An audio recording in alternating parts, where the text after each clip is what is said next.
Hey, good morning. Good morning, everybody. Justin the camera here. Welcome to episode 3, season 2.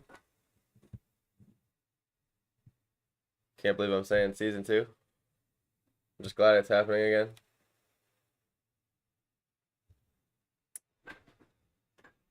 Hope you're having a good morning, night, wherever you are. Trying to get my camera good here. It's kind of in a bad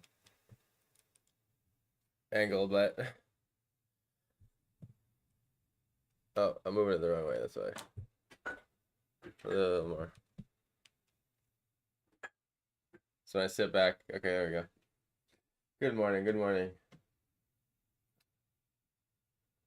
Just tweaking some things here, we'll get going.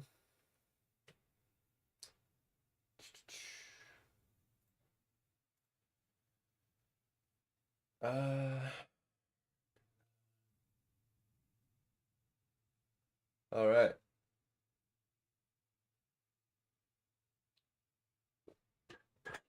Gonna be sketching on the toned paper again today. It's just been my favorite sketch pad lately.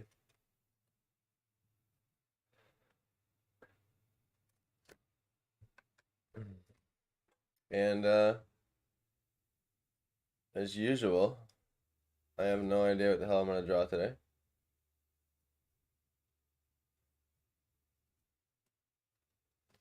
But that's okay. Usually figure it out.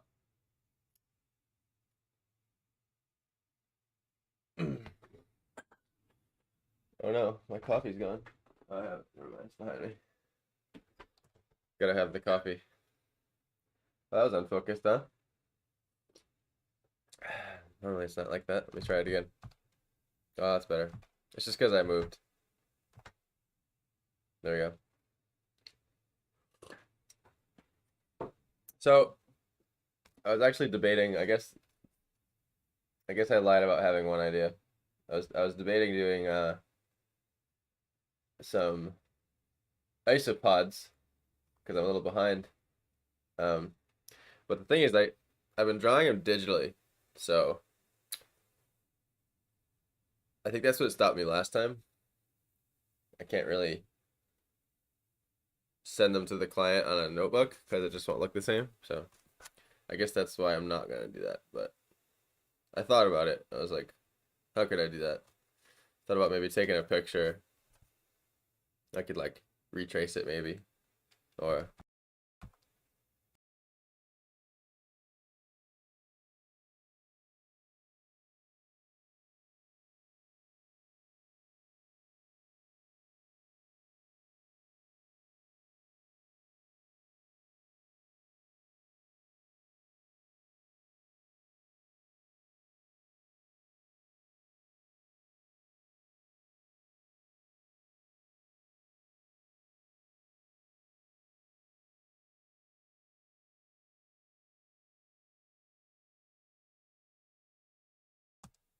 oh no, my mic was muted like the last 10 seconds. Sorry about that. I don't know if you heard me. I guess I'll just say it again. I was thinking about drawing isopods, but I'm usually doing them digitally, so I can't send them out to the client. And I don't want to cause more work. I don't know if that went through or when the mic was muted, so I figured I'd just say it again.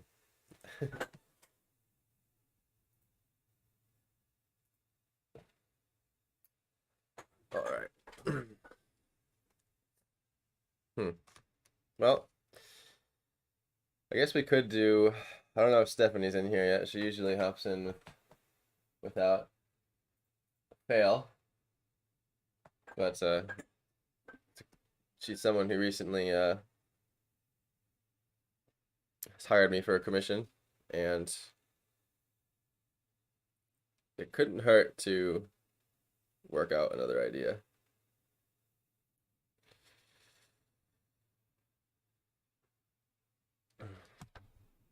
Hey, good morning. What's up?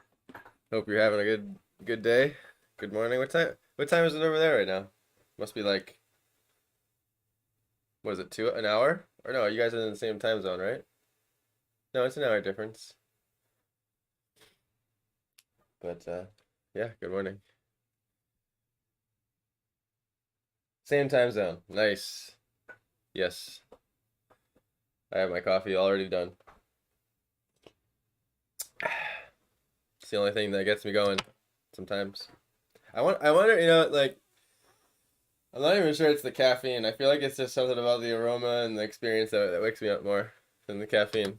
But what do I know?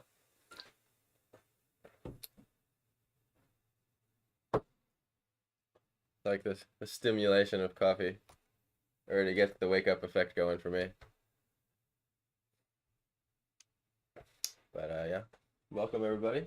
Let me change it over to chat here. Same time zone. I'm surprised it's the same time zone.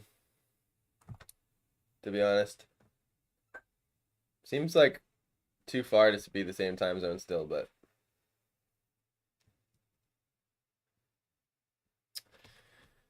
oh man, I have no idea. But that's how it goes.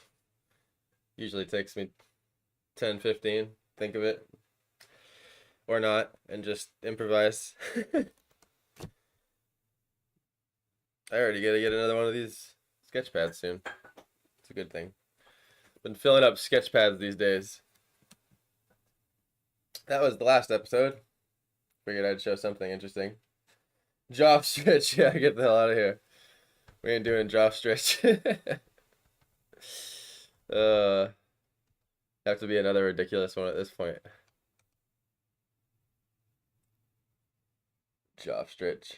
Is it jaw stretch or jaw stretch? I don't know if I'm saying it right anymore. It's been so long. 100 dragons riding on 100 giant cows. Yes. Magnetic cows, of course, right? 100 giant magnetic cows. Because cows are just now magnetic forever because of the stream. And if you were there, you know. But if you weren't, you don't. I'm just fixing my setup over here. There we go, that's better. Obviously, yeah. You know, how they gonna hold the milk carton, right? How could you expect that?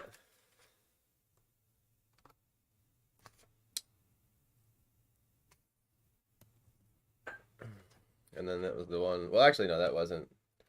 Well, that's way more warm of a color than this one, huh?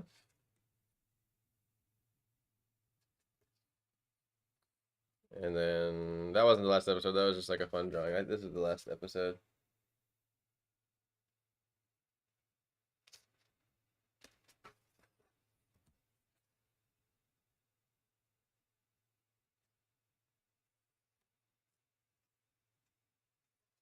And, I believe. I don't know what the first one was. I forget now. I can't remember what I drew for the first episode. It wasn't the city. It wasn't this. I feel like I drew this on my own. I'm stumped now. What the heck did I draw?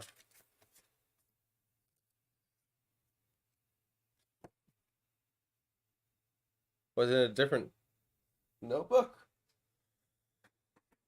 I almost have to like. I have to like check now. It's bothering me.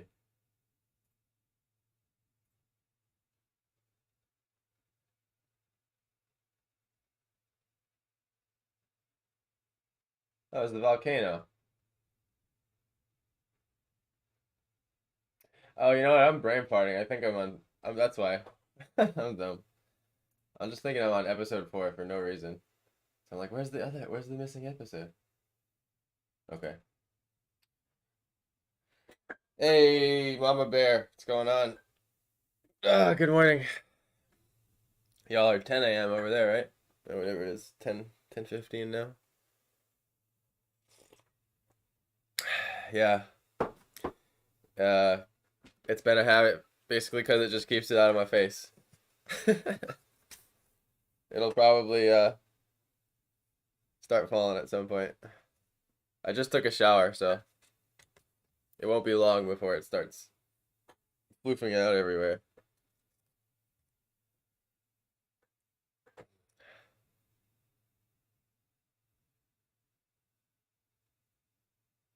But yeah, I don't go out. I don't go out much in the public anymore these days, so my appearance doesn't matter.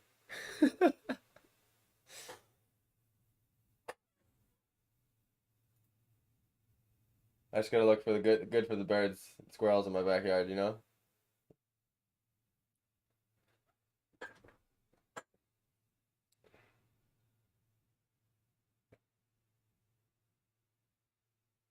very GQ. Now you know what that means. I forget again. You gotta remind me. You guys told me last time, and I forget. Yes, definitely.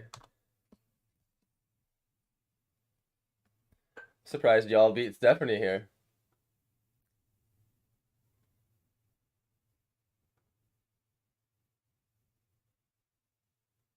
Yeah, you get it. You're a cave dweller too. Yes, Gentleman's Quarterly. Okay, that's what it was. Thank you. I'm gonna forget it again next time, so be ready to remind me. Gentleman's Quarterly. I don't even have a memory of anyone saying that to me in my life. I've never heard anyone else say Gentleman's Quarterly until this. But you know, I'm a caveman. Like you get it. Yeah, see, cave dwellers. She understands. Stephanie, there she is. I knew it. Everyone beat you today, Stephanie. Good morning. So far, it's been hang out and chat because I don't know what the frig to draw.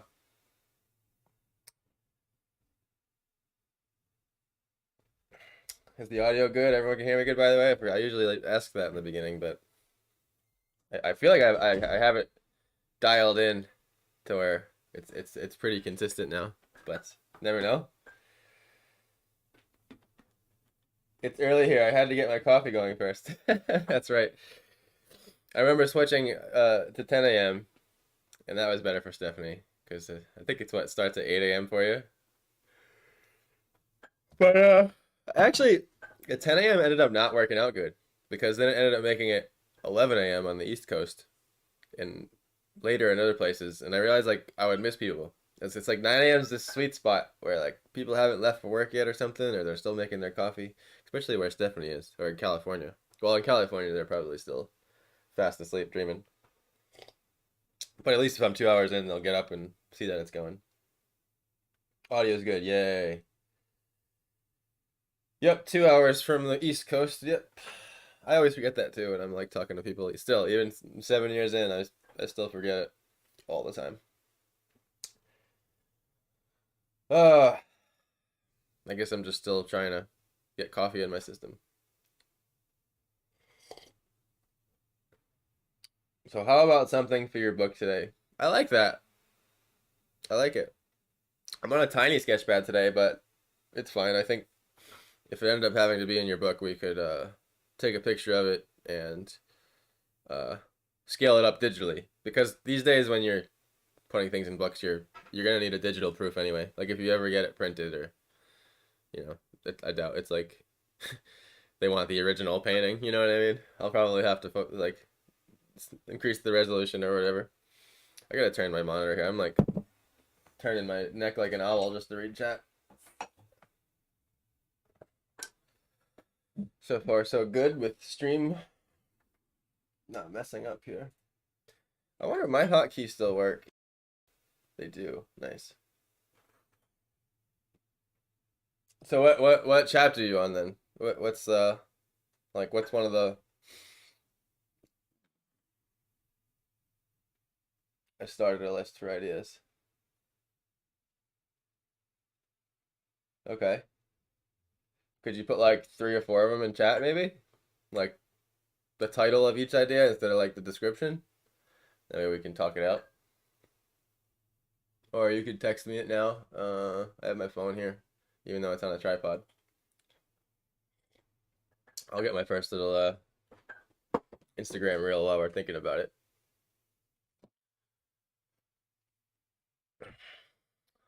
Actually, okay, so that's centered. I'll fix this. It's gonna be in my face shot a little bit, but whatever.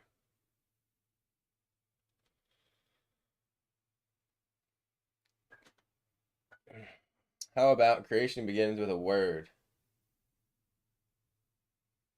Is that one of them?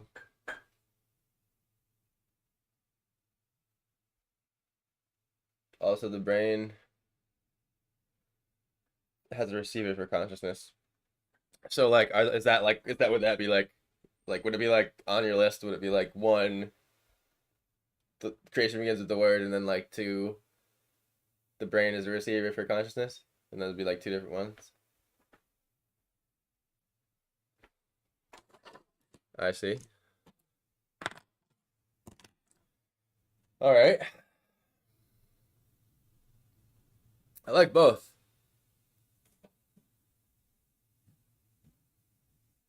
I think I want to do the word one, honestly.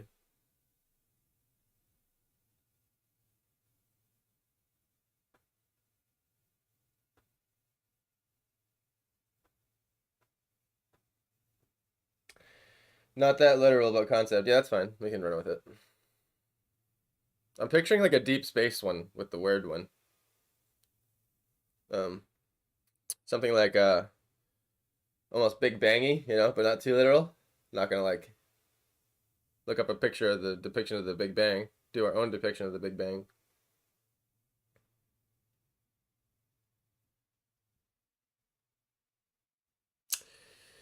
Starts with a word. See, I don't want it to be because to me, like we're gonna get deep here, but to me that's not literal. I've never taken that literal. To me, that's like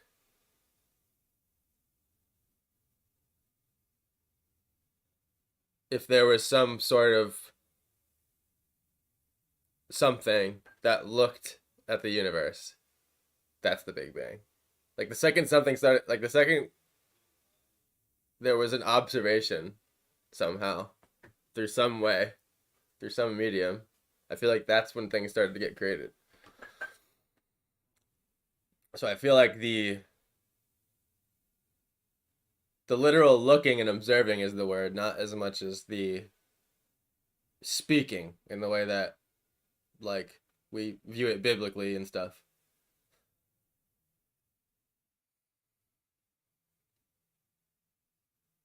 Yes, the word sounds interesting and intriguing for sure. Another, who are you? Starts with DNA. A word is a vibration with meaning. Like your eyeball painting. My eyeball painting. What was my eyeball painting? I have an eyeball painting? Are you talking about the holographic universe one?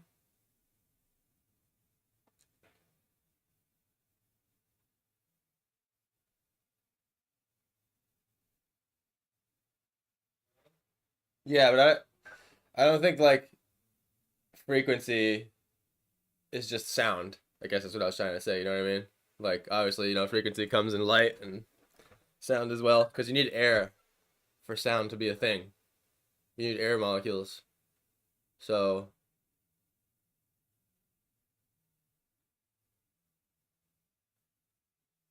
hmm. It's almost like a word like it's almost like you need like a wide shot sketchbook for this. Hold on. Just gonna close my door.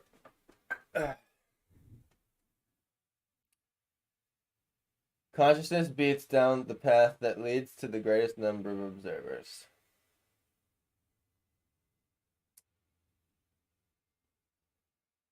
Hmm.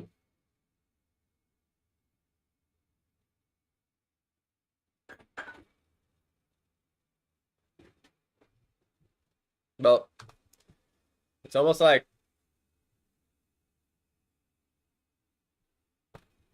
I'm not gonna do this because I don't have time. But I would picture like a Big Bang here. Like when I say like this idea, like the first one I'm coming up with, it needs to be sort of like a wide sketch notebook. Is that picture like a Big Bang happening here, right? And then sort of flying out and expanding towards this end with a bunch of different things. You know what I'm saying? I think I want to simplify it though, and not be as like astronomy. I want to try to make it a little more out there, I guess.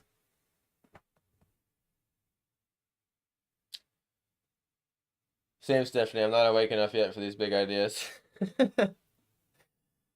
uh,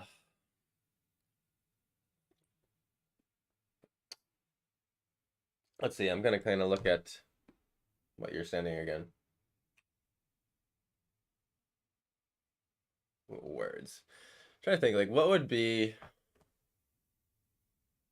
a visual analogy for a word or waves besides the literal thing. Hmm. Reminds me of that picture you sent me yesterday, Steph. By the way, if you all haven't seen the recent James Webb telescope images coming in, they released 5 like last week or a couple weeks ago, and they just released another 5. Holy shit! Yeah, amazing stuff. They redid like the Hubble Deep Space one, like the famous Hubble Deep Space that happened a while ago, and it's like at a whole nother level. But there's this one star that they took, and it's like it makes me think of that like sound waves when you look at it. It's reverberating out like the shape from it. It's crazy. I mean, in one way it looks like a magnetic field, and then another way it looks like it's emitting something, which I guess technically magnetic fields are sort of emitted, right? You sent me a photo, like on my.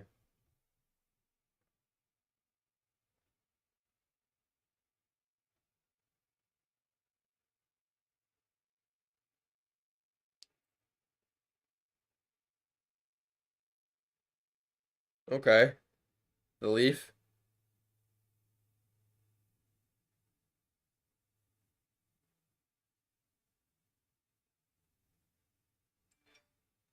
Looking at the pictures, I just got another one in. It's a fish, fish human brain. You know what that looks like? That looks like that deep sea shrimp or whatever. I forget what it's called. That has like the big eyes. You guys ever see that? It's like a crab or a shrimp or something. It has these like big old translucent eyes. Crazy looking. On the other spectrum of ideas, you could just draw a big clown car. Talk about a jump.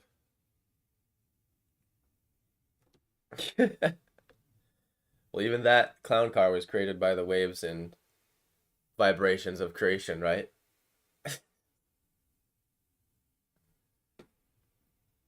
When God spoke, the first thing he created was a clown car. The Big Bang happened and a giant clown car just flew through interstellar space instantly and then followed planets and stars.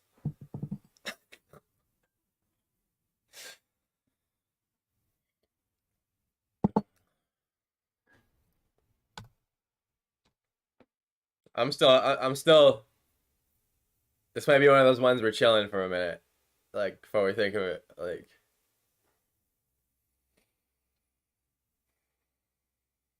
you need to make that fish a painting.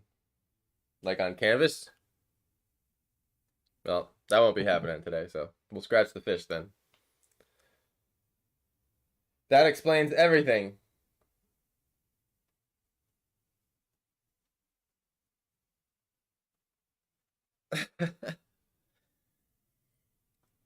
I feel like y'all are getting what I'm saying a little bit quicker today. Like latency wise, it seems a little bit better. Anyway.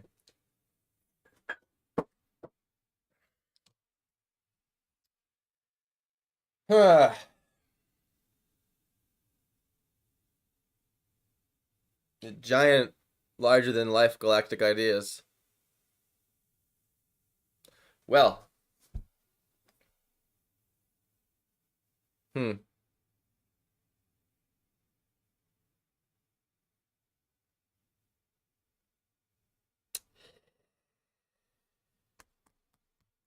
You know what I think? You know what I think? Because this always helps me when this happens. On drawing of the day, it's thumbnail time. We're gonna do some thumbnails. Then we're gonna come back to the main sketchbook. Grab my thumbnail sketch pad, wherever that is. It's somewhere around here. Oh man. I haven't gotten all the yawns out yet. Oh.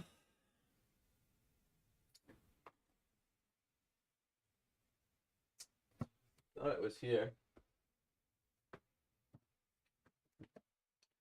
I always hide things from myself. Do y'all do that? Let's.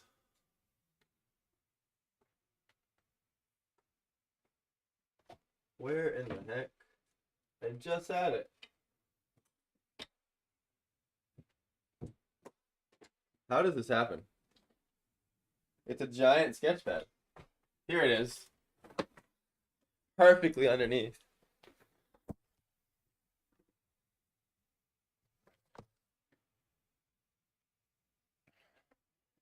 Thumbnail time.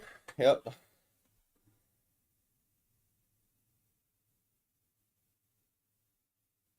Okay. I like the way you said that sentence better. That gave me more of a visual. I like the way you worded that sentence.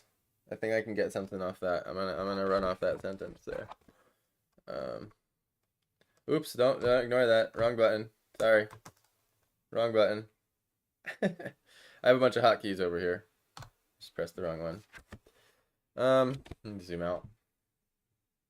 Give you the pleasure of flipping through some of these horrible drawings. This is like what I would call like my this is like my junkyard sketchbook where I just do ideas.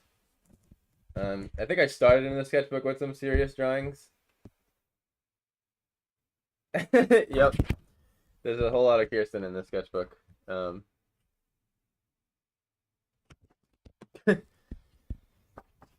lot of like going out to eat. There's Kirsten again.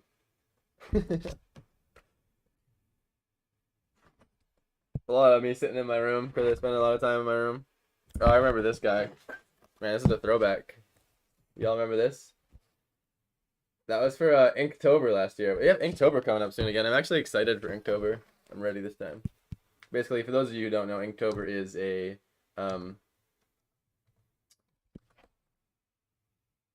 it's a month that was started some like decade ago by some other influenced artist, and basically everyone does an ink drawing every day of the month of October. You should join in, Mom. That'd be fun. We should all join in. I think what'll be cool about that too is during the month of October, for the drawing of the days on Saturday will be the Inktober, right? So we can just guarantee that all 4 drawing of the days in October will be pen and ink. Tired still.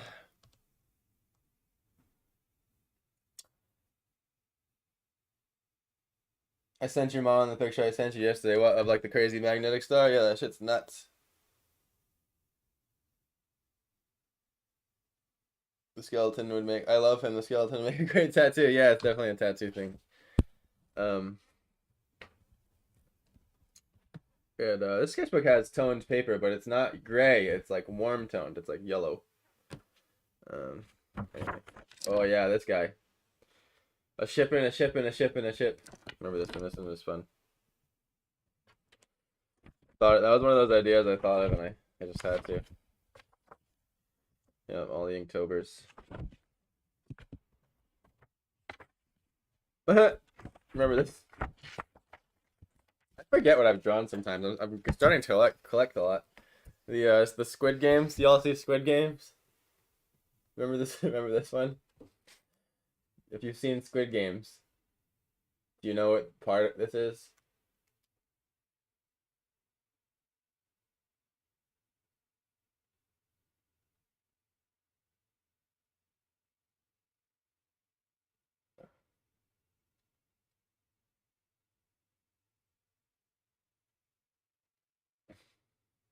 Anyway, Squid Games. I was reading comments, but y'all were talking to each other, so I wasn't really involved. Wrong way.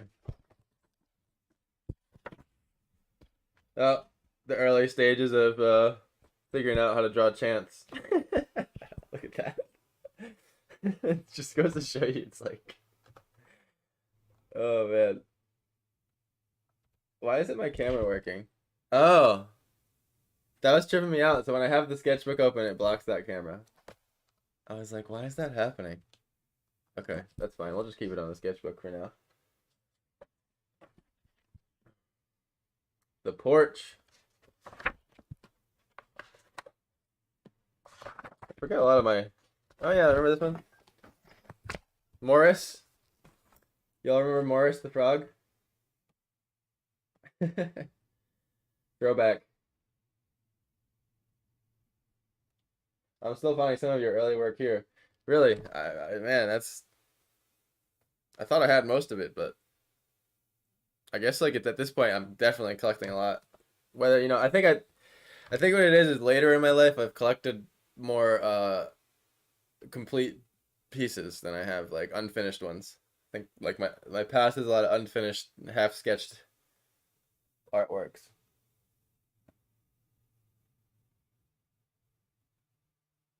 Yes, Renee, that's what I was thinking when I was saying. Yeah, yeah, yeah. I read that already. Oh, Morris. Yep. Forget we've all sort of shared a lot of these drawings together, haven't we? Oh, experimenting with super wide camera lenses. You can see another time I drew my room here. Man, I forgot all these. Yeah. Me trying to draw the arcade from memory. Good times. Oh yeah, the bee thing. Oh, look what it is. We're tapping into some of the old drawing of the days here. Dragon lion. Now we have El Funky. Can't forget El Funky. Monkey elephant. That was an absurd episode, guys. And yes, you know, we had to show it because we're here. I know, so make Kirsten happy. I need an acknowledgement in chat from Kirsten of the draw stretch. You guys remember this thing? Good. All right, there she is. And then this guy, I didn't upload him, but because I didn't like him, and y'all are gonna be like, "Oh, why not? I like him," but I don't know. I don't know. Petri dish experiment. I think there's one more too. What is it? Yeah, the Sharktopus, of course. So good, Joe. Yeah. It's hard and adorable at the same time. Really? I would say it's just hard, but we can say it's adorable. Maybe the giraffe's expression or something. Anyway, all right. A little town sketch that I didn't finish. Other little town sketch. A lot of these sketches in my sketchbook are me like walking around and then like having to sit down suddenly and like work out a thought like really fast. This is me like trying to like bend the streets and do fisheye and stuff. And oh, look at that, the concept of I don't know, we did thumbnails of that when the tentacle kills Joe at the end of the series.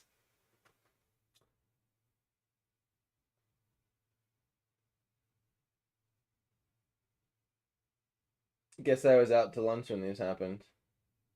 Yeah, I mean there was 29 episodes last season, so. Oh, yeah. Oh, there's the more complete sketch, right there. I think that was the angle we went with. Back rooms. More back rooms. All right. And we have discovered a blank page. I don't think I'll be able to hold the sketchbook how I want to normally. I didn't think that through. You know what? I know it's like cringy to do this, but I'm just gonna fold it back on itself. Bad for the binding, but this is I don't like how it. The thing is, my camera's here. It blocks the camera. But whatever. I guess I won't switch to my face for the thumbnail thing.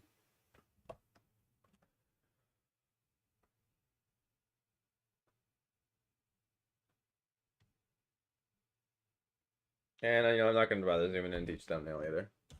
We'll do 4.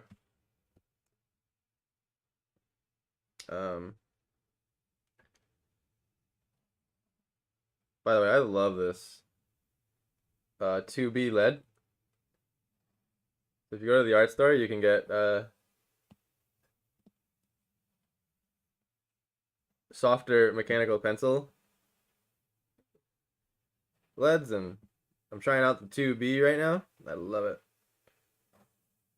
I know these aren't gonna be perfectly ratioed on the paper, but I don't care. I just like to have it's been like a recent thing, but I like having like a picture frame or like a frame to draw in. It just like helps me place my idea or something better than just like putting it on a paper. Move it down a little. To be or not to be, that's the question. I'll give you that one. I'll give you that one. That was camera change worthy. Oh man. Ugh. I don't like how this is. I changed my mind. I'm gonna go back to the folding it back. This one time. I normally have my camera in the right spot. I'll just hold it down with my hand. And then this will allow me to zoom in on the thumbnail and not have it so tiny. Because I know y'all are probably on a cell phone. Some of you are probably on a cell phone.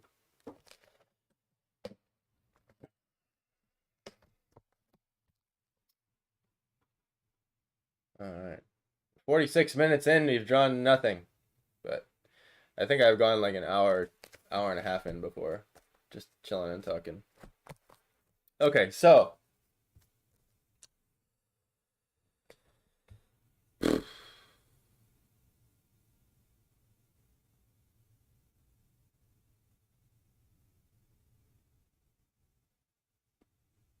This drawing can be, like, it's either going to be really freaking strange or, like, you can wrap your head around it when you look at it. You know what I think I can do? Let me try this. I have a little clip. I wonder if it'll just help chill this sketch pad out a little bit.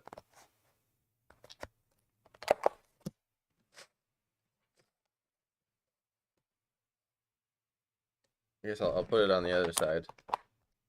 Or whatever side I'm drawing on.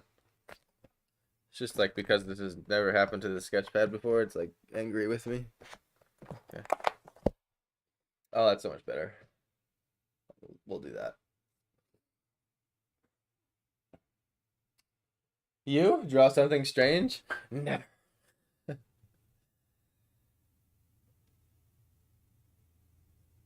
Yeah, vibration as objects. Well, here, I'll show you as I'm thinking. Well, this is the first thing that popped in my head. Because the way you said that sentence. I'm picturing sort of,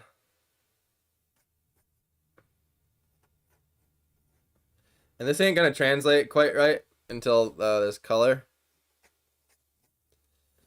But I'm picturing some sort of, like, nebulous Big Bang thing.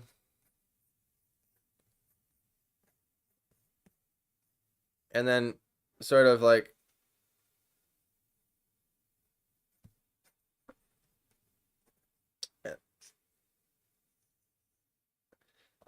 see, the thing is, I feel like I need a bigger piece of paper for this kind of thing, but like we have like the waves coming out or something, and they're going like this,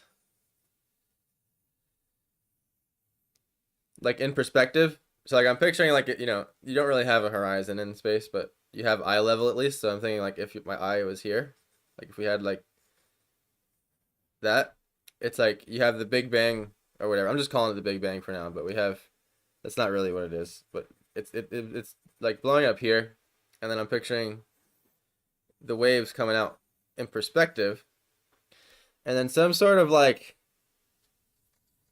it could almost be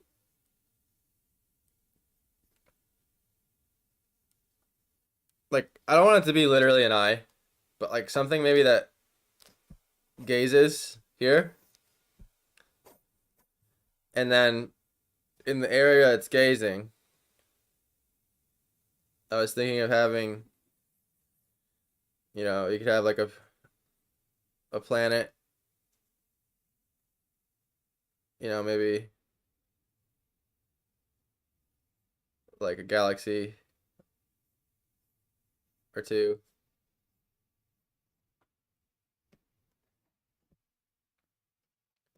But it's still sort of like a simple, like, kind of like, it just kind of feels like a smorgasbord uh of like forcing it. It's something not lined up with it quite the way I want it to. Actually, I'm just gonna move this clip up now.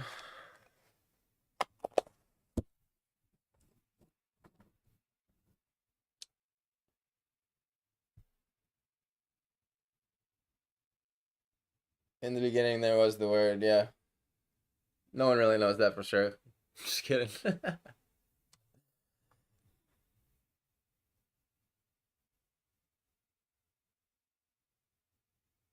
Yeah, it's easier to explain that in a stream of language than it is to kind of capture it in one giant, or I should say, in a 4 by 6 inch painting. So I'm just kind of going through the thought process here.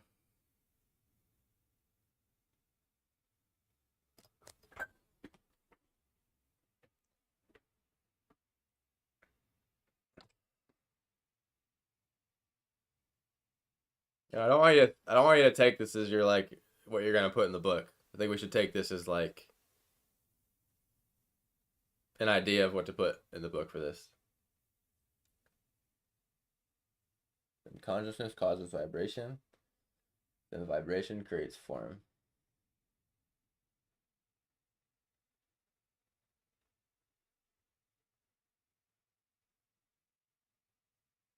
Then it should just be like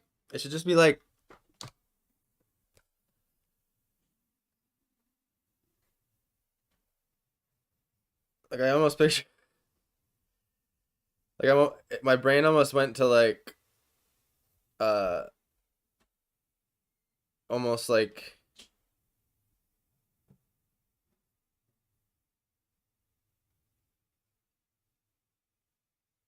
those old record players. If I was to commit to this idea, I would look it up, but um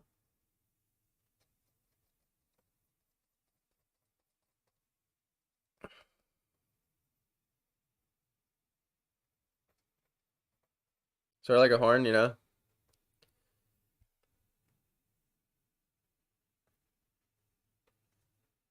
on the turntable, and I wouldn't have this going off the.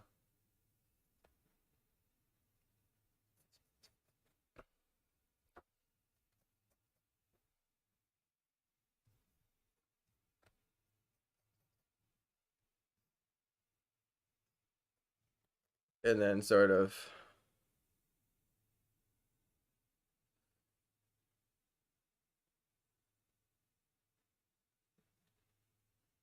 See, the thing is, like, what objects, though, Like, what form represents all form in a simple way?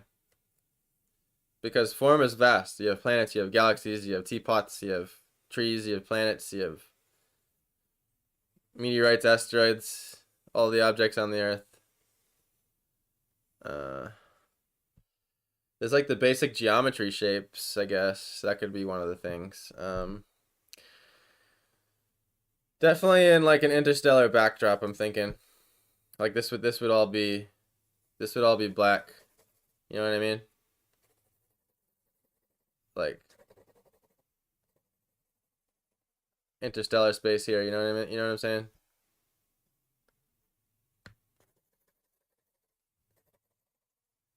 Like, picture Picture these bands being color.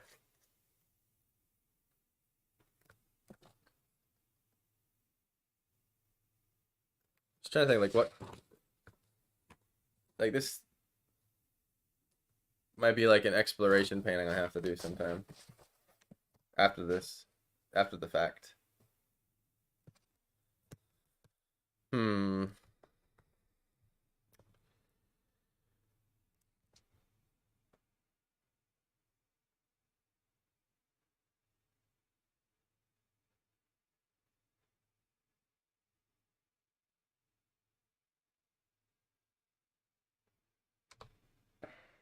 Did you find the canvas you want for the commission? Yeah, I'm gonna go for it with a 3x4. Just like you said. I think I'm just gonna go the size you wanted originally.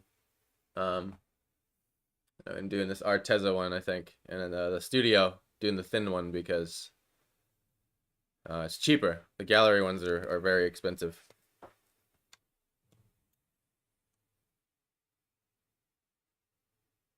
See, the thing is, it's like when you say something that's like consciousness, like it's all there is, and like it's the word, and it's the entire universe. It's like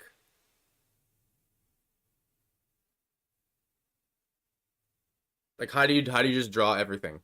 How do you represent everything in one little image? It's like I think it needs to be like tarot cardy, and or something like it's very symbolic. Like it needs to have like I just keep picturing things like floating around in interstellar space because it's like what other environment can you even have these sort of concepts operating in besides like a stew of matter and like the only way you can do vibration is kind of like through animation or waves.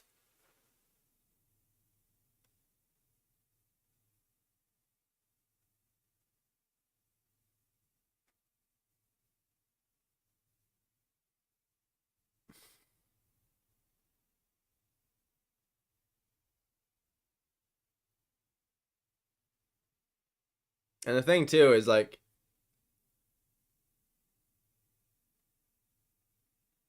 it's really hard to do this color. This it's like almost like easier if I have color with this.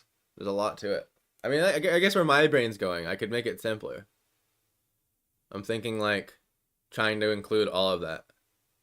Like I can't tell. Is that one of the pages for you? Is it like consciousness is everything and sound was the word, and then the vision creates the sound, or is that more divided up? Like, is that all one picture for you?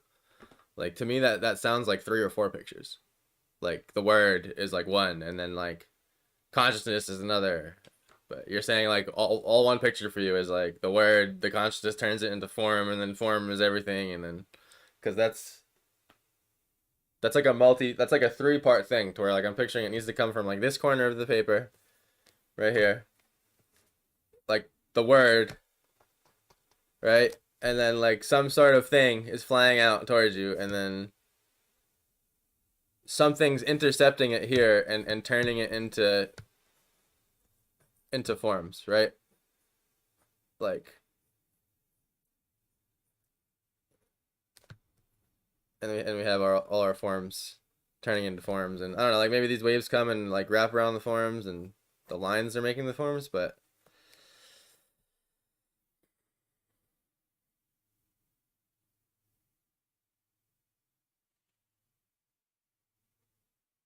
like I don't know, it's not coming to me yet.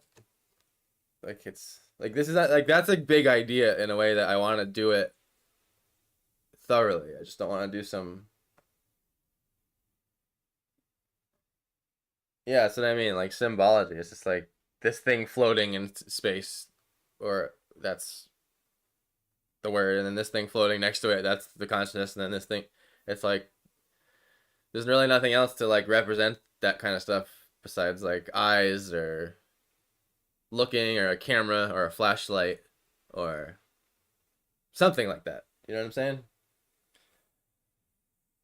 You did a painting that you used for your intermissions where you have a movie camera and the idea is break through the screen. Yeah, I mean, I essentially already did. the painting before with the holographic universe. I mean, like, it's basically the same thing that you're asking for. Because, like, in that concept, it was, here's, like, all the wavelengths of light, right? And they all join into a film strip, like this. And then that film strip goes into the camera.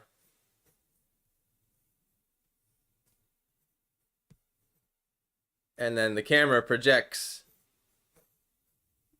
the image, which this is, this image is our reality here. And like, to what my mom's thinking, like, this would be like the word, this would be like probably still the word, or it's pretty much still the word. I would say, like, this is the word. This whole part. This is the consciousness here. And then this would be like the form. It's like, how could I make that more? So, like, if I like replace those things, let me do another thumbnail page process here.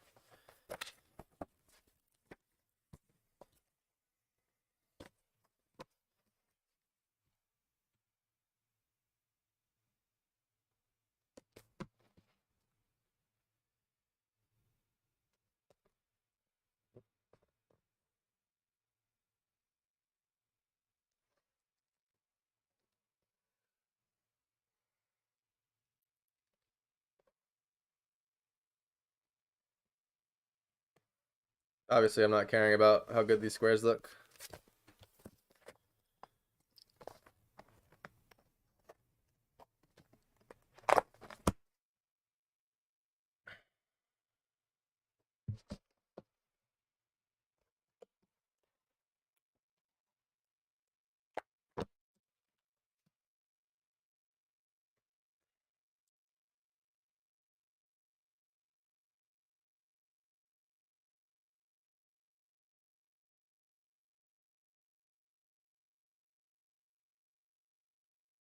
I mean, I would argue that the holographic painting is like just another version of what you're saying.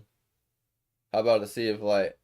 A sea of light. What's a sea of light? Like how they show like the time space curve with the grid. Thoughts are things, yeah, but they're not. They're always contained within your head. They're never like an object you can put in your hand. So it's like if you were to draw a thought, it's only going to be the thing that you're thinking. It can't be like, it'd have to be some symbolic thing that's saying like this is a thought, and then something inside of it that's like this is what it's thinking of. It's like, how do you show the thought part? Is it like a bubble? I guess it could be a bubble.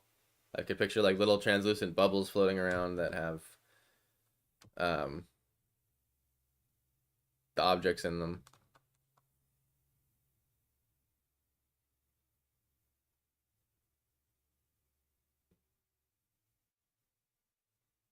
When we look at objects, we see edges, but when you look behind, that's empty space just vibrating.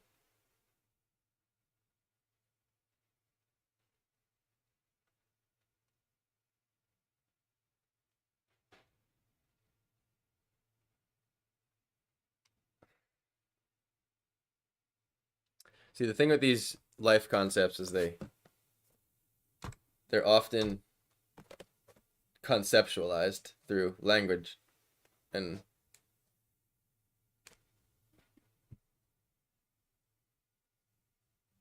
not as often visualized. Like a lot of those interstellar space pictures we have, besides like the telescope ones, a lot of them are like mathematical estimations by scientists that then hire artists to depict them.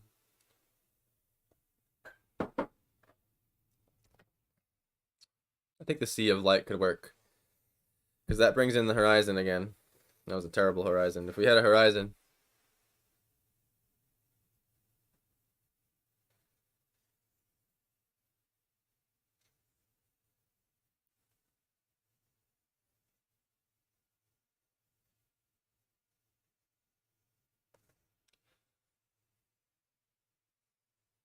Thinking like,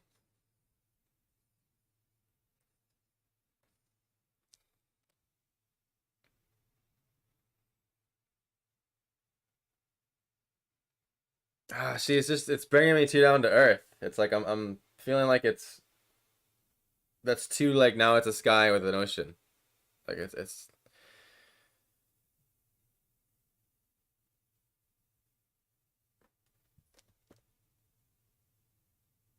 so I need to like take a step back here. Basically, you're just trying to like this one is like the beginning of time. Basically, you're just like basically trying to depict the beginning of the universe rather than the function of how consciousness creates form. Am I right? Because I feel like that's two different paintings. You have like the beginning, and then you have like the function of consciousness creating form through by looking at waves. I feel like those are two different paintings. Would it be the first or the latter?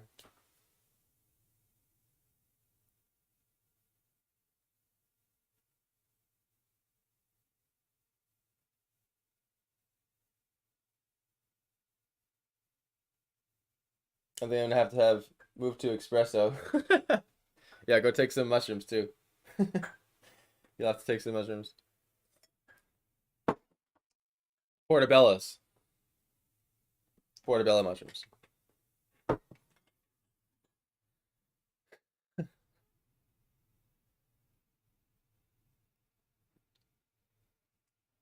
It's just too all over the place. Like I don't think like what I'm trying to say, I'm not trying to call you out too hard, but I think you're not focused in on exactly the idea enough. I think it needs to be more focused. It's too broad. It's too like all it's almost like five of your ideas in one. I think we gotta like zoom in a little more to one of the aspects. Like the word or the consciousness or the waves or the form. Or maybe like two of the four. Like it can't be like the waves in the form or the consciousness in the light or you know what I'm saying? It's like you're asking for your whole book in one painting basically.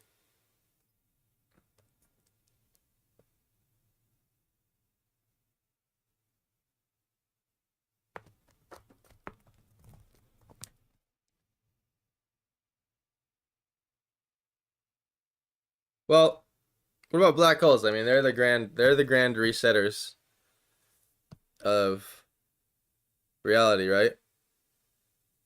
We have like the typical like depicted black hole. Kind of looks like this, right? And then there's always like a they always depict a sort of jet stream coming out of it, right? Like out of both ends. I mean, that's how I've seen some of the black holes drawn. Um, you have like the big gas disk getting sucked in, and then like instead of this being like gas, maybe that the black hole could be like they could turn into waves instead, because essentially this is light, right? So it's shooting out light.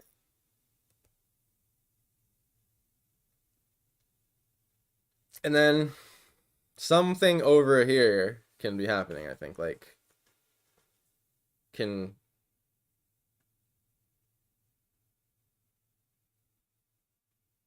Like, maybe.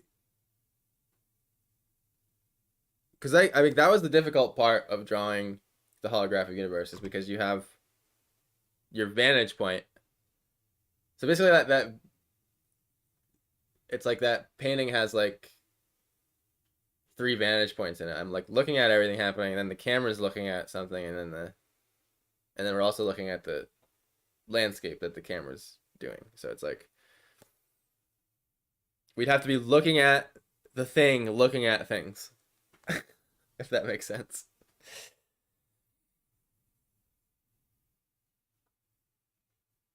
A sea of light that gets shaped by a field of consciousness. Right, but we just have to decide what the field of consciousness is. Is it a flashlight? Is it a light bulb? Is it a camera? Is it a human floating with a staff and a giant white beard looking at it? Is it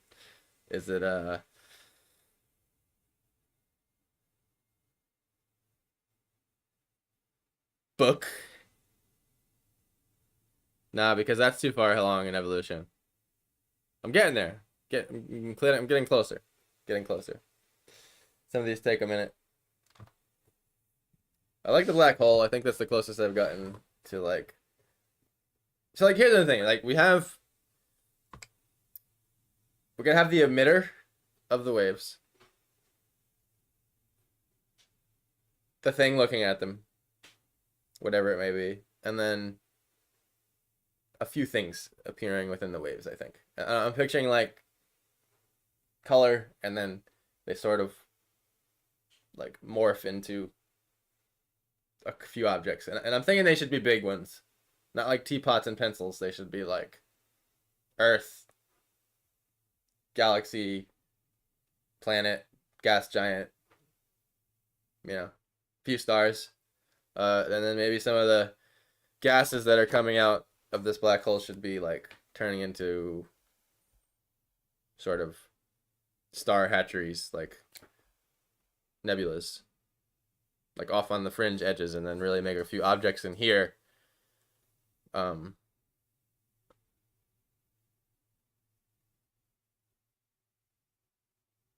know, it's like almost like the black hole with the waves coming out of it and the objects in the wave is enough.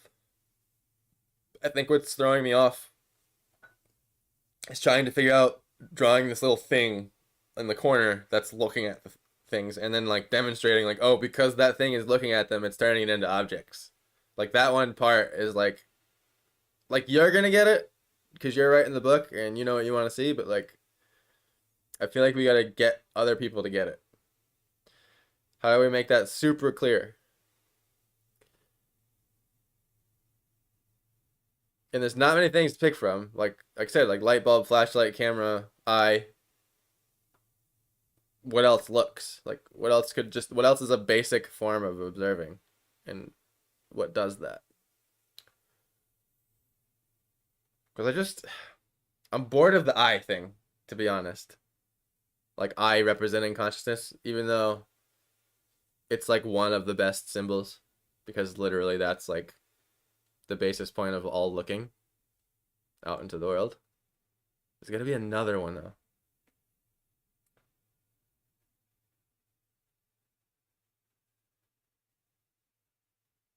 But what's the consciousness? Take a stab. What would you draw as consciousness? An eye? A flashlight? How would you, like, what are you picturing? Since this is your, like, what's your favorite symbol for consciousness? I'll ask it like that. What's the first thing that pops in your head? It has to be a visual thing, basically an object, because you can't, you have to draw a form when you're drawing. It has to be an object that represents consciousness.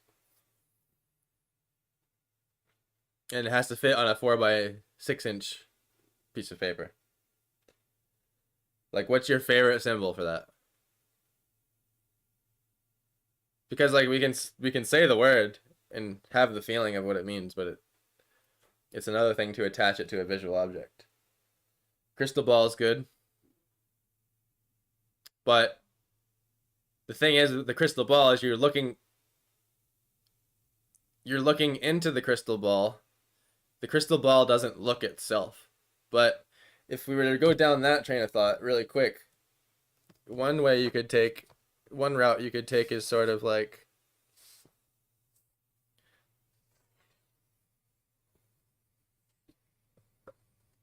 let's zoom out, right? So like zoom out even more. Zoom out even more from this.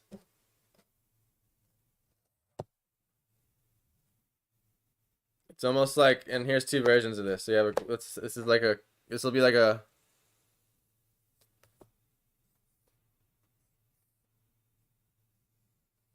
crystal ball sitting on the table.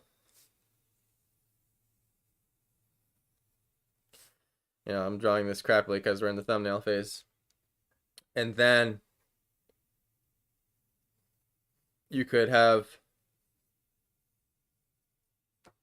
the black hole thing I was just talking about. Again, inside the crystal ball, kind of implying it's curving. And then the crystal ball itself is what's going to symbolize that something is looking at the universe, right? So it's like, because we're looking into the crystal ball as the people looking at the drawing, that I think is the best thing we've thought of so far. So good idea on that crystal ball. That brought me in the right place. I think we were still too in the universe, and we need to be like out 2 more layers so we can observe the observer observing. That's the challenge with this drawing, is you need 2 to 3 observers observing each other in a chain, but through symbolism.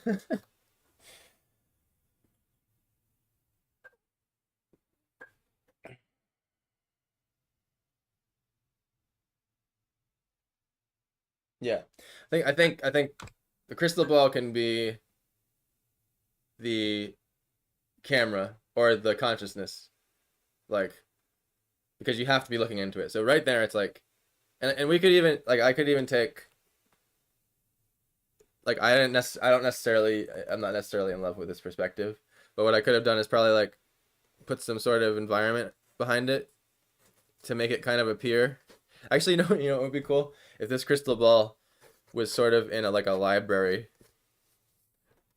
Imagine it's like just like the hint of a library in the background to add interest. You know what I'm saying? Have like a bookshelf here. We have some books going on.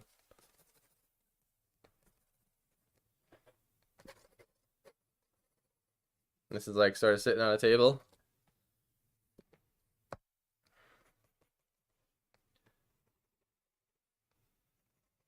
I don't know. Just hip fire in here. I think we're getting closer though. We're the closest that we've been. I'm gonna do the last one here. Last thumbnail to the left. I gotta move the clip. My mechanical pencil might have run out of lead.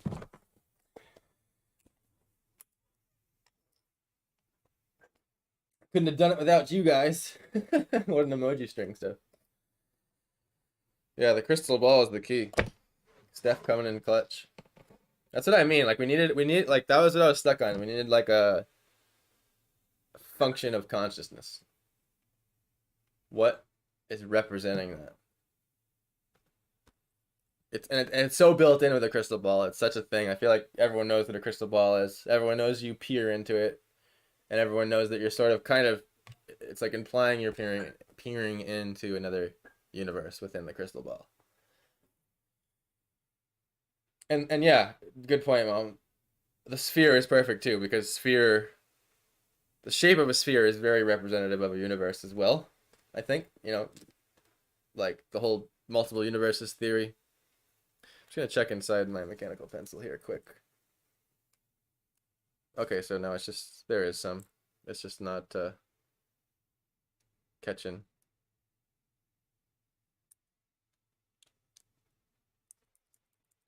I gotta get the other one to, there we go.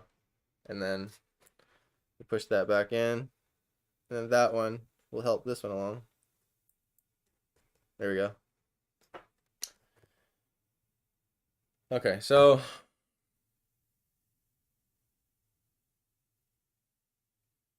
the background of the crystal ball needs to be super vague and ambiguous, and I think that'll really give us interest. The thing is, are we looking down on the crystal ball, or are we looking... I say down. It makes more sense to me for some reason.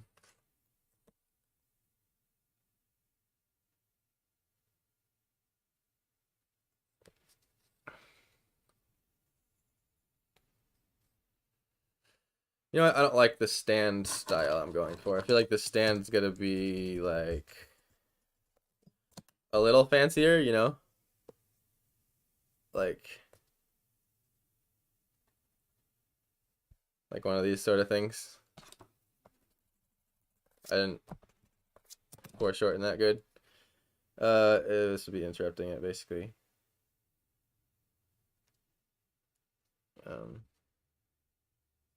I drew it wrong again. basically that. But this wasn't supposed to be connected. There we go.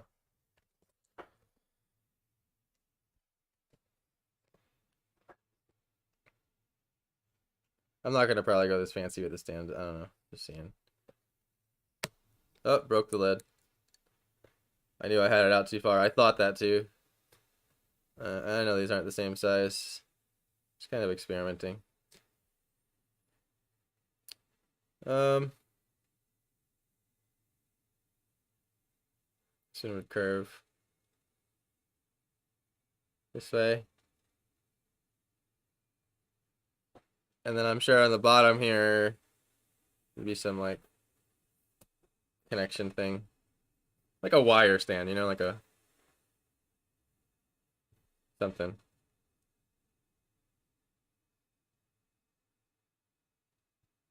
Something fancier than like a flat stand. I don't know. That's too fancy, but because now it's gonna distract away from the black hole and everything.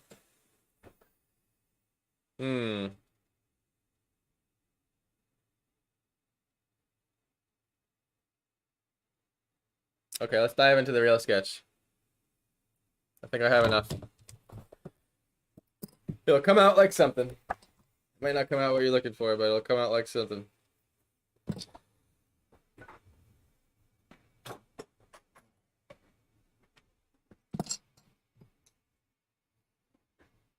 Yeah, I agree. Looking down is, I think, the way to go.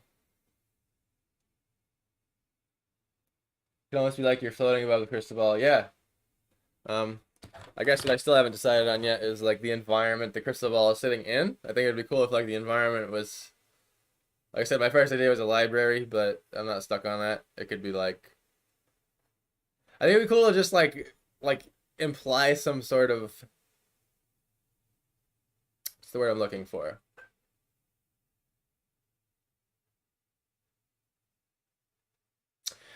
Like library-esque type of room. Like imagine if there was, let's just like hypothetical here for a second. If there was like some super ultra omni powerful beings that controlled the whole universe. Like I'm saying beings that would be like let's say if there was a god, right? It would be beings that would be above that god. Okay? Like I'm saying like they're almost not even beings. It's just like but whatever these entities are, they're in this they control and operate this room that the crystal ball would be in. You know what I'm saying? And rather than like a straight up old paperback library, more like a it's almost like if you guys ever played Halo, the game. I know that some of you probably haven't, but there's a room you find in one of the games in one of the levels where it's sort of like it's where like the aliens stored everything of their world. It's like a little like control room almost with like everything in existence stored. Almost how kind of like how AutoZone has every car part on the shelf. If you ever seen like the back shelves in AutoZone, but like that for like the universe, you know, like a there's no words in my vocabulary for it.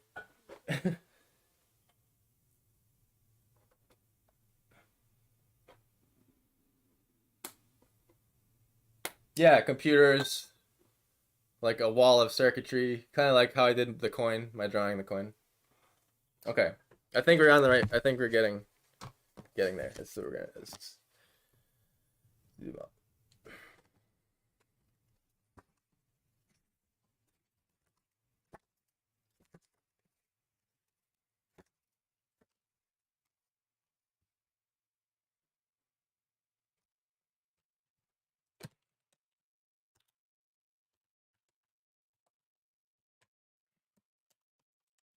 All right,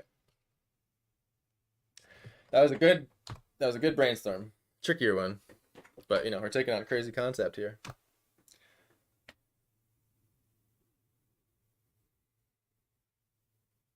Don't forget that the lower dimensions must split into well, there's not a lot of room on the paper for that, but I would say the only like the first thing my brain jumped to was the beam coming out of the black hole within the crystal ball, separating the two hemispheres of the crystal ball into a negative and a positive, and then just very simply demonstrating negative and positive. You know, not so much yin and yang, but actually, on second thought, you could actually do that symbol maybe. So I should just come back to the thumbnail thing really quick just to hear me out. You could go like this. You had a crystal ball. Like I'm just gonna draw a circle. You have the black hole here, right?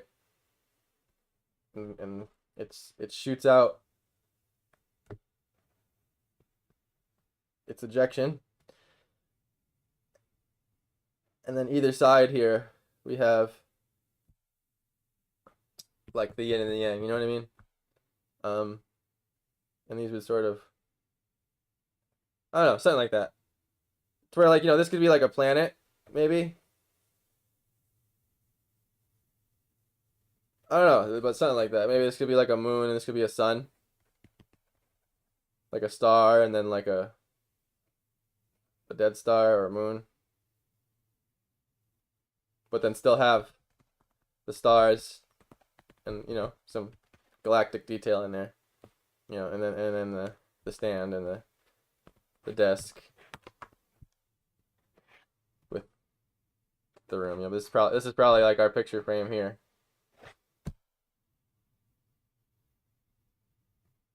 Maybe there could even be like like some sort of like apparatus on the desk. You know what I mean? The scales of justice. I don't know. All right, guys, I have to go to the bathroom really quick. I'm gonna refill my coffee. That was a good little brainstorm. We're gonna come back and dive right into this drawing. I'm just gonna go for it. I don't care what comes out. Be right back.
Thank you for sticking around. Appreciate it. Appreciate it. Have to remember to do my Instagram clips during this now that we're on the real thing.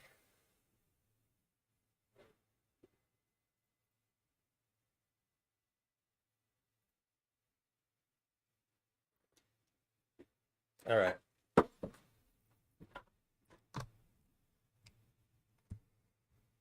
This is going to be tricky because this is a small painting. A lot of things are fitting in this tiny piece of paper here. As you can see, this is my hand. My hand is... So...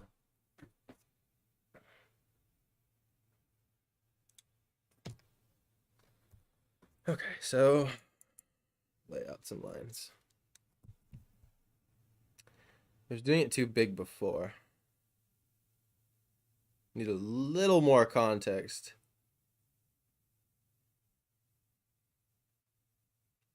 I mean, this is anything I'm just gonna go... to be honest, it's probably not gonna nail like what you're looking for this, but it will be an interesting concept nonetheless.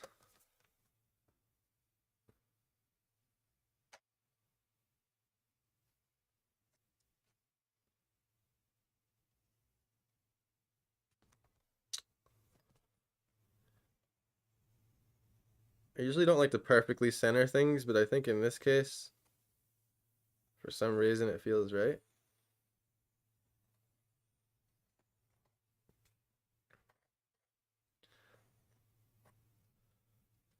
The only pitfall to the 2B lead is it's a naturally a little darker, so you gotta have a little bit lighter of a hand. Thinking this is about how big it'll be, which is small, yes, but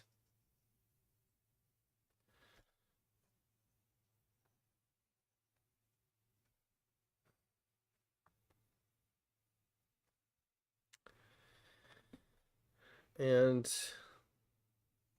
what is it called? A coronal ejection or something, or the beam that shoots out of a black hole is like they have like a specific name for it.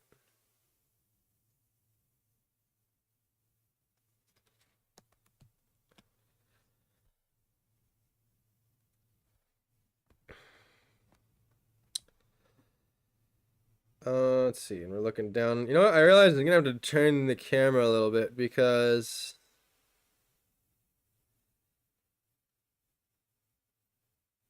I think I'm gonna have to break the rules of this being see-through entirely. Because essentially there's going to be interstellar space.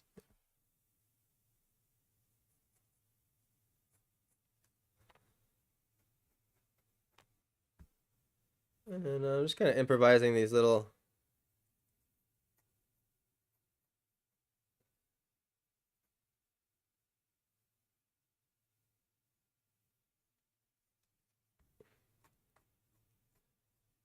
stand holding, crystal ball holding arms here. I think I like the base being kind of normal, like this part.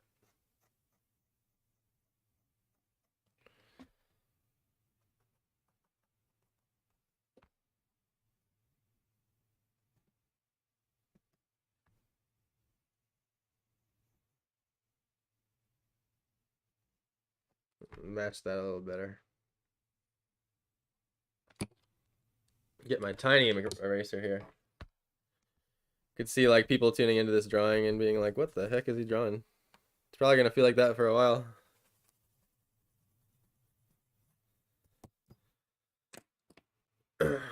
This is leave it to you guys for the strange ones, I tell you.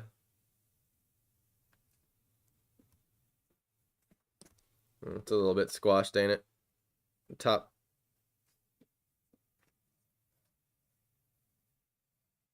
Just comes up a little there. Still a little bit squashed. We'll just work this into a almost sphere. I'm not attached to it being perfect. Say like this side could come out right here, tad. Right. over here it flattens a little too much. And I would say on the top, it flattens a little too much.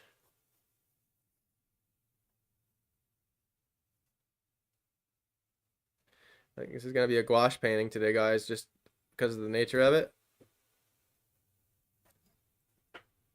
Getting there. Right here it goes a little flat. This is sort of way you can kind of sculpt out a somewhat good of a circle.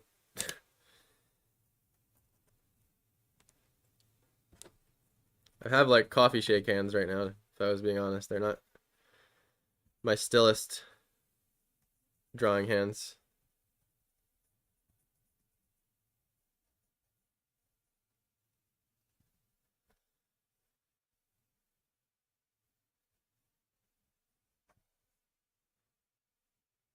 Something like that. I don't know. Just sculpting it out.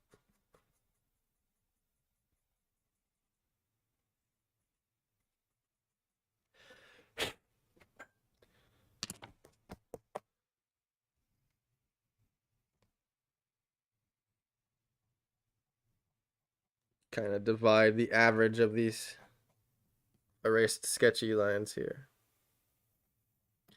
Now I want another one of these sort of stand things.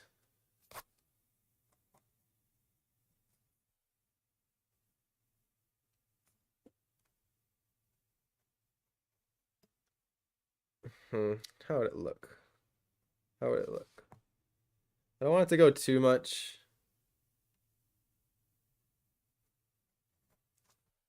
I don't want to go too much into the ball with the stand here.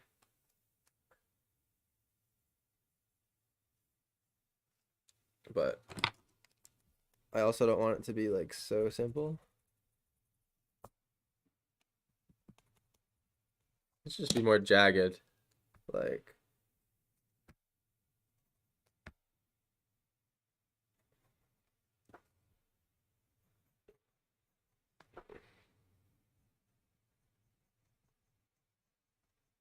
this is probably something I'm gonna end up changing 100 times before I decide.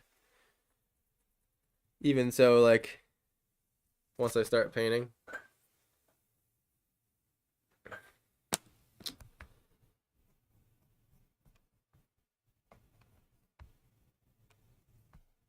And to find like where this would lay, like this would be the center of the sphere.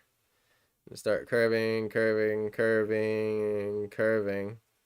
So it's pretty darn close. It'd probably be a little bit lower.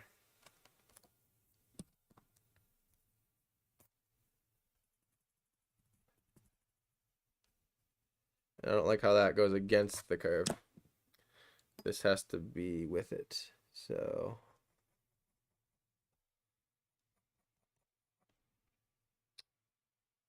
yes, and that battles that curve a little too much too. Erase that.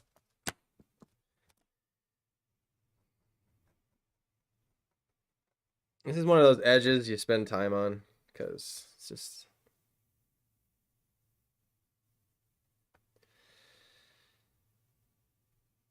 I guess I'll start with the simple points. I'm not too fond of them. You know what it is? It's like this has an edge. And it's like, what would that be if it turned? I would say there would be a little sort of like I'm picturing like a point.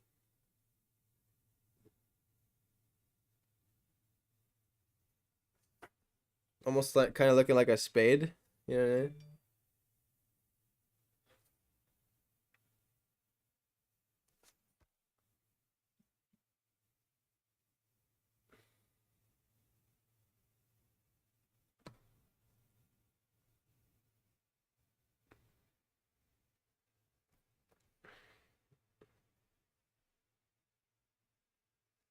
Again, like I'm probably gonna change the shape of these, and I'm drawing way too dark for sketching, but I'll blame it on the soft graphite here. um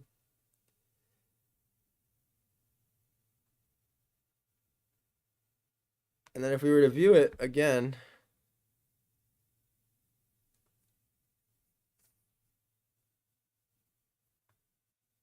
I feel like now it would have little dimension to it.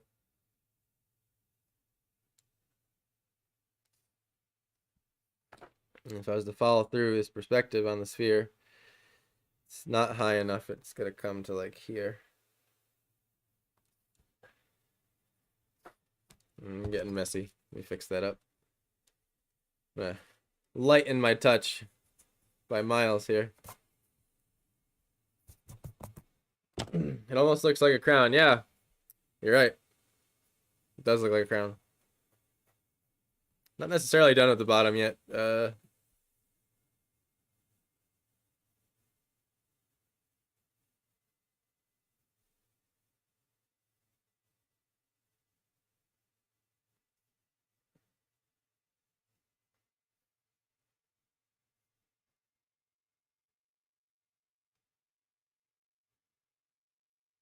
Tweak that throughout the drawing. Not too attached to it. Then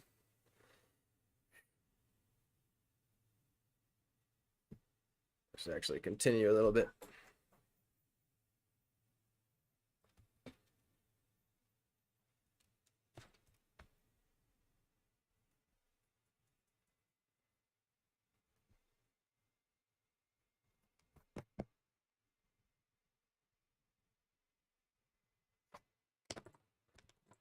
Still needs to go higher.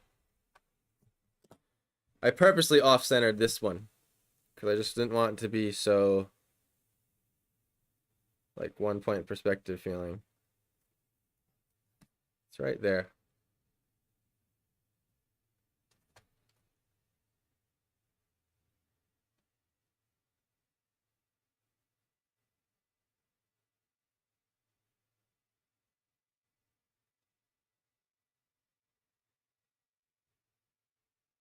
But then we'll see it sort of do this just a little before we catch the final edge. And then the ball will actually be flush to that. And I know that's not the right arm there. Like I said, I'm gonna be fixing this crown holder arm thing up. I don't like that there's lines in here. And if this was this shape, right, because I'm picturing this, so we are looking at above it a little, so I should probably bring in what I'm trying to draw here a tad. Like I'm picturing they're you know what it is? I just realized throwing it off. I didn't put an edge here. Feel like there would be an edge here normally coming down off this. Like that.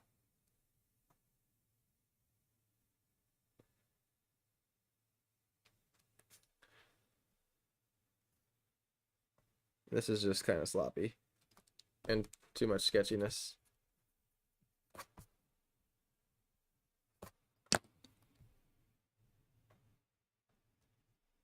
It's a little too arrowy, a little too familiar. So I'm gonna change that up. I think in design, well, I'll probably just wait for the paint. So this edge,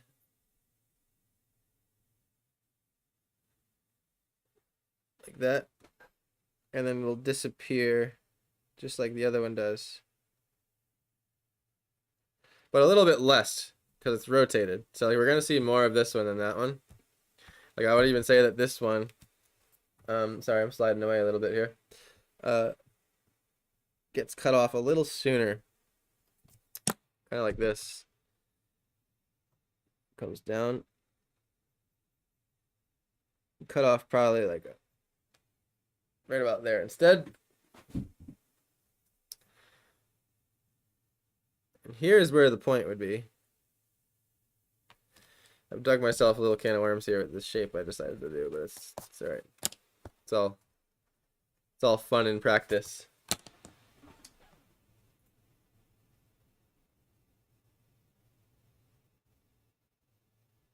It would also look cool held up by waves of some kind, more fluid, just a thought. I'm not sure exactly what you mean. Held up by waves.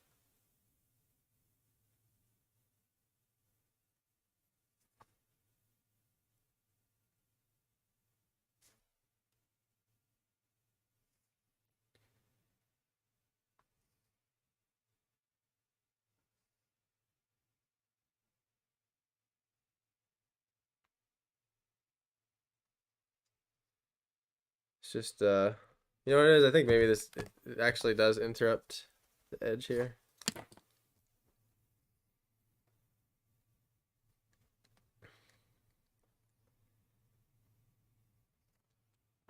I've now dug one of those grooves in the paper by being too heavy-handed. I'm sure you know what I'm talking about. Well, we finally used the remainder of. See, now it's like directing my pencil in a way that I don't want it to. You're gonna have to go against the grain.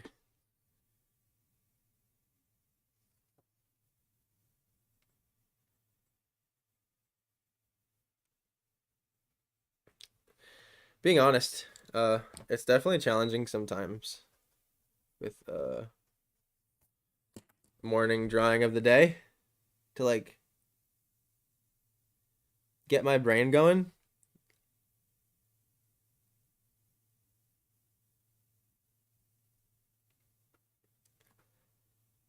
Like when I first sit down with y'all, and I'm like normally like this time as I'm like waking up still. So it usually takes me a bit to like feel 100%.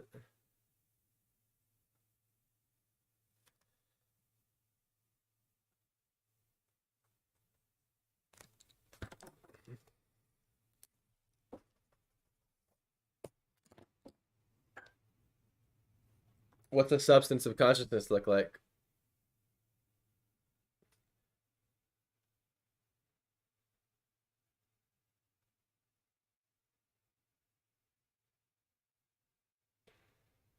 The base of crystal ball isn't solid in traditional island, traditional stand, but maybe some sort of space goo. I like it. What's space goo? An infinite sea of crystal balls. I don't think we have time for that today. But it is quite the visual.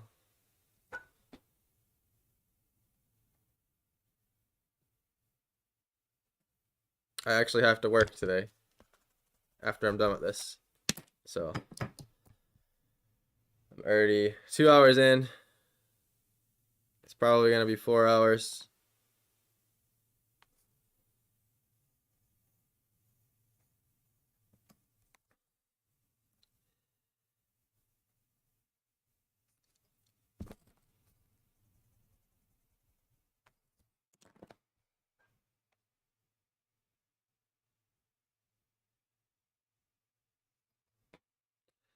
Well, I'm at least not going to draw an infinite sea of crystal balls with these fancy stands, let me tell you. Just cuts it off a little bit. I want it to be like a somewhat weird stand, you know what I mean? I don't want it to be like so typical.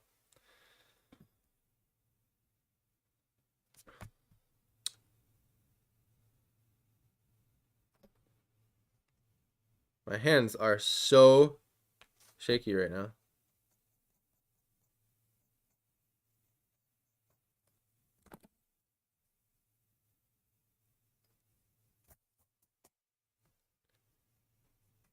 This could just be a little thick, a little thicker. I love this tiny eraser, let me tell you. It's like my best friend when it comes to these kind of moments. It's all getting covered with paint, so I don't care about like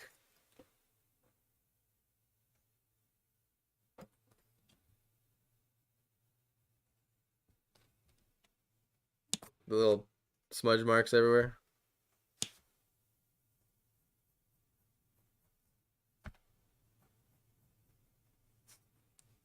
This has just been like a totally improvised shape.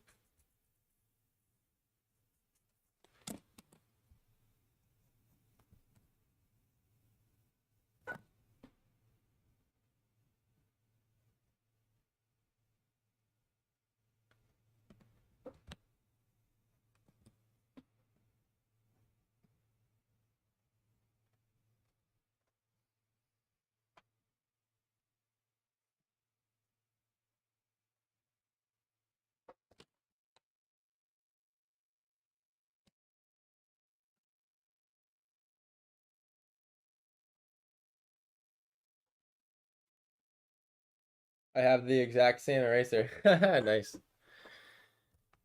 mean, knowing you, you probably have every eraser on the shelf just to see which one's best, right? That's how I am when I go in the art store. I recently found a new art store, Mom, and it's it's a lot like Utrecht. So it has like, or Utrecht, however you say it. Yeah, you remember Utrecht, right? The one in Providence. It probably still exists, but it's very much like that. It has the good stuff. It's got the good stuff.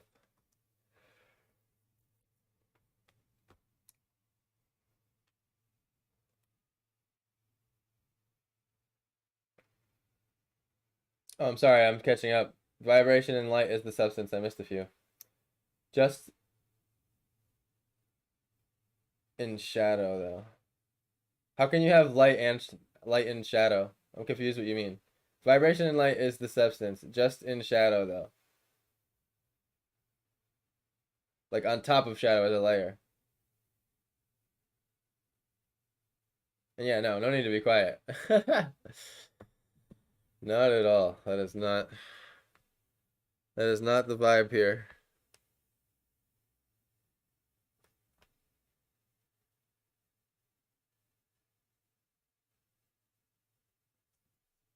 Sketch this in a little bit again.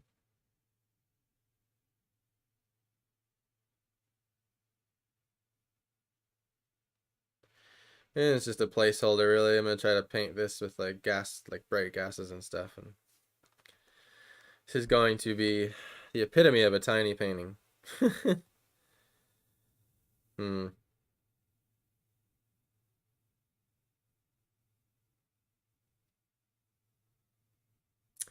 It's the bottom of the stand that I don't like. It's not that it's the way it's placed, it's just the way it's designed.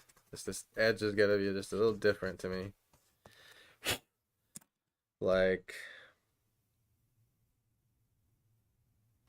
I think it has to like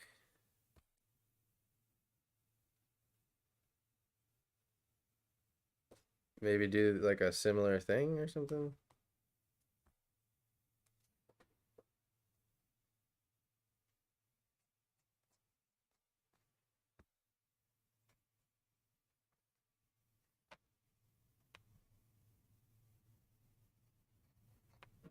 I'm just experimenting here.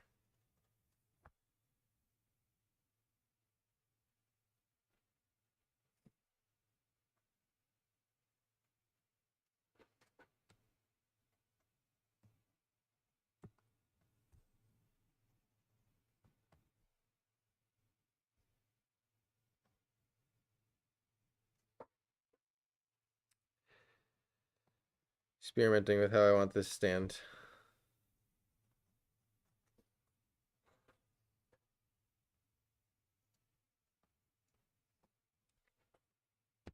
Better. It's better, but it's not there.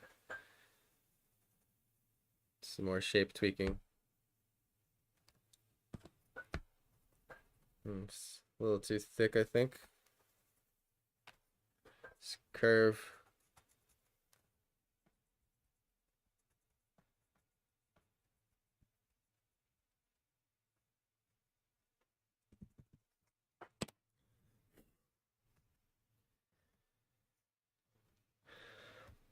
I want this one to be slightly higher than this one.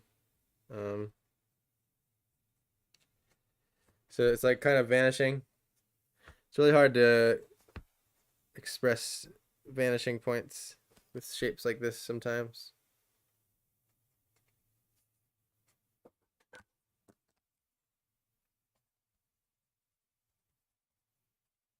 I'm being way too tight with the sketching, but like as in I'm not loosey-goosey sketching this out, but it's only because this part of the drawing was a little bit more solidified than the others. It's probably going to get a little more sketchy here in a second. Try to figure out the room it's in. I'm liking it a little better here. And this is probably going to need an edge as well.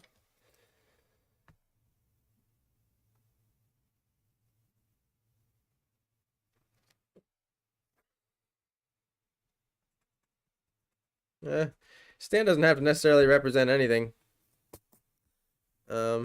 Besides just holding it up, in my opinion.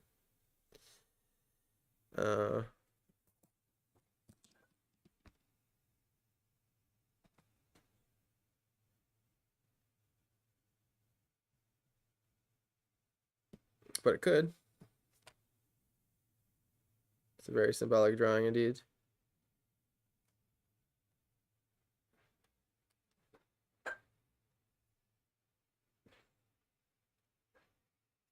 So something like that. For now. Can always be changed. It's not a big deal.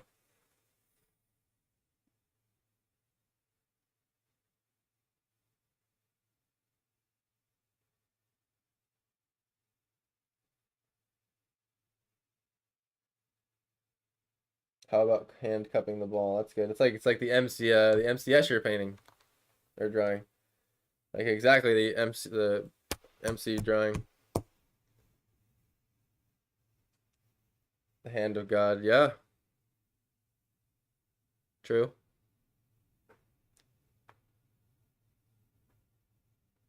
Could do that.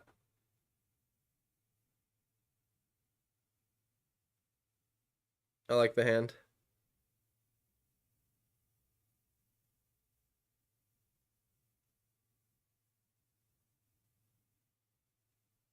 Yeah, I like the hand.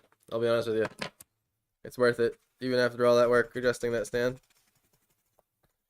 I agree. I think the crystal ball is going to stay the same size though. I'm happy with the size of the crystal ball.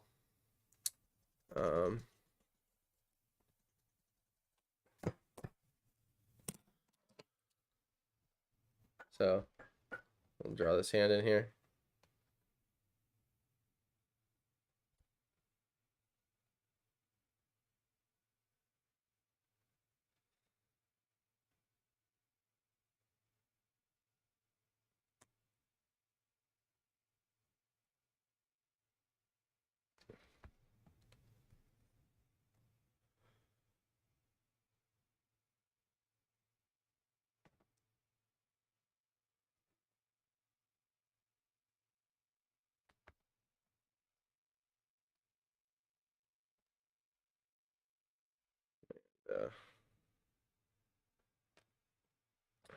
Hands are not simple, let me tell you.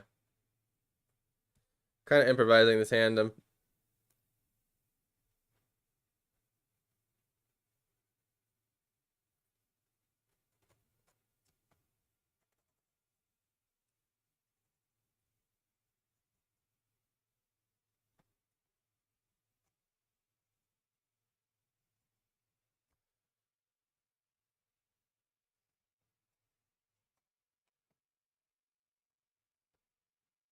Swear I've drawn so many hands in my day and they just still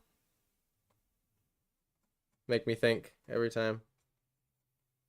Could just draw hands all day and it would just get you better. Seriously. I just don't want to cover too much of the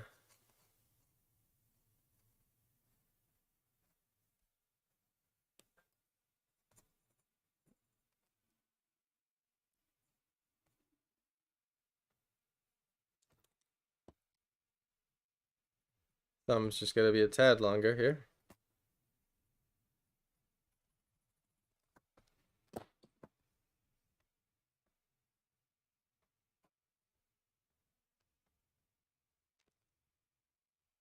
Get the thumb muscle. But it doesn't quite have a line like that because I just arched it too much.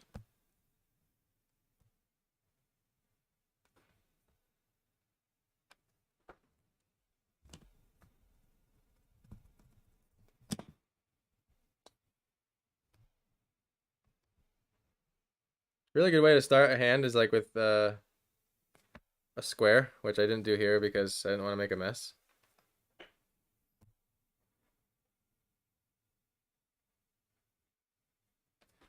Like the thumb's just drop my pencil. Thumb's just a little too short, basically.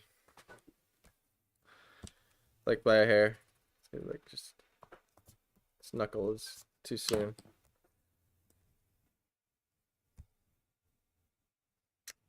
Oh, dropping my pencil broke the lead.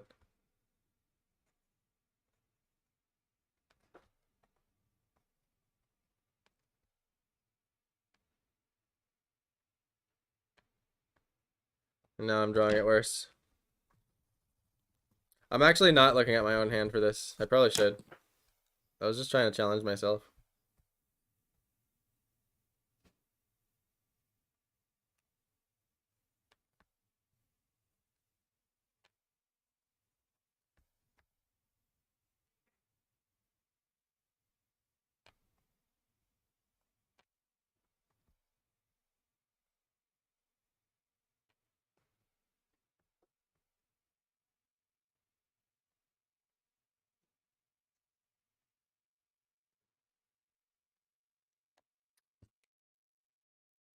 Too high.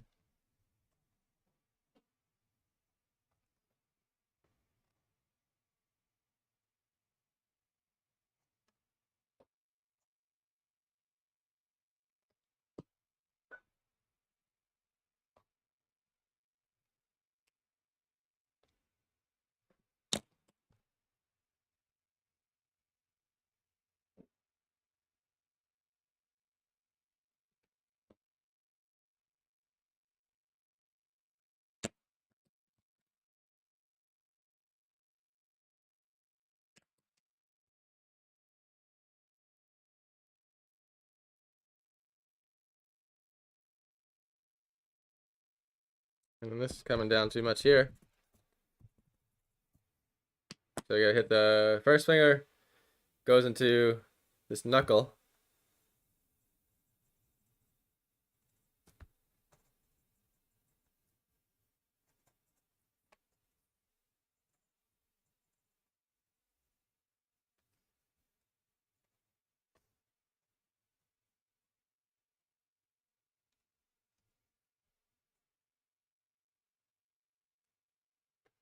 And this crystal ball should overlap this finger a little bit. Sort of like that.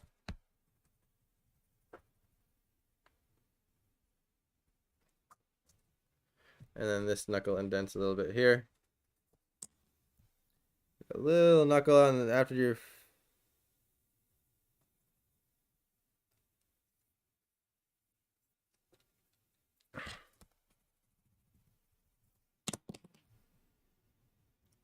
hands are always a bitch.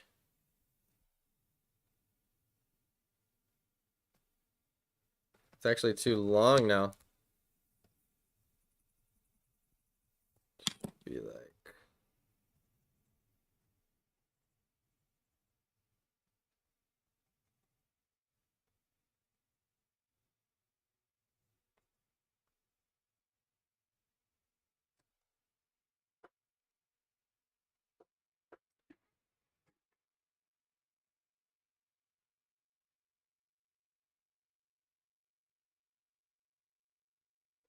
hands are always phenomenal. Ah, man, I wouldn't go phenomenal, but I try. My stuff in my books has changed so much from the version I sent you. It's been a process of refining and clarifying. Yeah, I'm sure. I mean, that's the way it goes. Whenever you're ready to send me what you've done so far. Nice, yeah. I've read some of it too. It's awesome.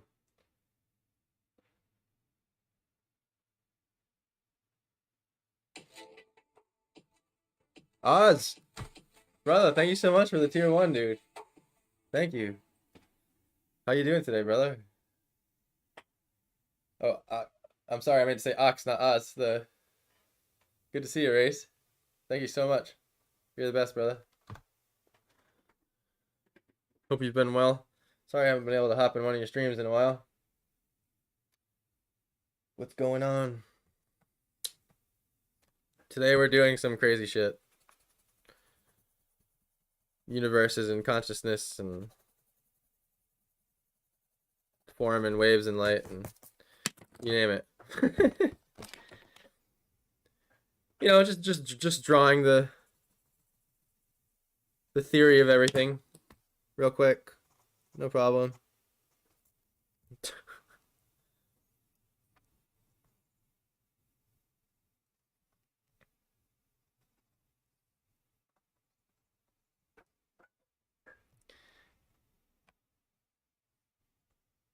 I feel like this guy has a sleeve on, no? Or it should just be arm.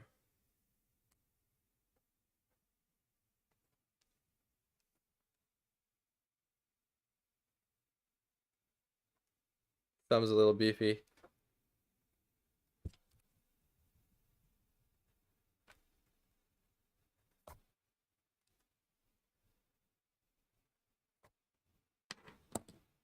It's good enough for a tiny painting.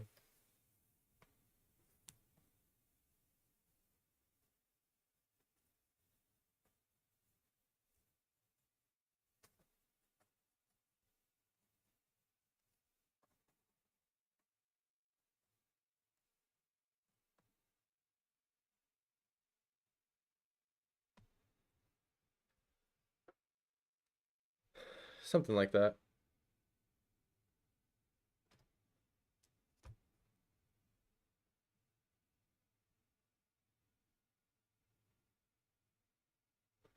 The direction of the hand is like it's getting handed to somebody, but I don't care. I'm just gonna keep it that way.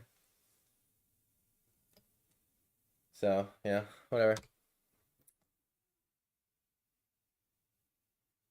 I'm good, Planet. Good to see you too, brother. Good to see you too. I'm gonna have a Ritz cracker. My stomach just went like haywire for a second. I think it's just like the only coffee thing.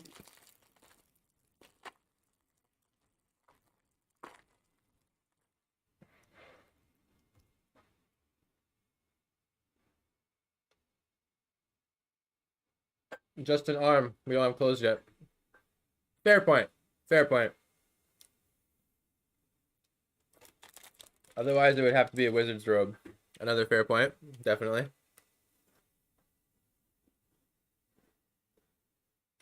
Well, I guess we're anthropomorphizing God if he's a human hand in this one, right? So technically, you could put nail polish on him.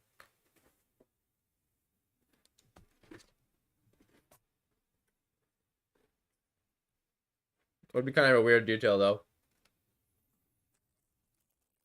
And weird as in, like, comedic, I think. So you'd have this whole drawing, right? And then you just have, like, a pink thumbnail.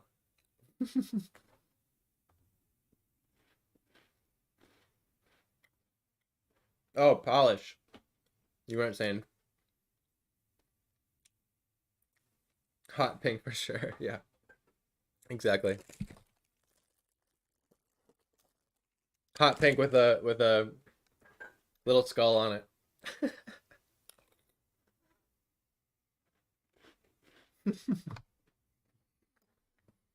Y'all kill me.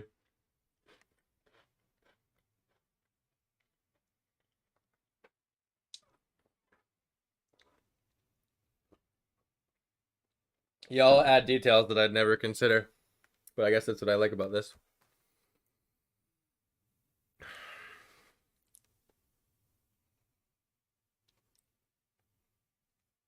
Okay. I'm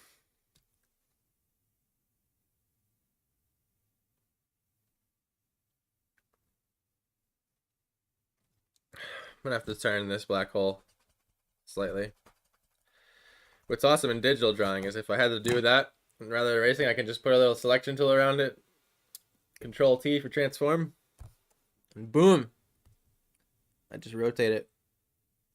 Little perks of digital drawing. I just wanted to be like relevant with the edge of this sphere, you know what I mean? Just felt more aesthetic. I don't really need to draw it out. It's gonna be a paint thing.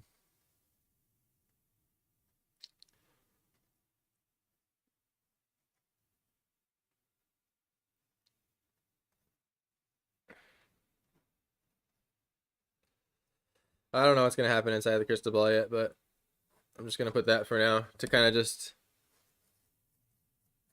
show the negative and positive side.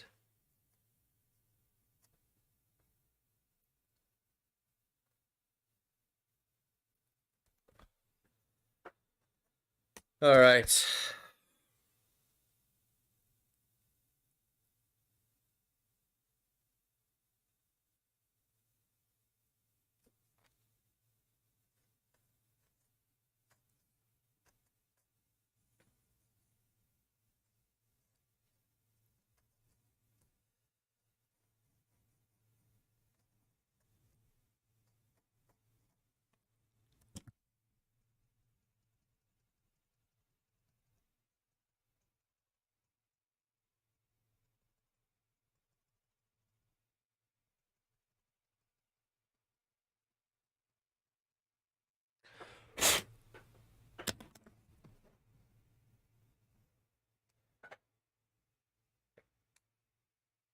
Maybe my book needs some theme music too. Ocarina of Time, perhaps. Well, you might run into some copyright issues with that, but it's definitely good music. Um, how do you picture having music for a book though?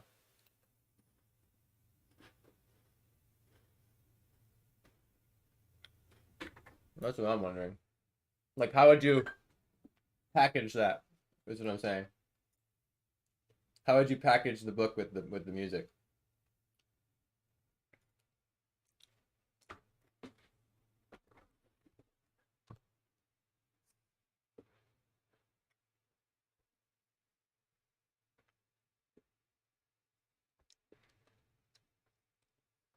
I still like the library idea, guys, kind of. Like,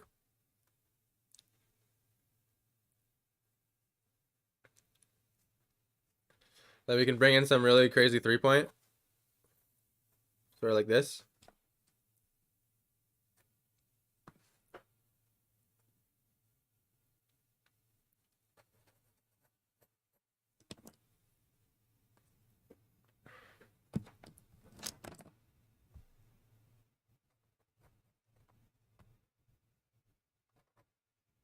I'm just gonna go for it. There's already been too much thinking on this painting today.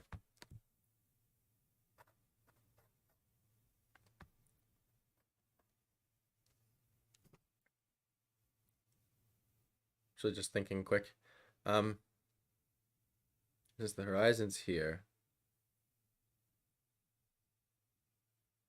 Just gonna change this line slightly.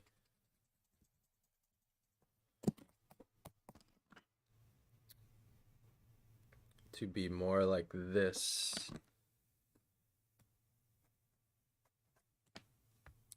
Just giving myself a little reference point there.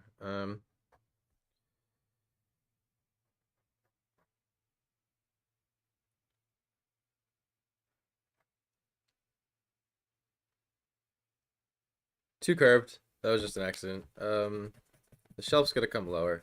That's what it is. Shelf's gonna come to like here.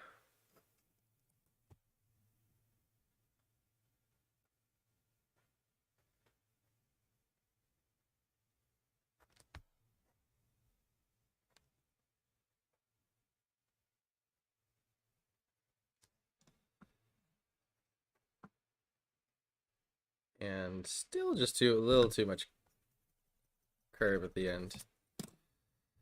We just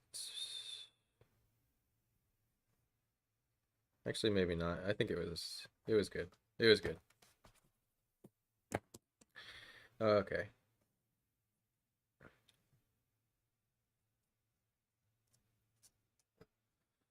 I'm thinking edge there. Really cool. What's really cool about this drawing is it all shows the creation within the creation concept, multidimensional aspect. Yeah.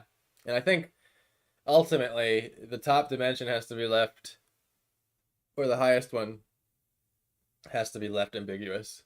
Because you have to stop somewhere. It's just like or it just keeps going. So I feel like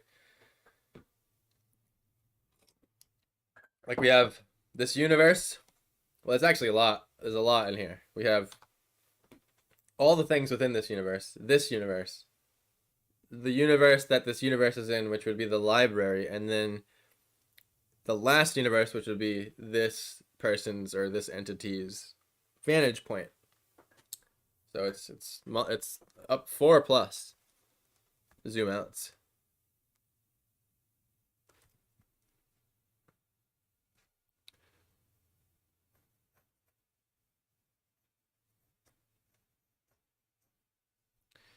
And hey, thank you. Appreciate the 100 stars. Thank you so much. Or bits, stars, bits, super chats, whatever. They're all different. Thank you so much.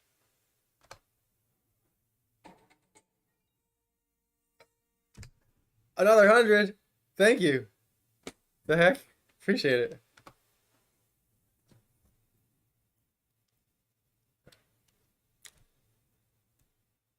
Really loving this. Books shelves can have titles on the binders like planets or fruits or aquatic creatures. Yeah, I mean if they're it's really tiny. Like, you know, like look at my pinky nail. You know, a book is gonna be like that. You know, try to write aquatic creatures on that little space there. That's all. If this was a much bigger painting and you know, I had all the time in the world, then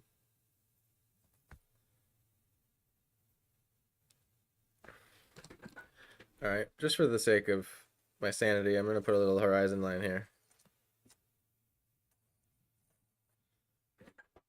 For some reason, this drawing is making me like check a lot.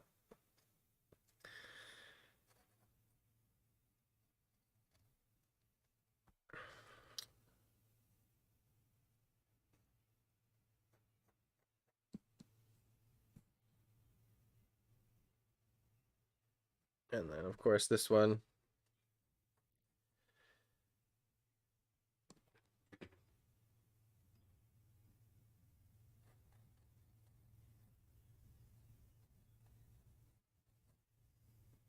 Make the bottom shelf like a fatter one.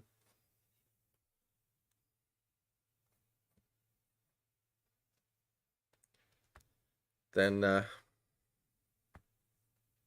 I picture this sort of being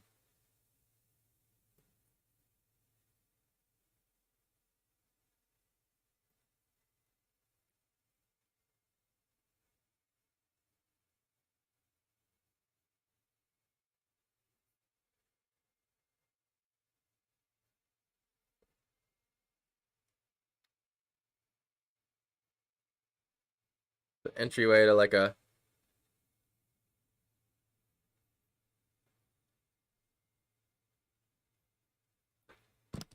not curving enough. I guess I did undercurve over here. I'm just not trying to be like super crazy fisheye, you know. I'm trying to just like give a flavor, like a touch of it. And we're doing 4-point here. I originally started this in just 3-point, but I figured I'd do 4-point because of the whole dimensions thing.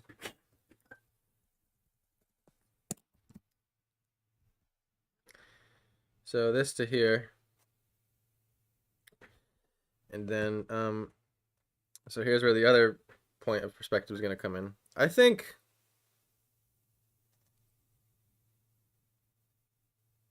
it ain't going to be that harsh. It's somewhere in that direction, I would say. Toss in our first book here.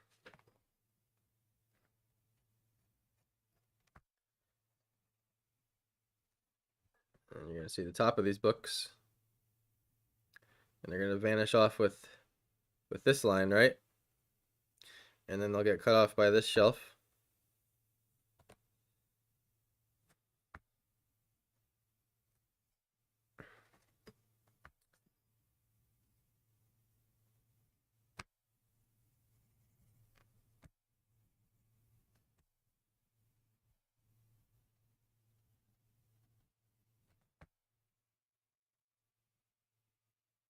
I'm kind of like making the books messy.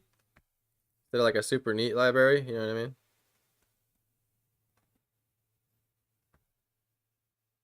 And this would only go in a bit before the next book.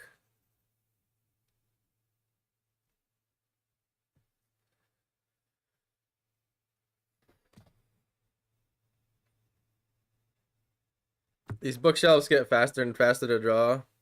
I've done a few libraries in my day for some reason. And basically, you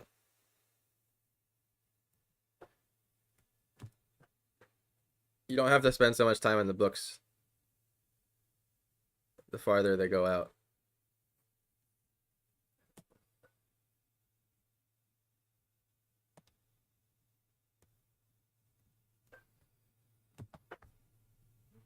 And this should be getting thinner too.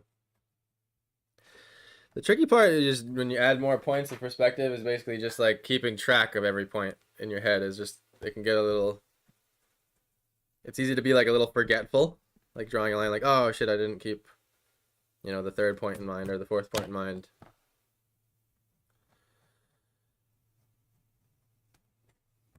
So it's like you have to account for 3 vanishing point, like 3 directions of disappearing rather than 4, vice versa.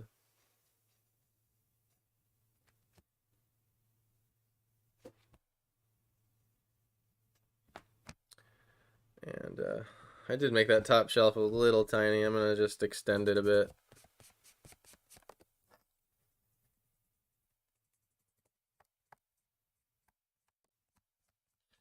It was for vanishing, but it's not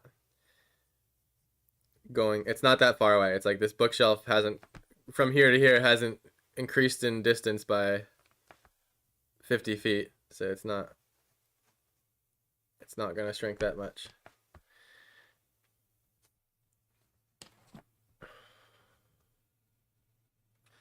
And we're outside of our cone of vision here, which, for those of you who don't know, everyone sees in a 60-degree cone.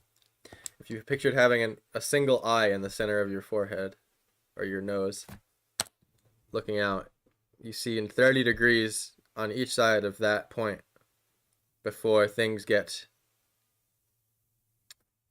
distorted and blurry. And you can test this for yourself in your own vision.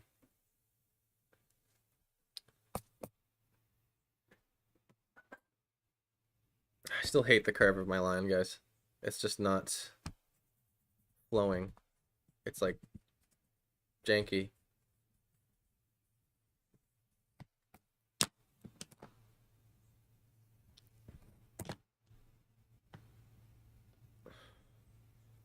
And I guess to me, what's tying home this being another universe is the fact that it's in a 4-point perspective, is because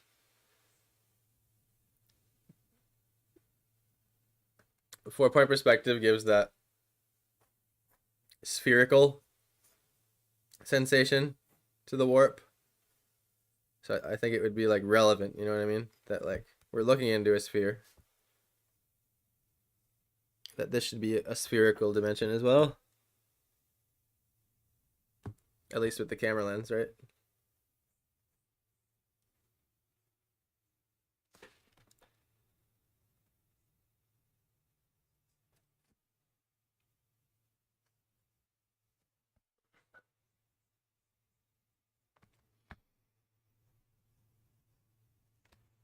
I'm feeling better about the curve.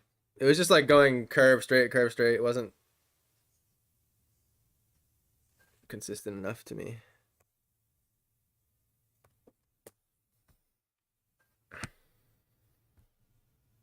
In this book, I don't like this. What happened with this book? I just was sloppy about.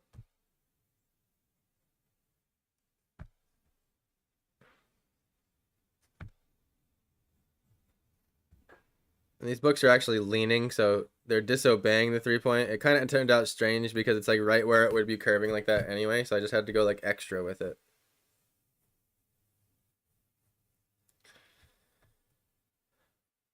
Let's have this shelf more packed.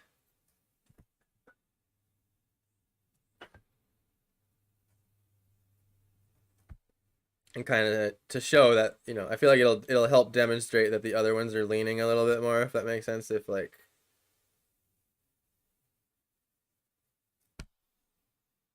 these are being absolute.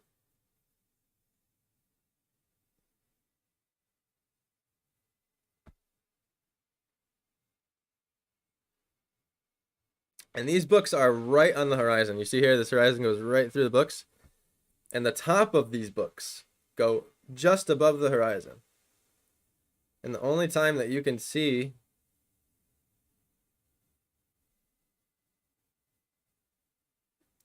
on top of anything is when it's below the horizon of your eye level. So those would just be level. Doreen, what's going on? I just looked up a chat. I was drawing for a second. What's going on? I'm painting props for my son's birthday party. That sounds fun. Nice. Let's see, catching up. Titles. Yeah, I'm just saying it's tiny. Like, look. Do you see what those two letters say right there? You know what I mean? Like, I just like it's not that it's a bad idea. It's just that like the idea won't read, so that it won't matter anyway. It's just something I'm learning in art. I can't even draw it small enough, even if you had a magnifying glass to like come in and look at it. You know what I mean? This would have to be like a 14 by 16 at least. And Dorian, when you say painting props, what are you painting? Like decorations, like the tables and stuff, and like what's this? What's an example of a prop that you're painting? In my book, I describe every soul having its own journal of lives past, present, future, along with the archetypal objects. There are soul memories stored there. So there are a hall of records for every soul ever created. Oh, the sparks of souls concept, that'd be interesting. Yeah, I mean, the library is definitely relevant, I think, to this. Because to me, the universe has some strange way of storing information and moving it about. And so this is just like a vault. I don't have a disobeying book. It's leaning that way. And just to see where this is vanishing. So if I followed this out here, right? Oops. I'm sorry, I didn't change the camera. If I was to follow this out,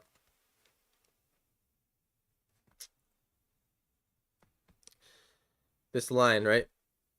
Out to my horizon line, that would be my guiding point to what this book line would be.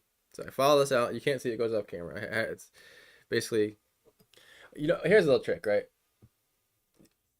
I do this visually with my brain, but you could imagine that this horizon line comes off the sketch pad and onto the table like this. Okay? It keeps extending. So we take this line here and we bring it out like this off the paper. Like that. And wherever this line hits on this out here, that's where you come to this book here. See that? And it's off because of the camera angle, but from my vision, it's lined up. But basically, you know, it would be a little bit lower. It would be like here. And then that would be the line for the book. And most of the time, like, realistic perspective is the vanishing points go off the paper. What happens when the vanishing points are on the paper is everything gets super duper squashed to the max. The books here are going to be relatively straight up. The ones that are true to this bookshelf. True being level. That's what I mean by true. Little book in between there. These details can sort of become, they can become like just sort of lines and dashes in the background. You'll see. And Need another book here, I've decided.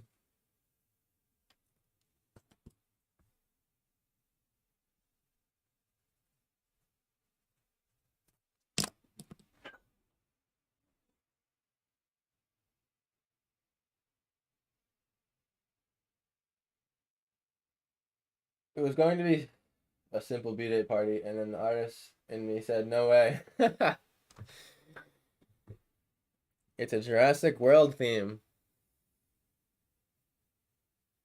And I asked myself, how the fudge do I get myself in these situations? I paint a photo board. Nice. You got like plywood, cardboard cutouts of dinosaurs. Like standing in the yard and stuff. Another painting for the Souls concept for sure. Yeah. Your skill set is ever growing. I try to keep it growing. I don't want my skill set to plateau. I'm just gonna zoom in here. I know there's blue on the top. That's from the last painting from the other page, but that's gonna be covered soon enough.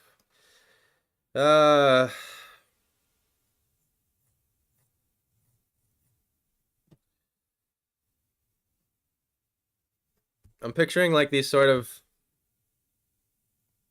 and see that right there? I just didn't even do perspective right. The lines always need to converge. Like this line went away, creating a V towards me. It needs to create a V away from me. But I'm picturing these sort of fancy rugs, which is where I was going.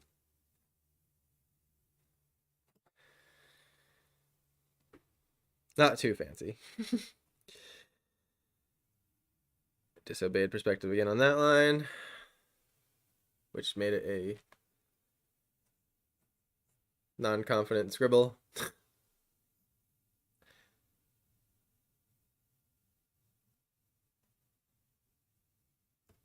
Picture the rug just having a trim. That's it. Nothing fancier than that. Gold trim. Red rug.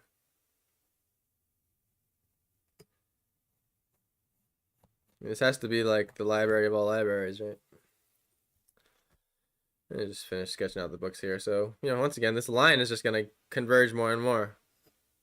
And once you have this one, you know, I don't have to check. I've already checked this one enough to carry it out here. And just kind of eyeball it out like that.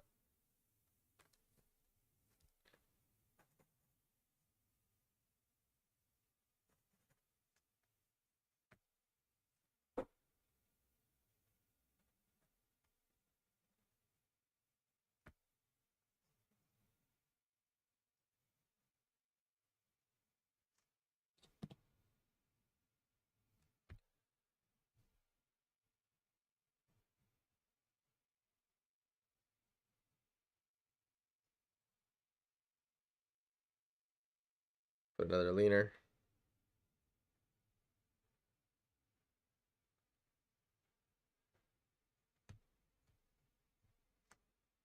And things get off. When things get out of the cone of vision, you don't have to detail them or care about them as much. If your focal point is strong in the drawing, then it'll create that sort of real life effect to where they focus in on that, and then everything around them will become blurry outside the cone of vision.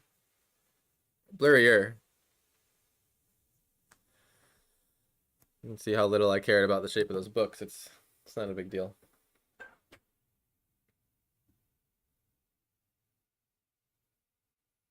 That funny video of you losing your pencil never to be found again had me.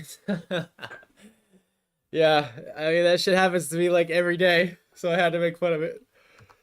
Hey guys, I gotta be honest with you. I'm gonna go refill my drink really quick and go to the bathroom again. Kind of caught up to me. But please hang out. We got a couple hours left. I didn't even start painting because this has been a ridiculous brainstorm today, but it's fun. I like this idea. It's one of y'all's classic challenging ones. So be right back. Yeah, let's see. It's this button.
Alrighty, thanks for sticking around.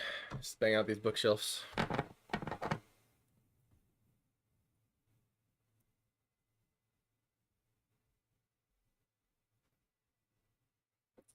Okay.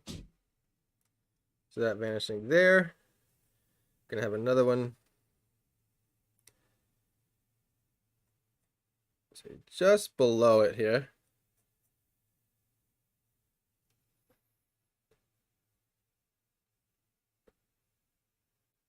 It's gonna go behind the crystal ball, which is gonna be opaque black space.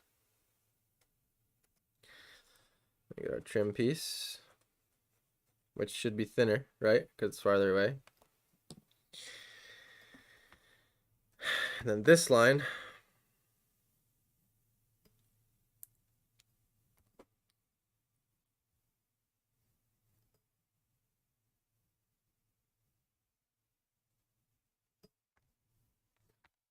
will go here.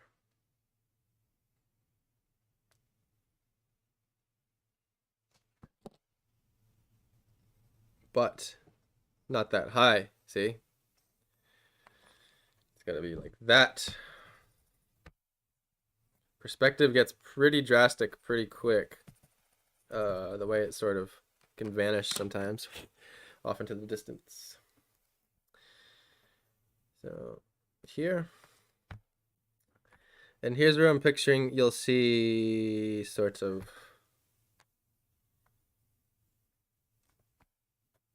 where the other bookshelves are going, you know?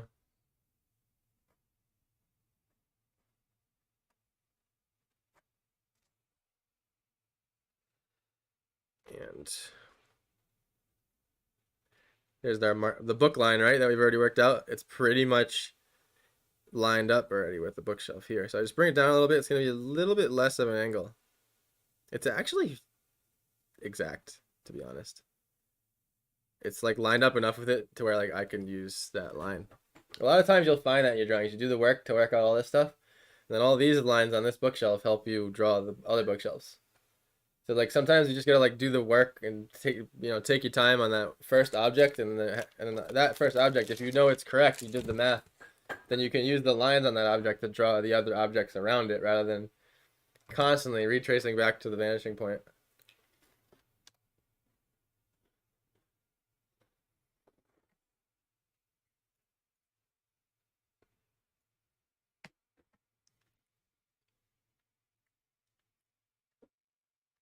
And I'm thinking there'll be another bookshelf here. Just barely see it starting.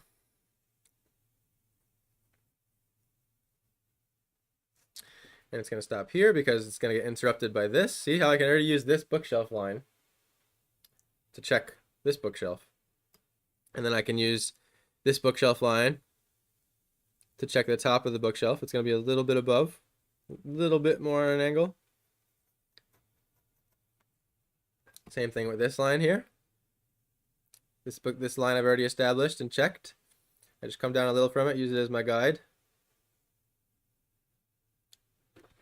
It's a little bit up, just like that.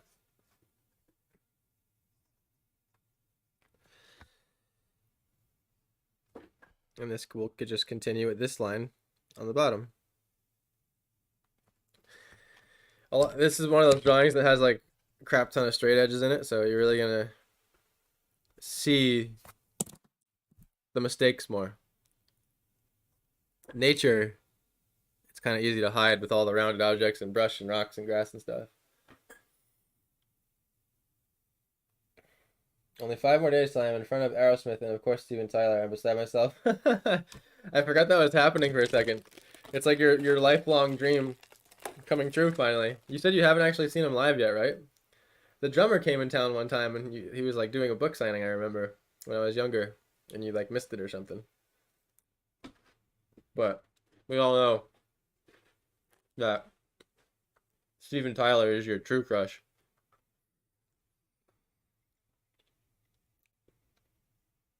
Wow, how fun is that? I love Aerosmith. Yeah, Aerosmith has some good ones. For sure. I don't like them all. Yeah. I don't like every single Aerosmith song, but like when it gets a little too screamy on me and like wow, like that's when I can stop enjoying it. But I mean, that's Steven Tyler. You can't take that away from Steven Tyler. However, like I can't remember the name of it. There's one that starts out with this really cool guitar riff. You actually gonna learn it one time. It's like this dark sounding guitar riff, and then the other I like Sweet Emotion. Who doesn't like Sweet Emotion?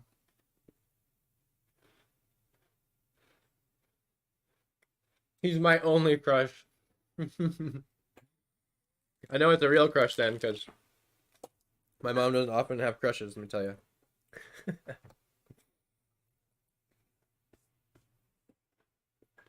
Wow. So you guys aren't even high school sweethearts. You guys are middle school sweethearts.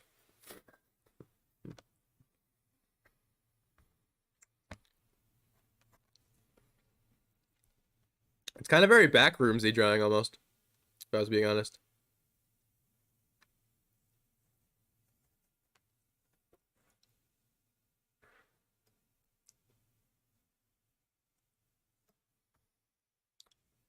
So how about this? Instead of having them on the books, I know libraries normally they'll have like a little sign right here on the side of the shelves, and they'll give you a little like information or whatever. But we're not gonna even see the words. I'm just gonna imply there's words there.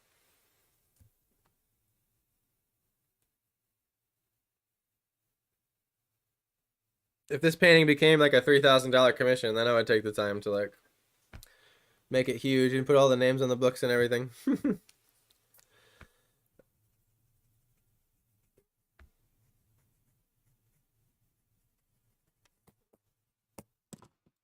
All right.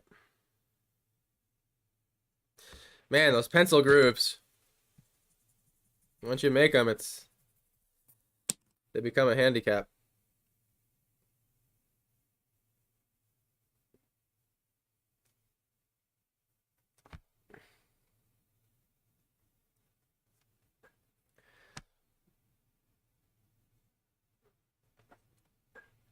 Definitely gonna come in with the pen on this one too.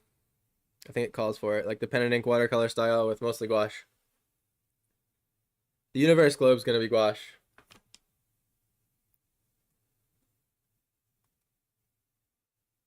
Yeah, his vocal range is nuts. I don't idolize anyone except Steven Tyler. Sure about that? You don't have any favorite artists that you look up to?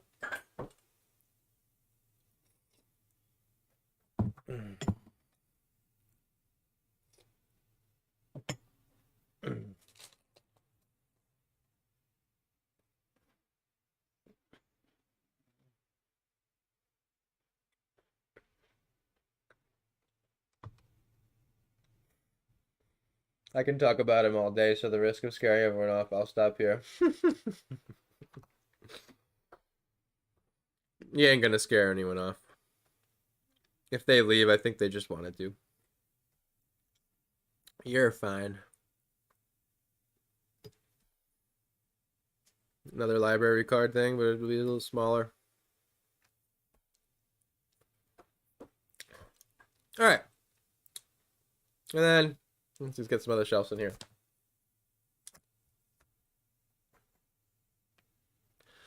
Actually, I'm going to do.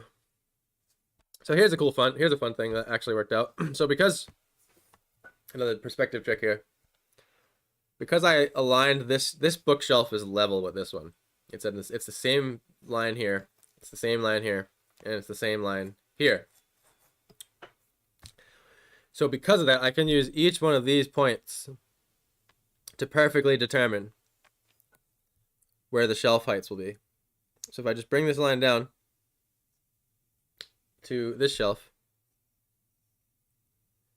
that's where that one's going to be.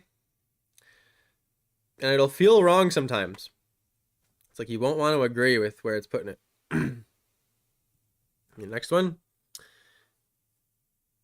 But just trust it. Trust the grid. And roughly there.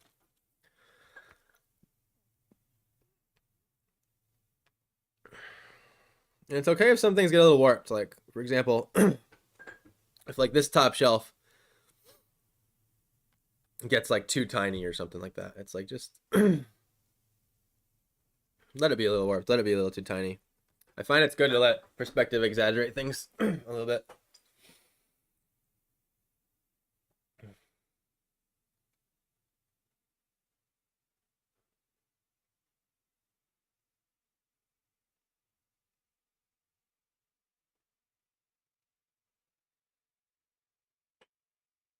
Only you. This drawing is just perfect. It's far from perfect. Have you played around with any more ideas for the commission? I think I will wait until that point to make it, to main it, to main it. What do you mean main it? Oh, name it. Sorry, I didn't see your correction thing till now. The fisheye perspective is great here for depicting the transmission feel. Yes, I agree. I could have even warped it more. Like, I could have brought the vanishing points in lower and closer to the paper, but like, this isn't right. See how that's not curving? It's gonna curve with that bookshelf. And so does this. These were too straight.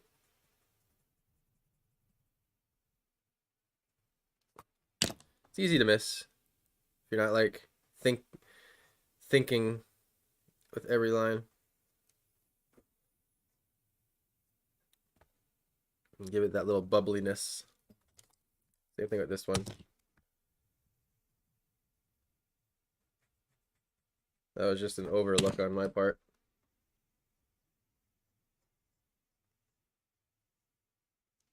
Cool. Roll with that. Okay, I'm going to bring out more bookshelves here by following this line. I'm going to use my pencil to save time. Good little trick. Use it as a ruler. Memorize the point. It's about where the shelf will be.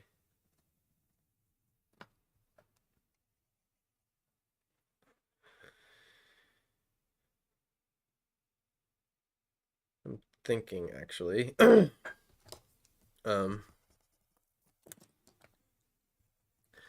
These should start curving too, so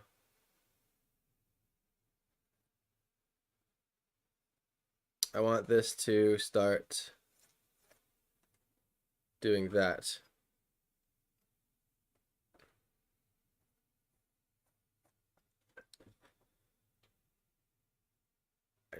I brought it too low. High, I mean. Just needs to come down right to like here. So this is the 4 point on the horizontal where everything curves the same way. Like basically it's just the same thing as turning the paper like this. And this would be like your center point here coming down the paper. Which when it's this way, it's your horizon. You know what I'm saying?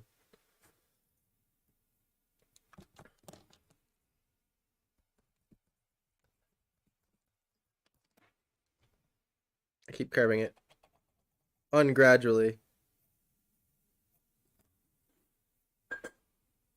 That's enough. Doesn't need to be like hyper curved. I just to move it quick.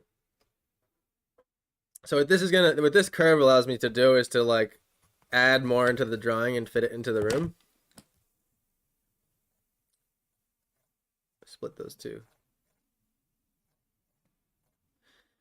And you'll see what I mean here in a second. Because what it does is excuse me, I might have to get a drink here in a second. My throat is like got like a piece of dust in it or something. This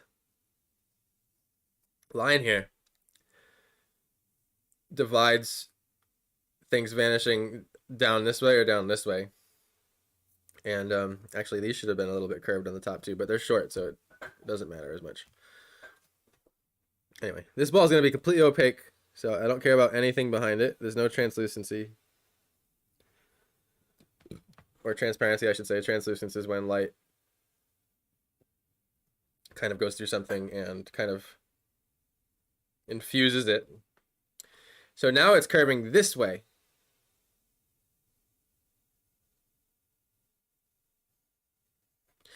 And this, the top of these shelves, you also need to imagine this curve here. So this shelf will come up and hit this curve. It'll be down slanted that way instead.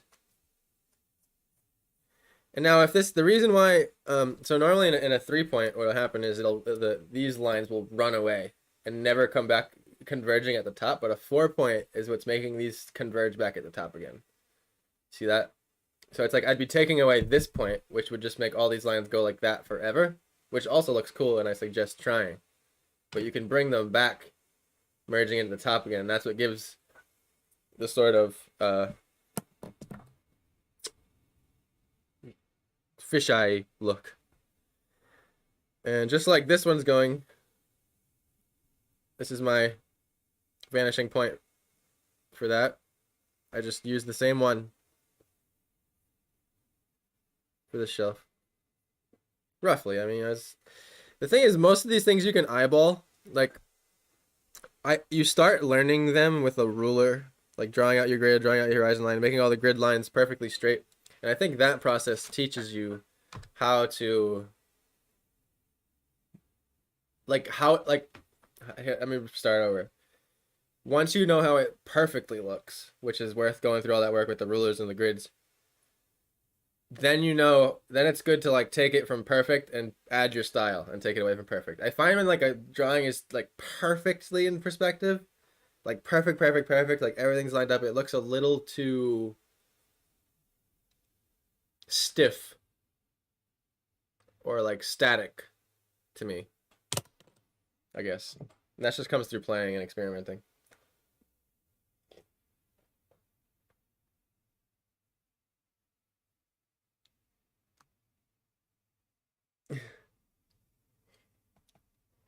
And to keep going on your question, Stephanie, I have played around with more ideas of the commission, but in my head, that other painting that I did,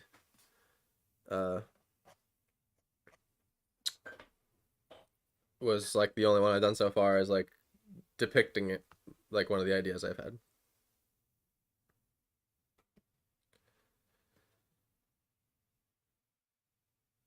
Now to add interest, I think it would be cool to make this a little bit wider and not be exactly the same as the other side.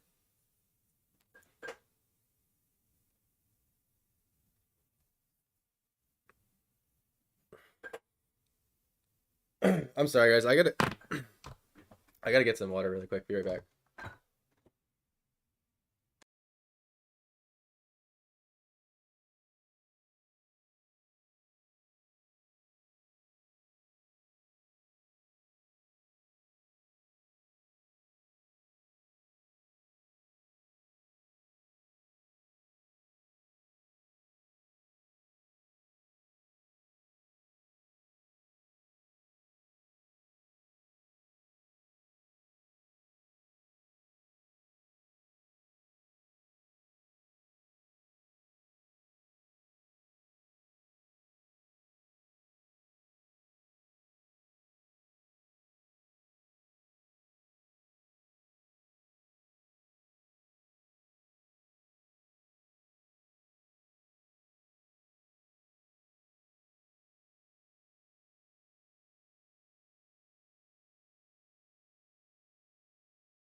Hey, sorry about that. I just kept like having to clear my throat.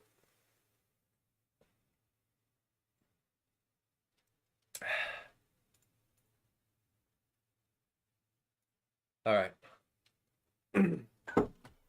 Getting close to finishing the sketch here.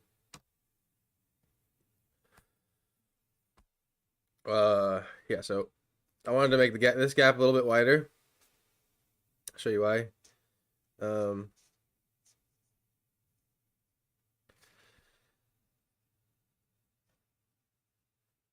so that top shelf will be. Sometimes I draw the line out. I mean, in this case, it's like I'm can't find my little eraser. I'm what was I saying? I'm painting over it later, so like I don't care as much about the messiness everywhere.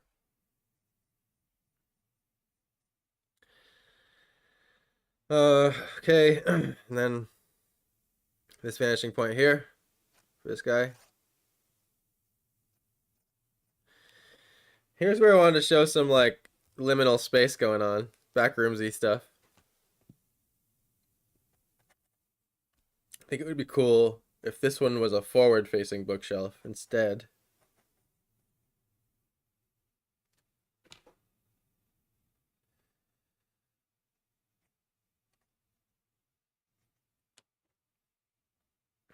Right? Which would then probably be a little bit thinner, actually. Because now it's getting farther away. Oops. Dropped my pencil on my drawing. And things will be the most curved on this side of the paper, so I gotta bring it out even more. Really. Okay. And then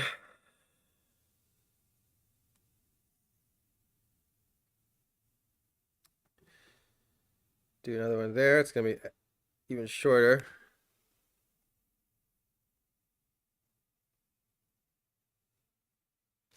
And then that. And then that. This kind of reminds me of one of the backrooms levels. The end. It's called The End. If you go on the backrooms fandom site and look up the level The End, it's literally like kind of what we're drawing almost.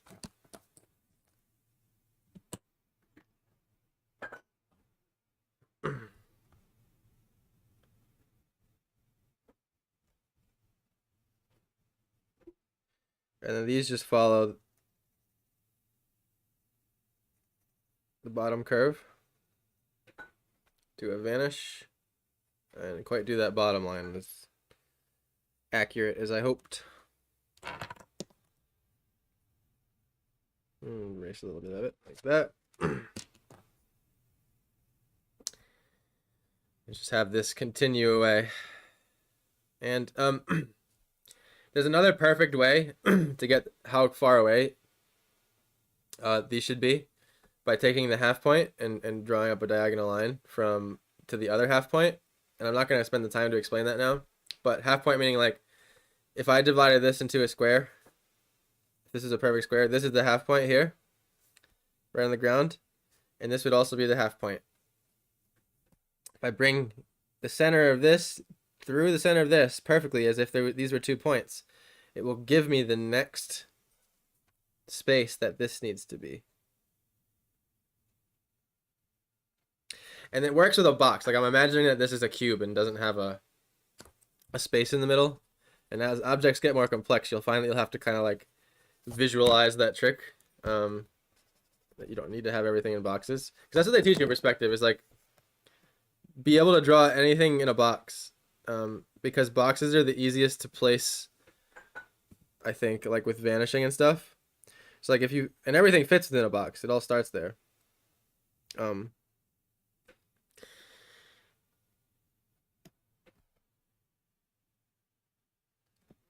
Like drawing a wine, like a box, like if you want to like have a wine glass perfectly sitting on a table, you can like draw a cube sitting on a table, which is way easier.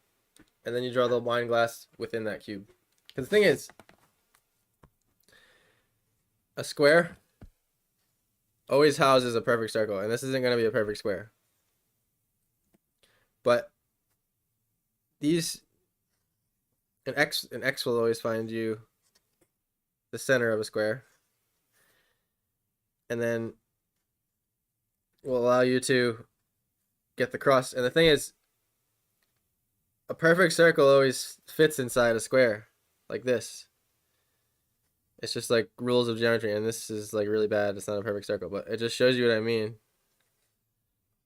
That like a circle fits inside that square. So what happens is, the reason why it helps, like, is because we're taking this and turning it into perspective, right? So if we have our horizon line here, right, and now we want to take this circle and lay it flat on this ground, right? There's our two vanishing lines. There's the square we're gonna put in, right? Here's what our square looks like now, because we just took this square and turned it and laid it flat on the ground. You find the same center point with the x, right? There's the x. There's the cross, which, you know, you can see this half, right, is bigger than this half, or smaller. And so it does all that work for you. The x and the cross, it determines all those proportions for you. And then in the same nature, you took this circle, which I like to start on the straight line and kind of come off of it when I'm drawing a circle. This will give you like the best guideline in the world to draw an ellipse in perspective. And it takes a few, like drawing a few ellipses within a box to get like how they kind of sit in a box, you know what I mean? But like, you look at this ellipse, it's not perfect. Like, I'm rushing this to make a point. But you can see that like now it's like laying on the table more accurately, and it's like how you would do it. And you do 100 of these, eventually you can start just like, you know, placing ellipses down that kind of feel right enough. You know, because like in my mind I'm just being like, okay, I want an ellipse here, right? Like vanishing could be like something like that, right? It's like, but there's the vanishing points, right? There's my box. If I did the ellipse first before the box, roughly, you know, there's my box around that ellipse. There's the x, and it's, you know, that was pretty accurate. It wasn't bad. You can check your work like that, you know what I mean? And again, I'm being super duper sloppy, but like to the point of the wine glass, you know, you can have that up here, right? Like it helps you with anything. So like here's the other box, right? You have the box going up this way now, say. X. That's the thing. You can, you know, get your ellipse inside that square, which again I'm not doing it in a stellar job of. And there's your wine glass. You know, you can draw your wine glass, and then the base will of course go down to the other side of this cube, right? Which you could use to draw the base of your wine glass. So it's just everything fits within a cube, and if you can get the cube in perspective first, you can draw anything within that cube. And I hope a fraction of that made sense. And this goes for everything. Like if you want to draw a human in a weird like action pose, draw an elongated curved rectangle box, and then draw the human within that rectangle box, and you'll find the human will look 10 million times better in perspective. Like what I mean by that is like,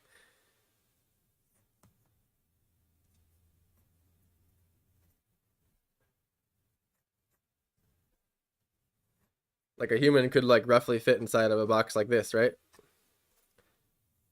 If you drew it in perspective, it's probably a bit thin, but you know, you got your feet, right? And right away it's already helping me like be like, okay, the feet need to be like on the bottom of that, right? Like then the legs go up, and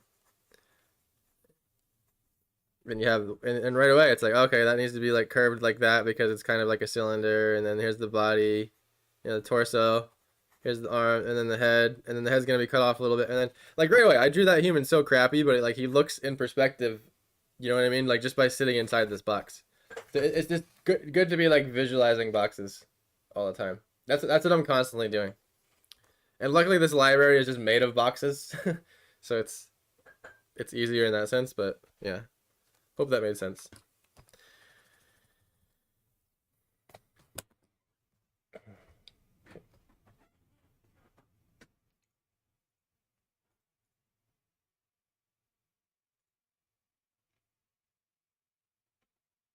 All right.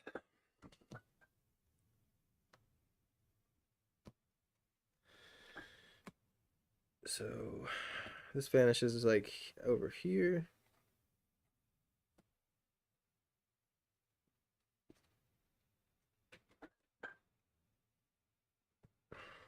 That wasn't a good line. We're getting close to the horizon here. It's just... Oop, my pencil graphite was like not on a fine point there.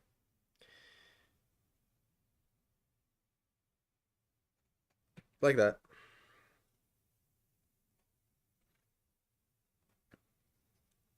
If you nail the big blaring things in your drawing that need to be right, the little detail things like this like aren't gonna like throw off the perspective as much as like this shelf would. Like this shelf needs to be right, like these shelves need to be right, but like these lines back here, like the subtlety of like this being off a micron, it's not gonna. I mean, yeah, try to get it perfect because it'll everything, you know, anything that's in perspective right will just bring the drawing that much more into perspective. So do it if you can, but don't worry about it too much.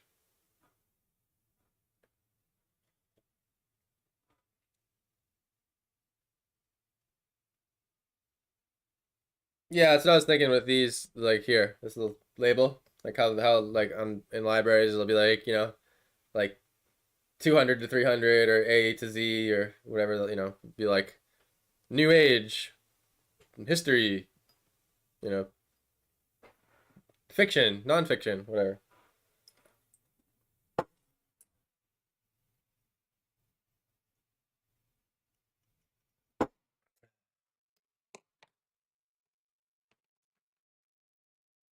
All right. I'm gonna spend a little time tossing these books in over here on the right.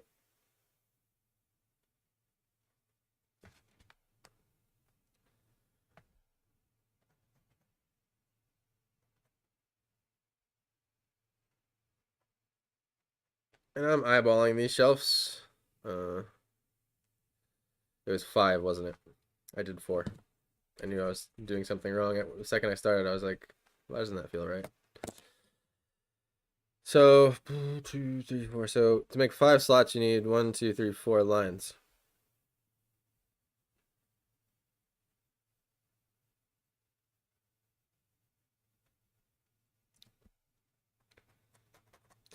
In this case, because there's a lot of like squareness going on, it's things are relatively even with the shelves here. And basically for these, it's gonna be like a little line like this, right? Here's what I mean earlier by like you don't need to like go crazy with these books when they get farther out. I'm gonna draw the overall shapes like that, and some little just like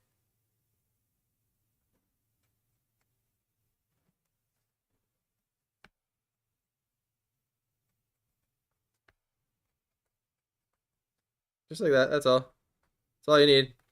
Cause like you see this, like there's all this information right here, and it just tells your brain like that's what that is. I don't need to spend any time on it. Like, of course, I mean if it's your philosophy to detail out every single little thing in the drawing, then go for it. It'll look cool. I've been there. I still go there all the time. I just don't do it as much these days because a lot of my art has had to do with getting it done fast and good. So, and that comes along with like having to make money with it.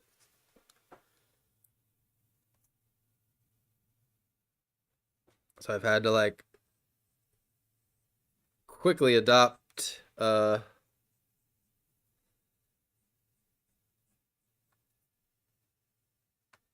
like sacrifices like that, priorities.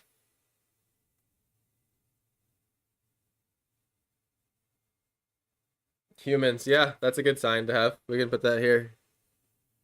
Here's the thing, you'll follow this curve. That's where the sign should be. Roughly there. You know, if I'm off literally a distance of 2 hairs, I'm not overly concerned about it.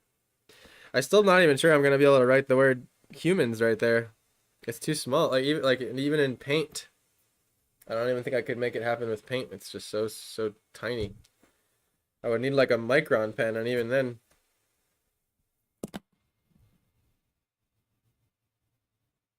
I mean, you can see like my mechanical pencil lead. My mechanical pencil lead is as big as that sign. So imagine trying to write a word within the size of a mechanical pencil lead or tip. I guess give you an idea of like the scale we're drawing at here.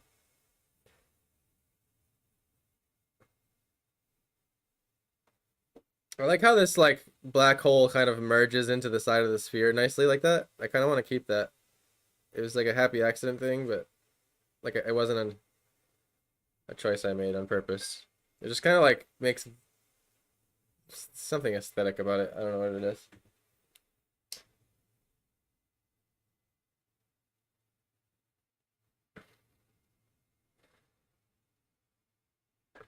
What I'm saying is like try to write the word humans in a eighth inch by eighth inch box. You know, eighth inch by 3/8 inch. I'm sure you could do it, but like this is gonna be a gouache painting, so it's like I'm trying to imagine dipping my brush, my smallest brush, and getting like I'll try when it comes down to it, but pretty sure it's gonna just have to be implied. If this was a bigger piece of paper, I could definitely make it happen. Because these would end up being, you know, like a probably a quarter inch by quarter inch instead of I would say it's like 2.5 inches by like 3/8 of an inch.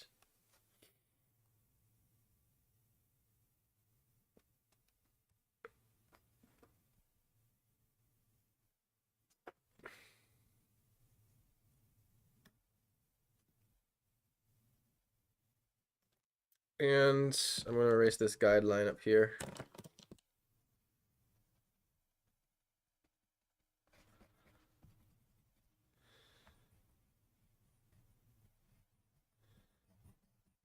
Gonna need some sort of ceiling.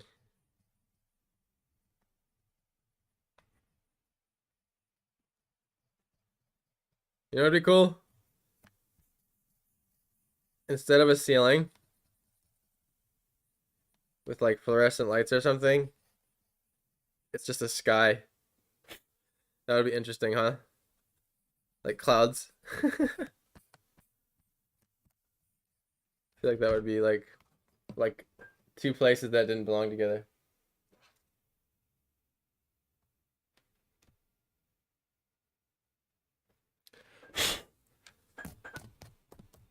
Along down the side of the shelf. I just think it'll really pull this together.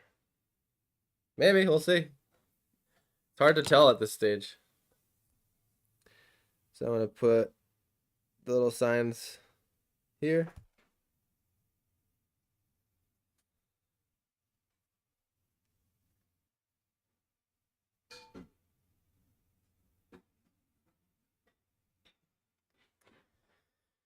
All right.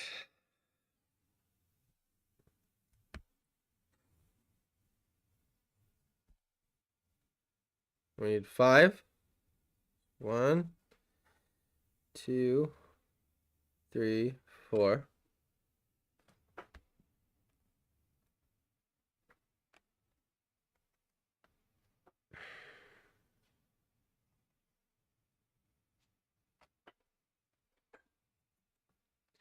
One, two, three, 4. I'm gonna make them all 5 shelf bookshelves.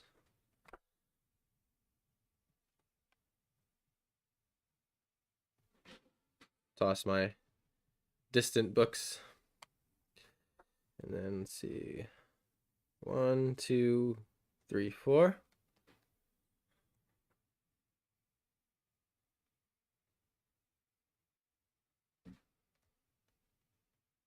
One, two, three, 4.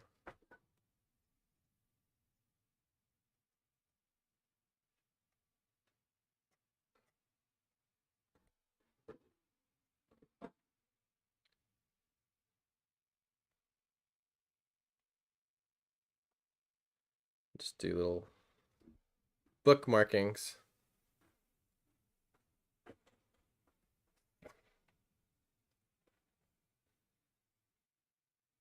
Yes, the sky for sure. Stars and galaxies. No more crystal ball is a black hole. We already have a black hole in the crystal ball. I don't want to take away from that black hole. I think we got to keep one black hole. In my honest design opinion. But I really do like that this would be space above. I'm definitely going to do that. That's really cool. I like that a lot.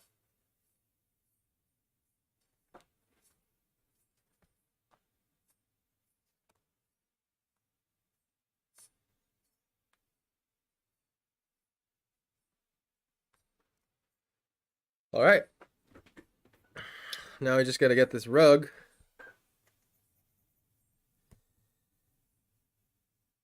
That needs to vanish, right? See this guideline here I'm using for the rug. And that will actually come out to like that. Believe it or not. Before it turns.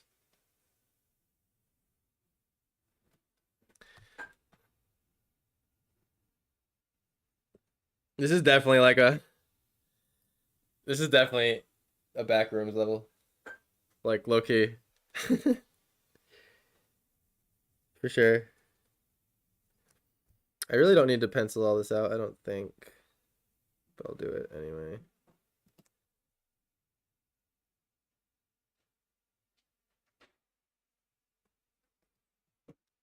So you can see now that I've done those, this line is feeling incorrect. It happens. These little areas of the drawing that sort of become their own little perspective universes, and it's better to kind of cater to everything that's near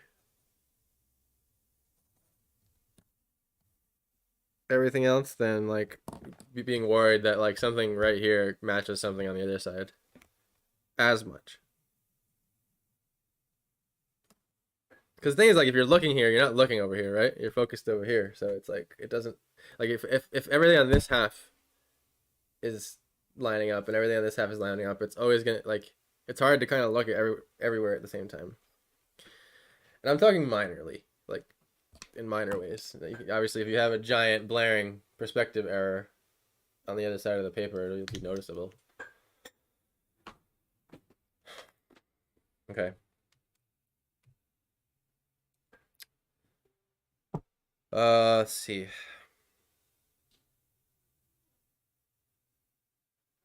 Get the pen. Pen time. I'm gonna go with my silver fine tip today, as I feel like the Fude nib will give me some fat lines where I don't want them. I suspect this pen may be running a little bit low on ink, but I'm going to go for it anyway.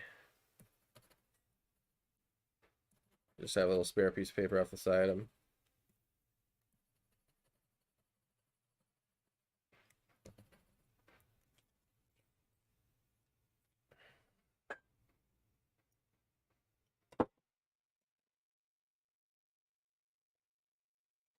All right.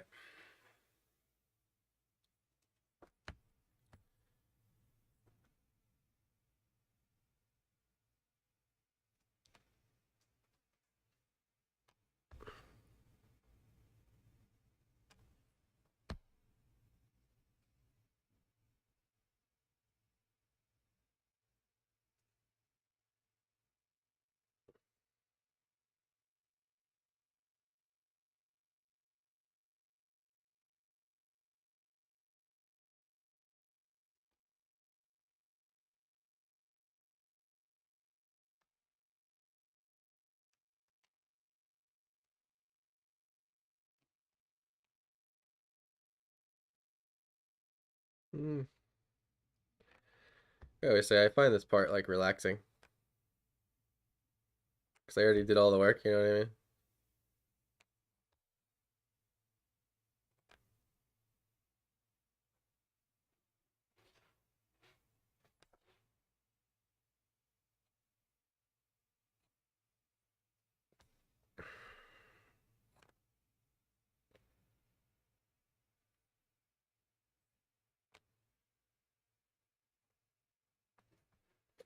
And I'm being careful not to like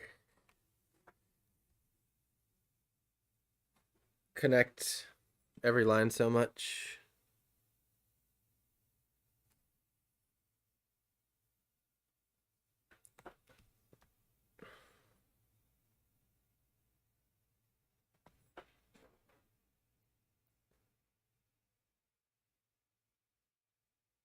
So excited to see the color. I hope I don't disappoint.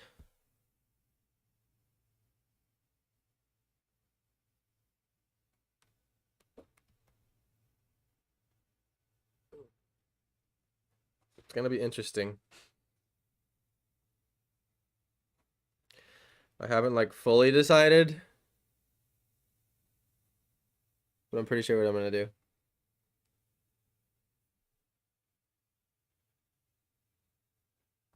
I didn't like how that line played out, but I have to keep it, so fine.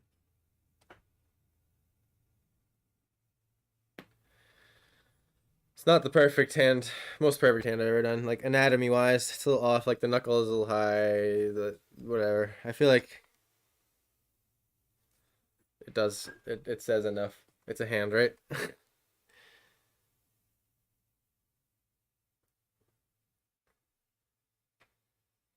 And I'm pretty sure this crystal ball is going to just have like a white edge anyway. But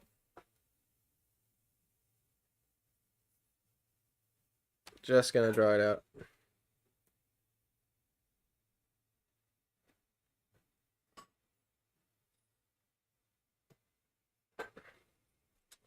It's a little nerve-wracking trying to get this nice circular line with pen.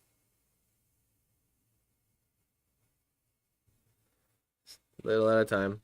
All right, here's where I'm gonna turn the paper and not care for you, the quality of your what you're seeing, because it's just 20 times easier.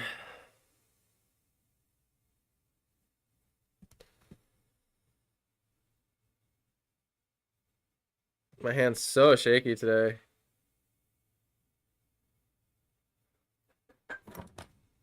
But I'll take that.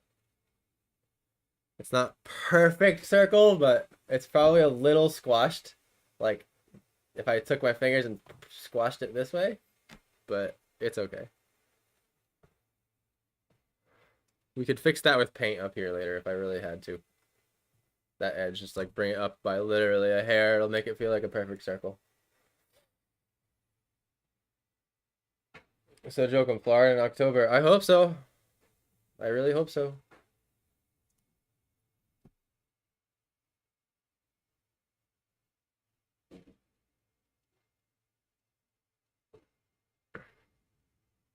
You have to remind me, is it on a weekend or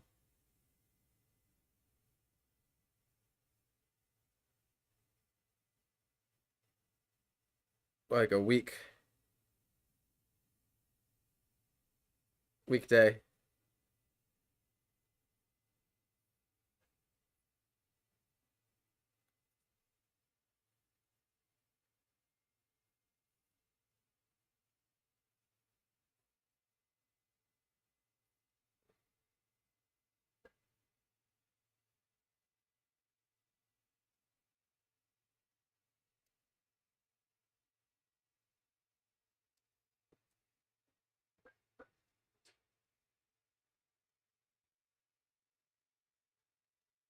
I mean, this is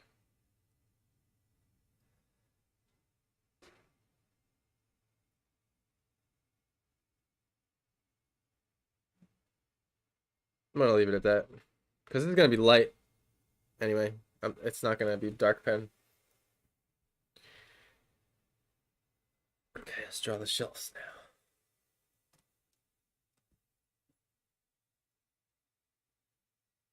I did not see this idea ending up here today. I'll tell you that much.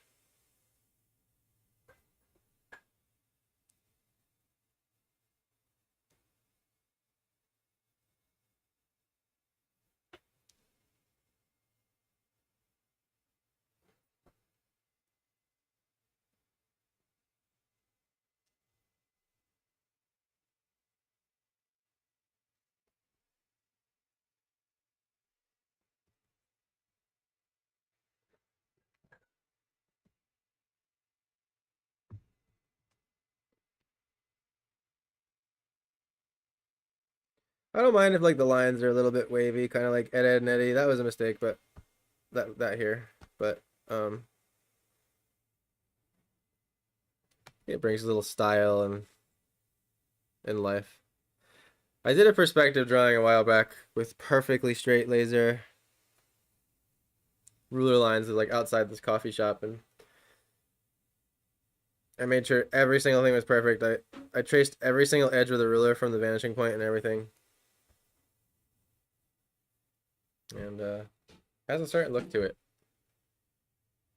For sure.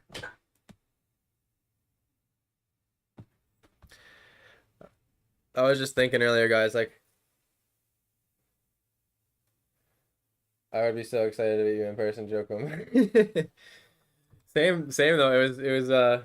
It was cool to talk to you on the phone the other day and actually like hear the voice behind the comments. Because now, like when I read your comments, I'm like reading them in your voice in my head. You know what I mean? Rather than just like making up my own Stephanie voice.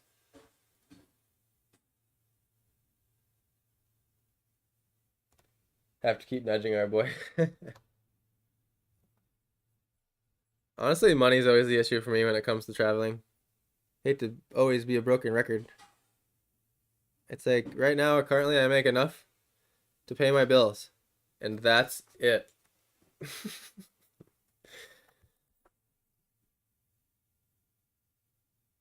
To have food and my utility and my rent covered, and basically nothing more.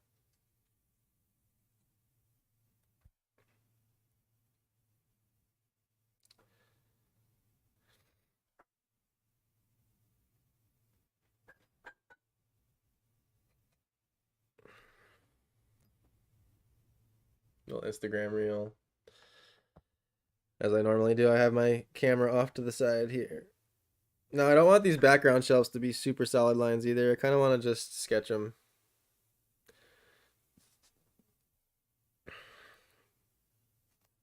I want, see what happens is one of the hardest things about transferring or like penning up your pencil drawing is to capture the life that pencil sketching has with the pen marks. I find that I accidentally take a lot of life out of my pencil lines on accident. So lately I've been really trying to like trace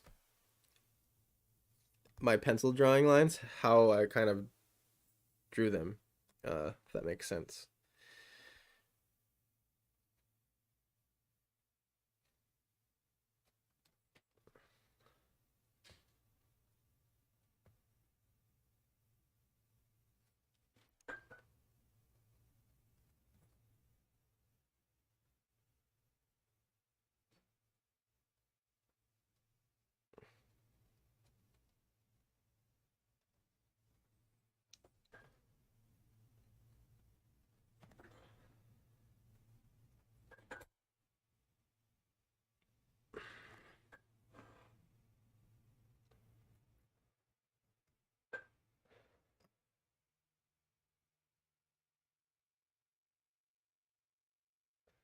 Trust me on this, you will not regret coming, especially with Steve and Stephanie at the party.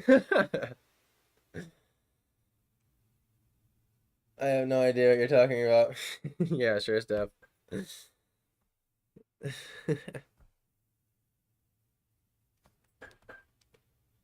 I mean, according to what should be happening in October, I think I should be better off financially for some travel in my life by then.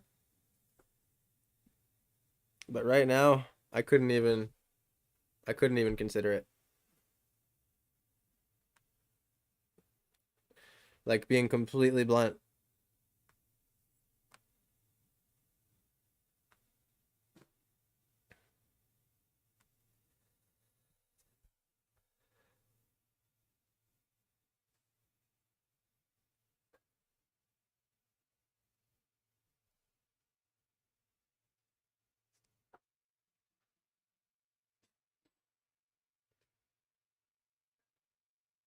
But like I'm thinking about making it affordable by coming for just like a weekend and that's it. You know what I mean? A few days, drive back.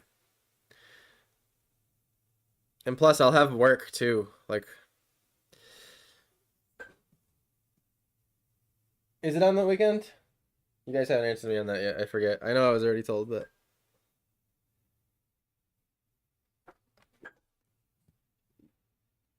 because if it's not, like, I'll legitimately have to bring my laptop and like work in the morning. Not even kidding.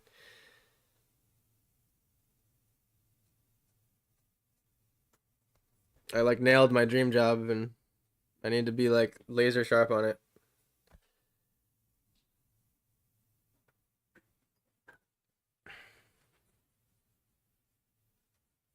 Like weekdays, I'm pretty much like I'm locked up to my job now and whatever they need me to do, which is awesome. It's not a negative thing. I love it. I'm making video games. It's like I can't even believe I'm doing it sometimes. It's like what I wanted. One of the things I said that like I'd be happy doing when I was little, if I ever was ever able to. I'm doing it all: the art, the modeling the characters, animating them. It's very, very, very fun, but it's a lot of work. And basically, I'm on call on like a chat room Monday through Friday, just like grinding out games with my crew. So I have to figure out how to balance that too when it comes to visiting. Take me back 3 weeks. I didn't have the job yet. It was different. But besides money, it's another thing I have to consider.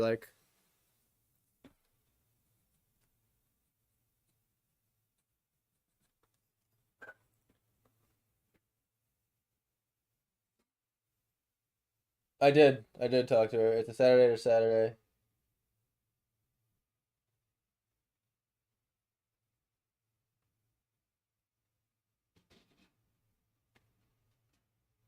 Sophia will be there too. Awesome. Sophia recently visited me. That was a fun time. It was really good to catch up and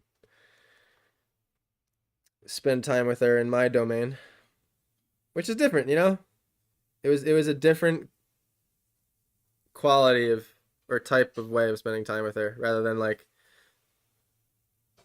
in the whole rushing around trying to visit everyone thing. Like I liked it better, to be honest.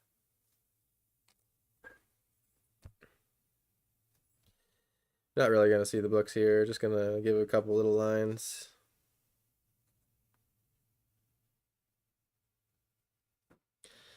And then last one here.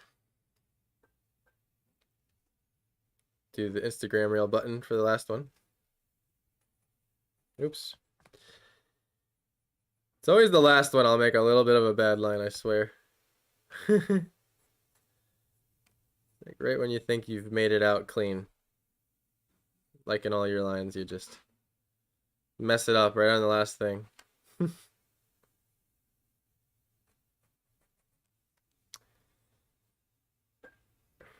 Okay. I have to take more time with this bookshelf.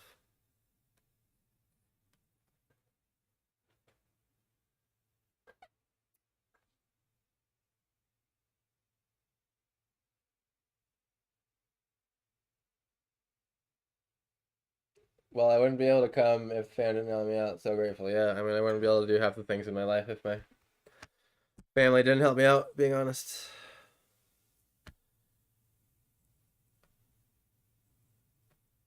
I've yet to escape paycheck to paycheck where I don't know how much money I'm going to have bi-weekly. No idea. Stephanie saved today, recently with a commission.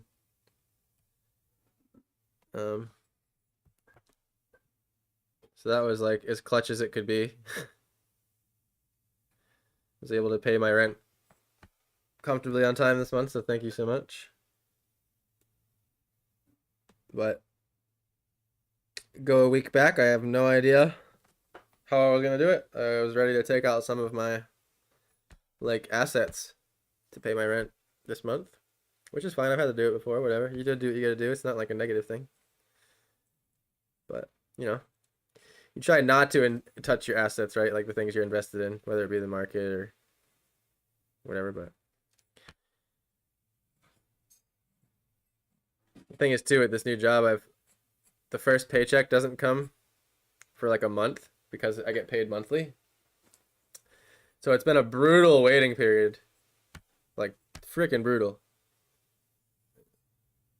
I managed to like get my paycheck split in half and get half of it up front. So that's like enabled me to work the job. But man, it's like this perpetual like behind thing. To where like until I get, so basically the reason why I'm saying like October might be the thing is because I'm finally getting like a full-sized paycheck in October, which should be enough to cover the things and have some playtime, if that makes sense.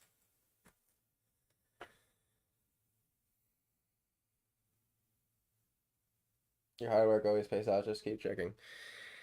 I agree that it does, as long as it's directed in the right direction for the right reasons. Life seems to keep bringing me the opportunities as long as I try and do the work when it's time. Like, I'm not gonna lie, it's no easy task taking on a commission the size that Stephanie wants with everything else in my life going on. However, I have to. It's sort of that thing I'm talking about where I feel like those are the sort of things that if I push myself and finish anyway, they get me to the next tier. Like how I was doing Monday through Friday drawings of the days, and they were like 8 hours each. Like that was absolutely insane, guys. Like just saying, like that was absolutely insane. Like in retrospect, like I was grinding it out, you know, but like in retrospect, that was intense. Like I legitimately had days where I wanted to just do a post and like say like, guys, I'm too tired. I can't do it today.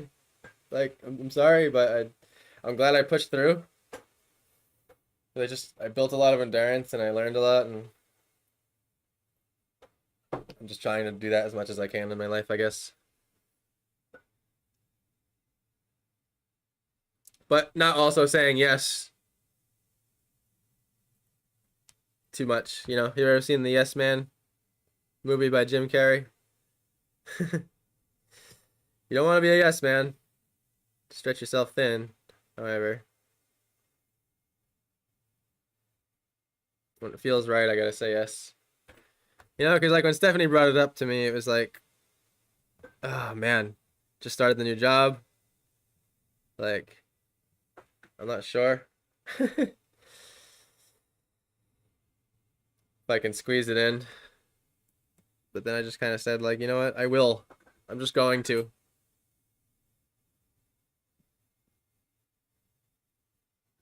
I'm just gonna tell Kirsten I can't hang out with her anymore, and I'm just gonna go pure art. I'm just kidding. No time to hang out, sorry.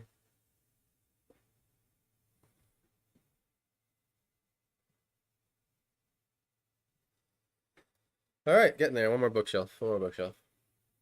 Do an Instagram reel moment. But I'm grateful. Like, honestly, I wake up every day and I'm like, you know what? I don't have a lot, but like, I'm freaking kissing the ground that I can like do art every day. Like a lot, almost every day I'm doing art now. Pretty much every day actually. And that's where I've always wanted to be. Like, sure, I could use $1,000 more a month, you know, to like do the things I want to do, but like, you know, like get health insurance and some of the things, and maybe go to the doctor. It's been a while, like that kind of stuff. You know what I mean? But like right now, like I am happy as a clam with how much art I'm doing, and that's like what matters to me. I don't care if like, you know, like what I'm saying is like the trade-off for me is like doing what I love to be more broke, I guess. Like I've made lots of money. I can go out and make lots of money. I have the skills, but it just becomes making a lot of money to me. You know, like I'm just like waking up every day thinking how to make money, and I'm not waking up every day thinking how to like enjoy myself and like do art instead. So All right, time for the paint. Time for the paint. It turns out I did have enough um, ink in my pen. Let's see. I actually have to go get some water to dip my brush in and stuff. So I'm gonna do that. I'm gonna refill my drink, go to the bathroom, and I will be back to bring this to the last leg. So thanks for hanging out so far. I haven't said it yet. I don't know wherever you are. If you're on YouTube, Twitch, Facebook, wherever you are, please hit that like button, share, subscribe, because it really helps the algorithm bring it to more people. Like, I don't even care if you like and subscribe or not. I just care like the algorithm picks this shit up, puts it out there. So that's one way. Tell the robot that you like it, right? You have to tell the robot. But love you all, and check out planetjokum.com too. Has a lot of artwork for sale up there. I'm missing about 5 of my recent works. I'm gonna be getting those uploaded this weekend. But other than that, yeah, check it out, and be right back for some painting. Gotta go to the bathroom. Okay. Long exit.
Thanks for sticking around.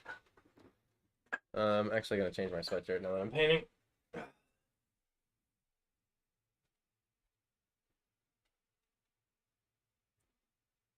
Let's see. I'm over here on the side. Probably can still hear me.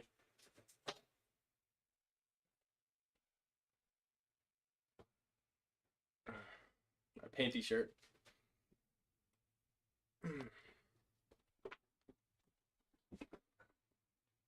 My AC is good. I'm cold.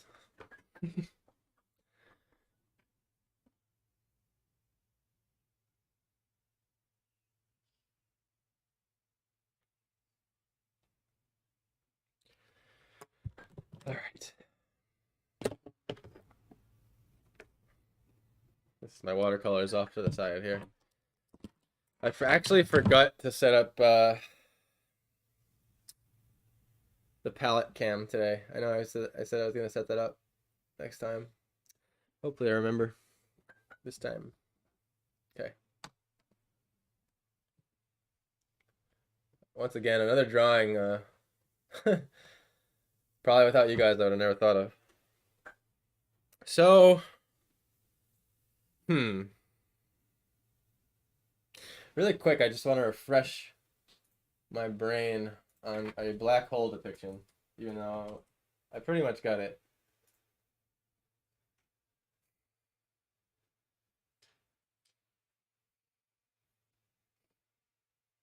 Okay. Yeah. It's funny how they've changed over the years. From like funnels to like spheres that just eat things. I like the sphere one better, I think. Oh, here we go. Okay. That's enough for me too. Oh, that one's really good actually.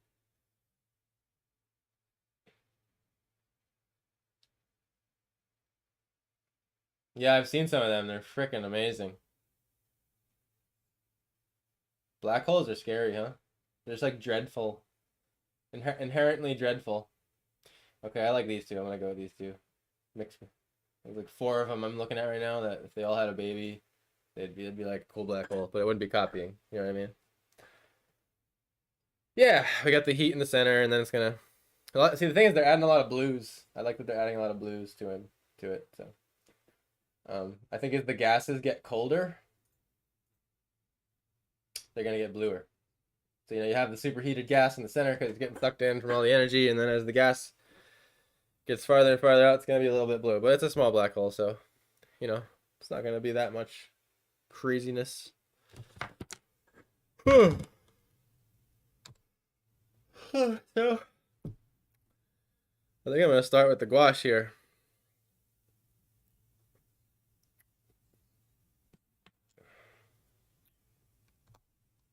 Yeah, there's 2 kinds of black hole depictions now. It's like the tornado one, where things are getting sucked in, and then the sphere one, where things are getting more. I think it would be proper to say that they're getting more squished down than sucked in to the surface of a sphere. That's how like those black holes look, which then releases a shit ton of energy in each direction because of the destruction happening.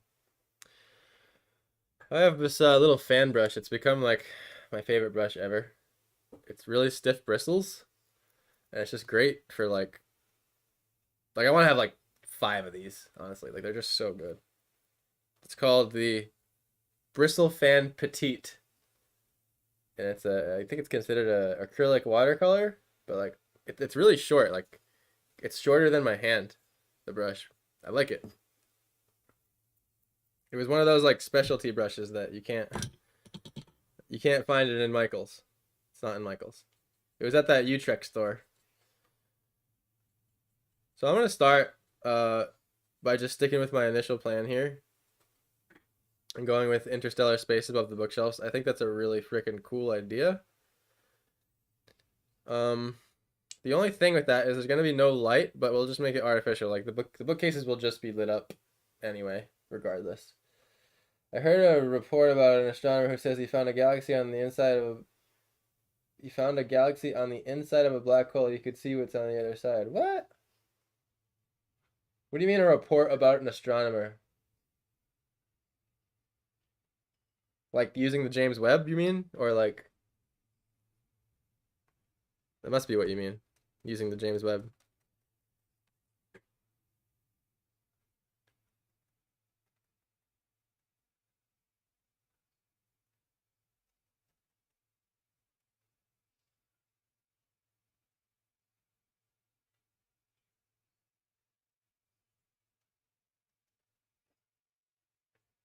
There's something satisfying about painting on tiny pieces of paper. I don't know why. It's like I didn't know it till recently. Cause like normally you don't like take out the paints or I don't take out the paints for something this small.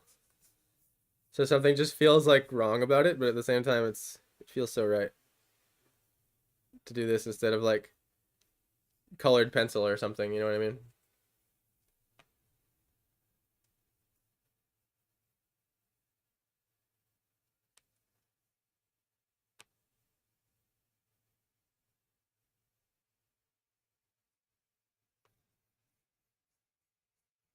And there goes those blue spots.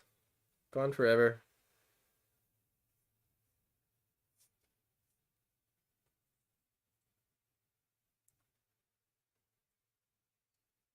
Yeah, he said he could see stars with the James Webb. When you say yeah, you mean like with the James Webb, right?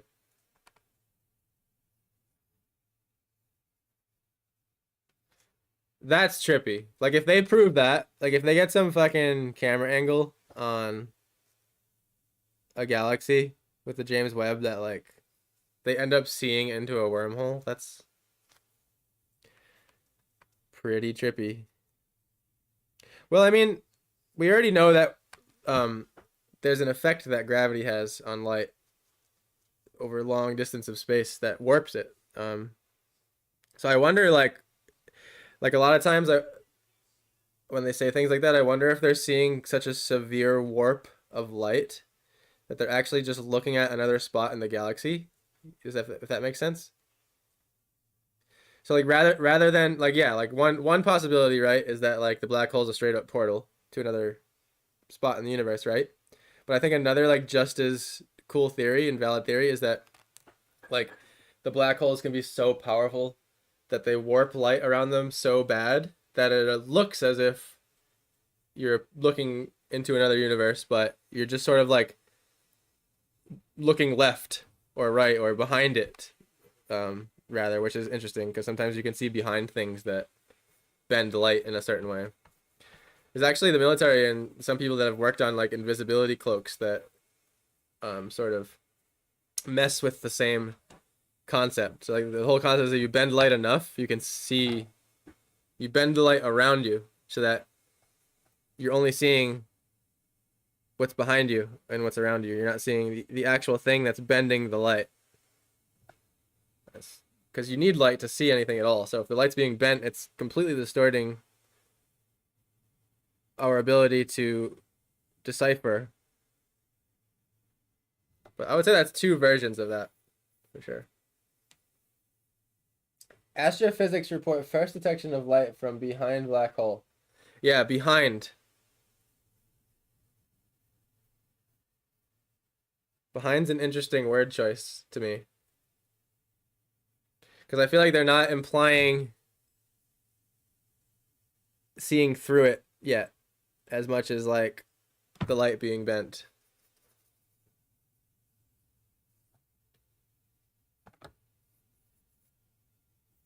I mean, no one really knows. It's so mysterious, right?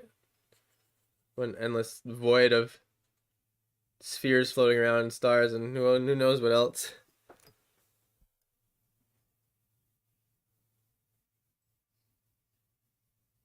They said it's a strange place for light to come from. Yeah, it is.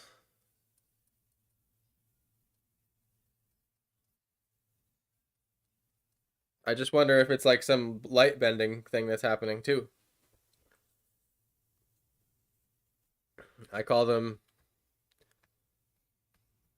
I'll say it's equal chance for both.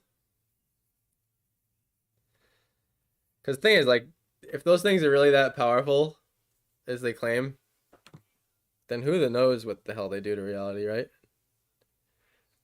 There's nothing on this earth or within the solar system that even remotely touches something of that power. So I can imagine when you turn the dial up that much, weird stuff must start to happen. Physics just starts breaking.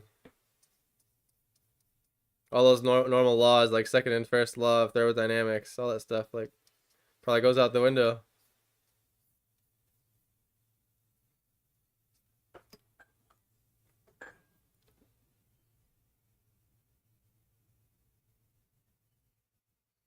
You shouldn't be able to see anything but because of the insane gravity at warp space, right? Yeah, so you can only see the black hole because the way it's bending, yeah, the space around it, right?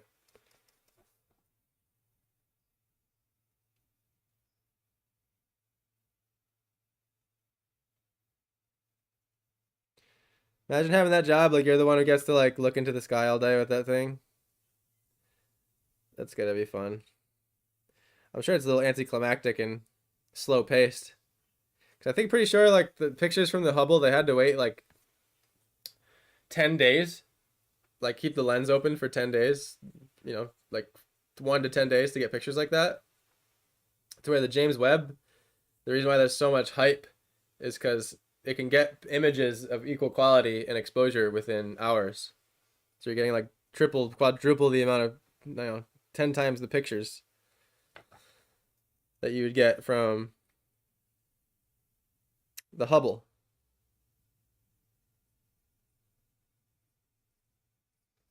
By the way, I find flat brushes to be, I find it easier to cut little things like this with flat brushes than like round brushes. But it's all you're used to.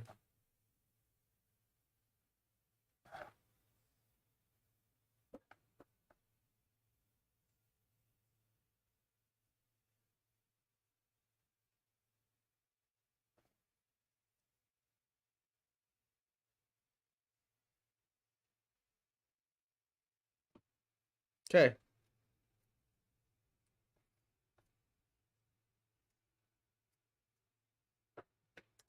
I love how matte black gouache dries. Just really nothing better than gouache for that like black. Like when you need that absolute black, it's so good for it. I'm pretty sure with designer gouache, which this is what this is,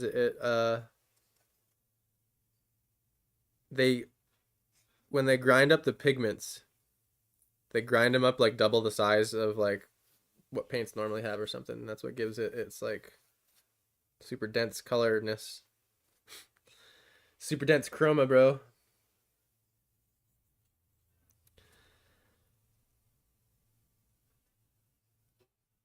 I think it beats acrylic in its like vibrantness. But then the thing I always rant and rave about is like how you can, you can re-wet it. I'm fine. Or it will become a bookshelf color at some point, so I'm not too concerned with like accidentally going over some of these edges like a little bit. No, I've already covered it pretty good. I'm just kind of doing a second coat in some spots that need it. It's more of a texture on the thing, like a finish thing, than it is a coverage thing. For skies, I recommend trying to make your brushstrokes disappear as much as possible. Really contributes to like the feathery and a soft look to a sky with clouds. The theory is that black holes have universes on the other side. Well, I thought that the reason for that was because they're so powerful that they bend space so much that it's not like there's literally a universe on the other side of it. It's like you're near this object that's so powerful that it's bringing another point of space closer to you than it normally would be, rather than like literally a tube that's like going through some portal into another dimension. You know what I mean? I think it's the first one. Like it's warping space so much that something that would normally be a light year or 100 million miles away is right up in your face or like bent around close to you. It's almost like I wonder if like we're always obsessed with like going through a black hole. I wonder if like getting near one and then like flying around it is what you have to do to get to a farther point in space, if that makes sense. Like sort of how we use planets to get our satellites out there. We aim at like I'm pretty sure we use planets to like whip our satellites around them in a certain way to get more speed and stuff. And like the same way, I wonder if you did that with a black hole, if you like invented a ship that could get close enough where you could sort of kind of whip around it and use its momentum to get somewhere else in space.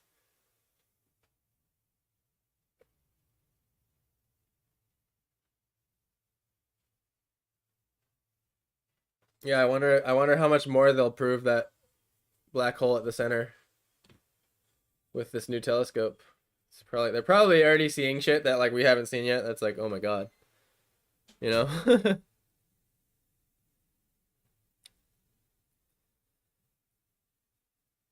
Okay, so the next thing I'm gonna do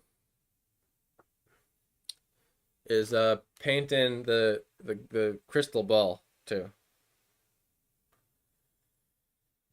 Um, it's gonna be black too. Here's the part that might take some finagling to get to be like readable.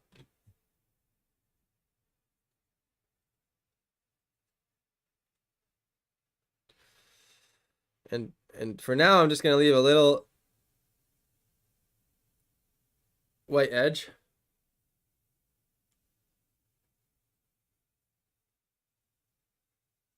Just so I don't lose it.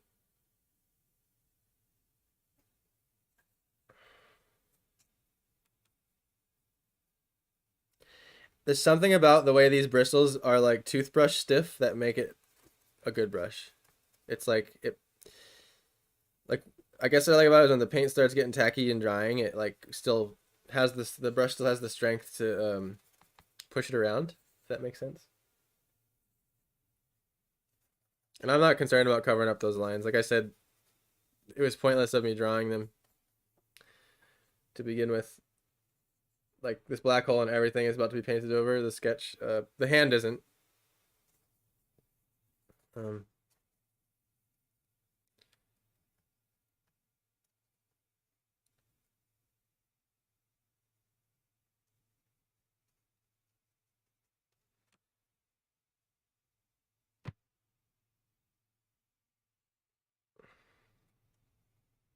Here's where maybe I'd consider getting a round brush, but you know what? Even then, with these corners of these brushes, they're debatably more accurate than a round brush. I think what it is because a corner of a flat brush is stiffer than a tip of a round brush. It's like when you try to get tight, sharp lines with a round brush, it like squishes into the paper and turns like too fat, where like the flat brush edge, it stays fine as long as you hold it at the right angle. It's all what you like, right? I've played a lot of different brushes at this point over the years, and just one of my favorites I've found. It's very recent. I found this one. I normally wasn't a brush fanatic. Just like have a few simple ones. The main, a rare right hand switch going on right now. Just because it's easier, believe it or not.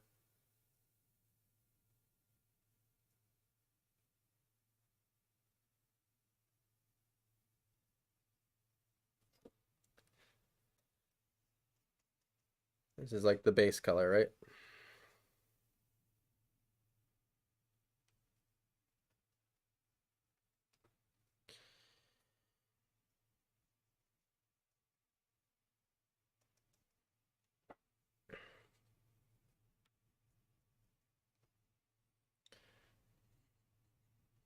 This is just pure black, by the way. Nothing mixed in. Definitely turning out to be one of the more thought-provoking drawings I've done, I would say. If I saw this, I'd be like, what's going on here?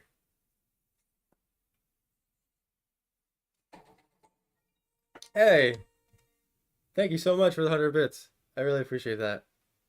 Thank you so much. It always startles me when you guys send stars because it does this like big noise on my speakers. Again, going for the right hand just to get this curve.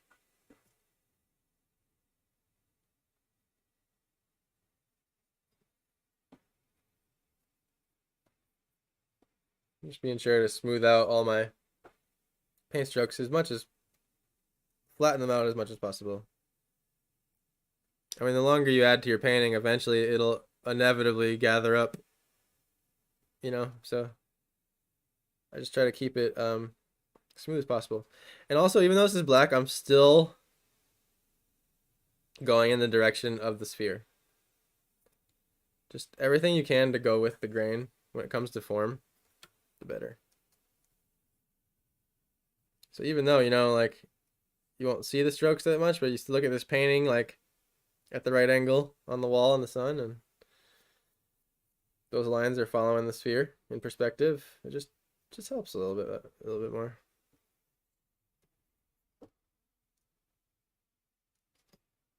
Not enough water on my brush. The one thing with this petite bristle brush that has super stiff bristles, it doesn't hold a lot of water, so that's like the sacrifice. It doesn't hold a lot of paint, it doesn't hold a lot of water, but man, does it control the paint good. Like, I honestly could just paint with this brush. My whole painting. Maybe besides the books, the tiny books.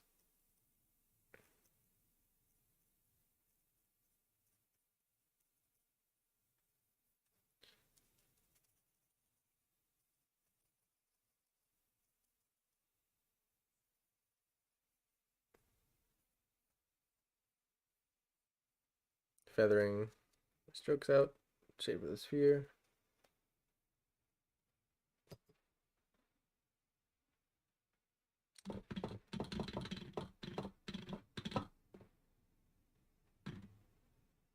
Sorry, I'm just catching up on comments now. Let's focus for a second. Oops.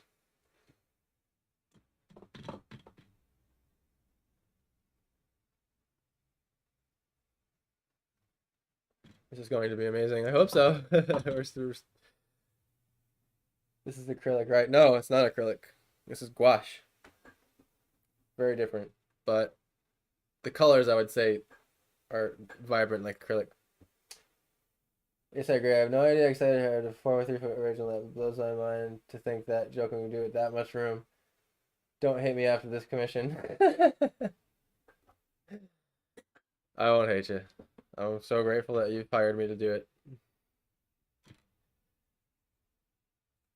It's gonna be a lot more work than I think it's gonna be, though. I'll tell you that right now. It's okay, though.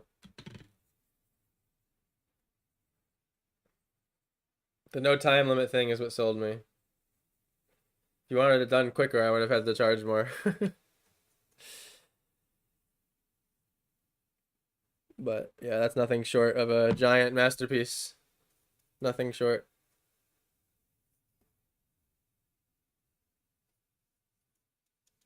Okay. This is a thought-provoking painting in the sense also of like making it. It's interesting. Okay. Now I'm gonna get some red. Because I don't know why these carpets are red and I just want them to be red. Not, oh man, I can't even unscrew the squash.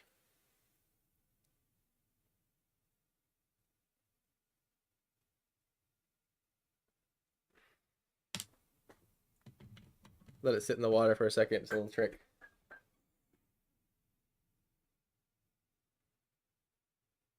Yeah, it's my biggest painting yet. I've never done a painting that big before.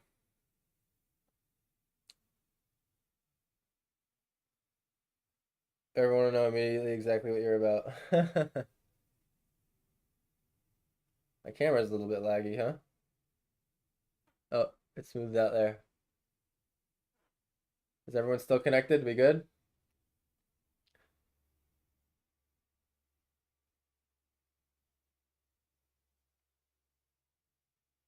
I'm actually gonna have to break out my easel for that one in the main room. I have like another setup going on over there. I don't know if I'm gonna be able to live stream it because of that.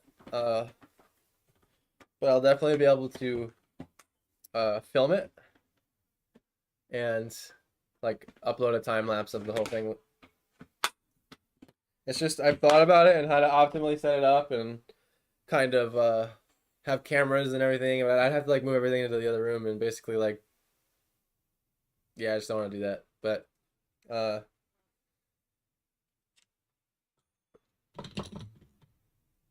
and I think you know personally I want to be off camera and it's just I don't know if I want to be talking to everyone all day like the whole time I paint it. I think I really want to like be focused on it and kind of have my headphones on and my favorite music and just get lost in it. You know what I mean?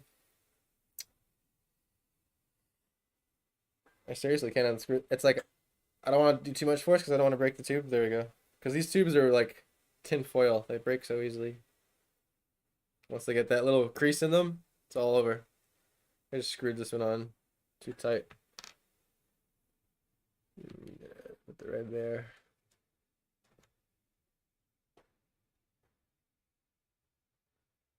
Time lapse would be super cool. Yeah, I agree. I try to do a time lapse of all my super long paintings like that. Which reminds me, I have a time lapse of the dog painting, and I just never got around to editing it. Thanks for reminding me of that. I can actually use that as my content on Monday.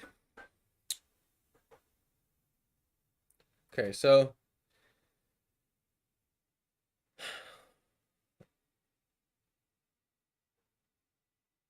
gotta find the red I'm looking for, which is pretty much going to be a mixture of just white, red, and black. The interesting thing about this painting is there's no.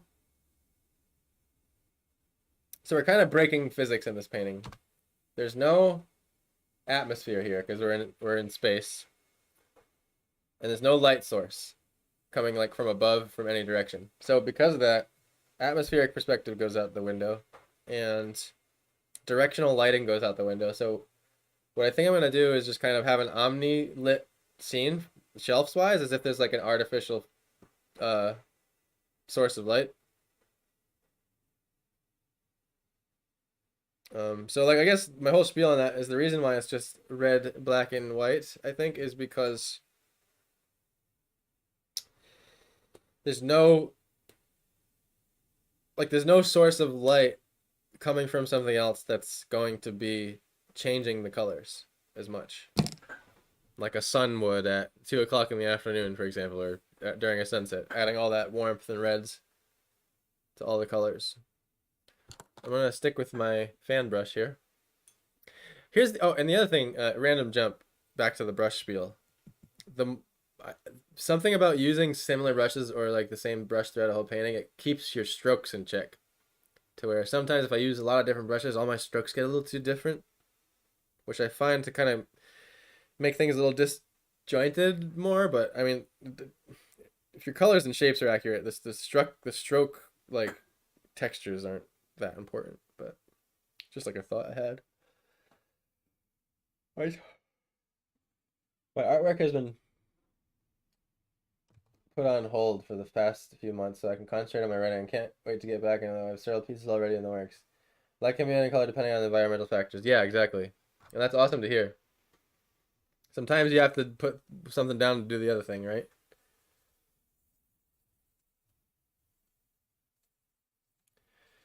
I don't want this to be a vibrant red rug, really. I want it to be somewhere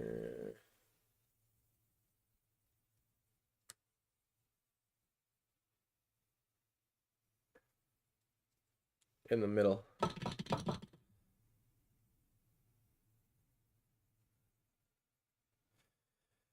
I actually don't like what the white does to it.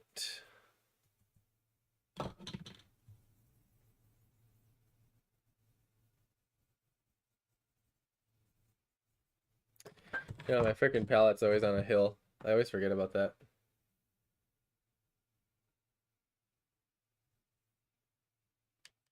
I'm over here on the side palette mixing currently, which if I did my homework, y'all would be able to be watching right now, but I just forgot to set up the camera.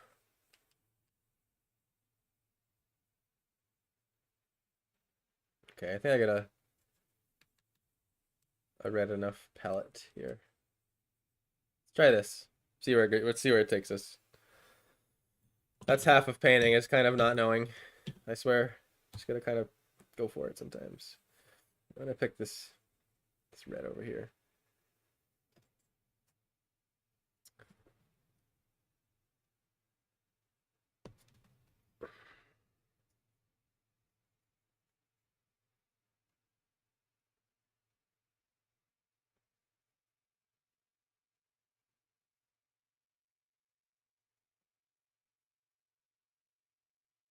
I'm keeping it transparent purposely. I just didn't want to layer it too thick yet, so it's going to appear probably a little bit more pink than what I have on my palette currently. Like if you were able to see my palette, it looks scarlet right now. But the water is it's like the same thing as adding white essentially. But I kind of wanted this to be somewhat of the base color. Because I'm thinking like maybe I do actually want to have a little bit of atmospheric going on in here.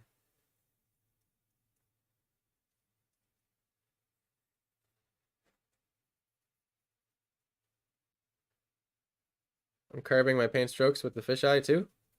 It helps to just bring it out.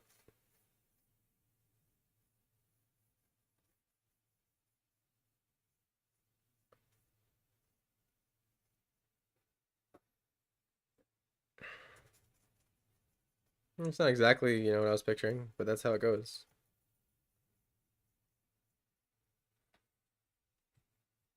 I think as we get up front here, we can bring more of that red.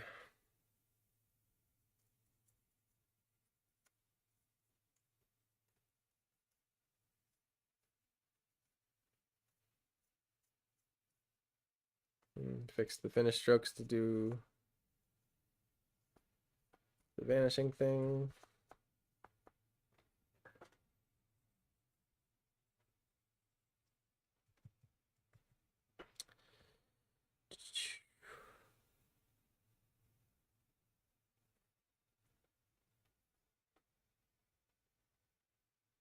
Also, I'm curious about what happened to the artwork itself. You should do an internet search for Jokum's Willowwood.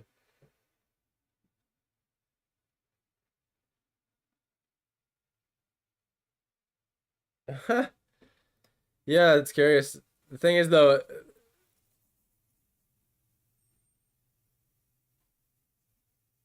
there's no,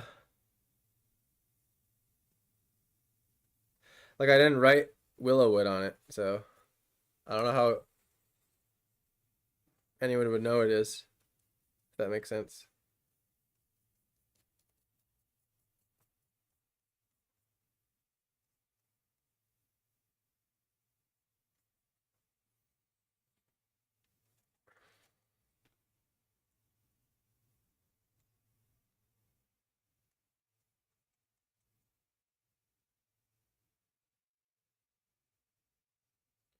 Every time I use red, I'm just like, I have this moment where I'm like, I never use red. Like, I rarely use red in my paintings. This much.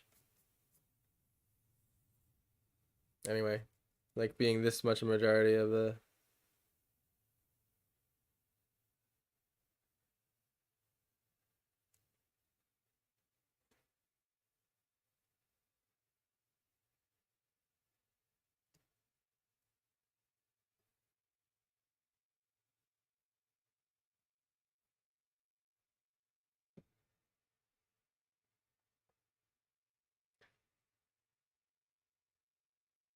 Thing with matte paint too is like the strokes always look bad when it first goes on, but then once it dries, they like all disappear. And it's just like the flashy nature of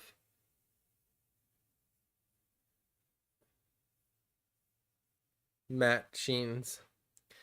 I actually really like how it dried on the left in the sense that it left texture, all those little differences. To me, it's like it looks like a rug, having those little variations in there. It helps it look like a rug. It's sort of how grass would look anyway. Like it's how you kind of paint grass in the midground.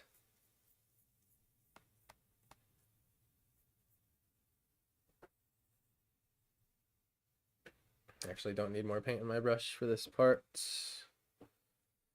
I already put too much on the canvas here.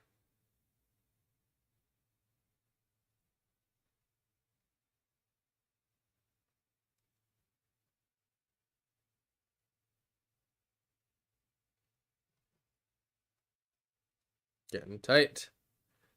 It's a small painting.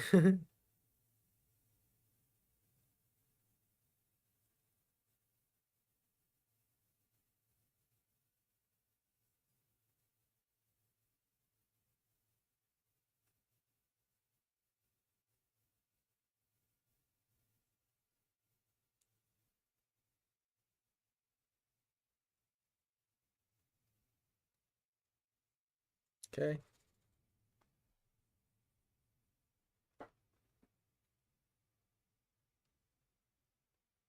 Now here's where like a round brush might help a little more, maybe to get the corner, but I'm gonna try to get the corner with that one. Let's see. Just gotta have a wet enough brush.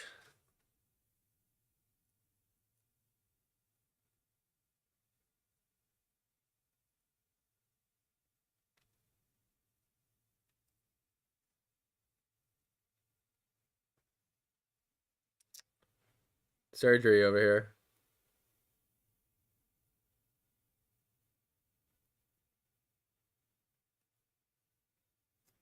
It's good enough for now.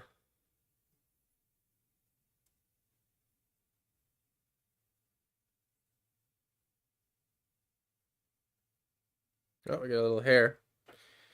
Get that off there.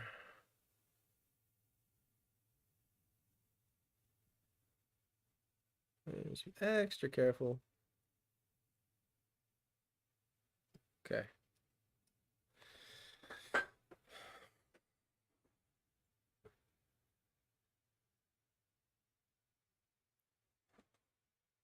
I was thinking about printing your trees and I think whoever took it then because they also wanted them for themselves, which really makes you less angry, but still so sad that happened. Yeah, it's such a strange thing because like I'm not some like famous artist or anything. That's like my artworks are worth like gold to people. So it's like I don't know. When I think about someone stealing that painting, like to me it's such a strange painting. You know what I mean? It's like why? Like what did they see in it? It's not like some Van Gogh shit. You know what I mean?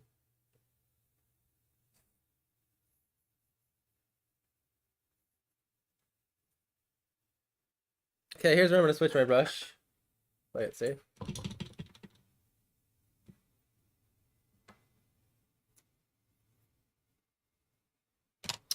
See this little guy.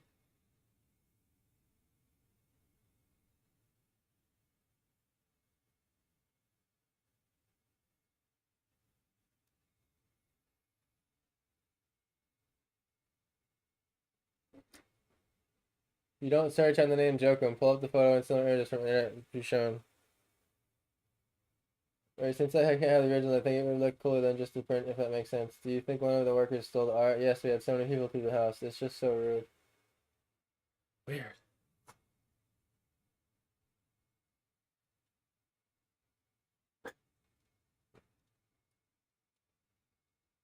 Just think they would steal anything else out of your house before like Willow would, you know? That's like not what I would expect them to take.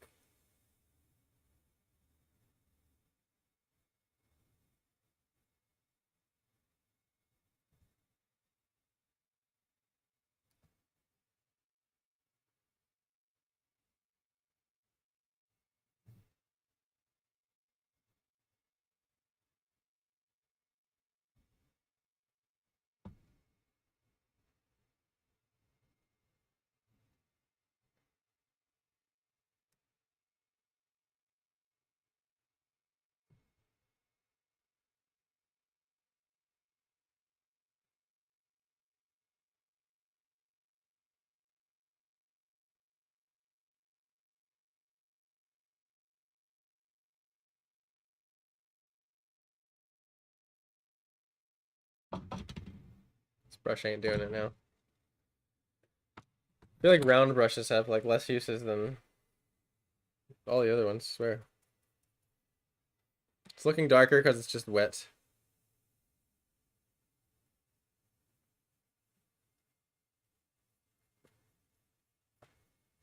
But I realized I may have dragged out like weird colors from the hallway, so I'm just kind of rematching, I think.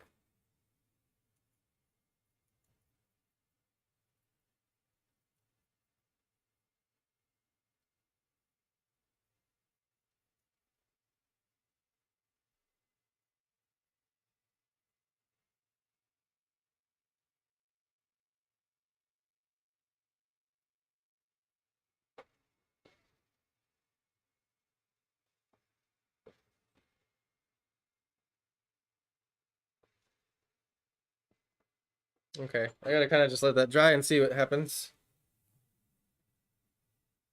It's already kind of an interesting color theme, you know, just looking at it the way it is, being honest.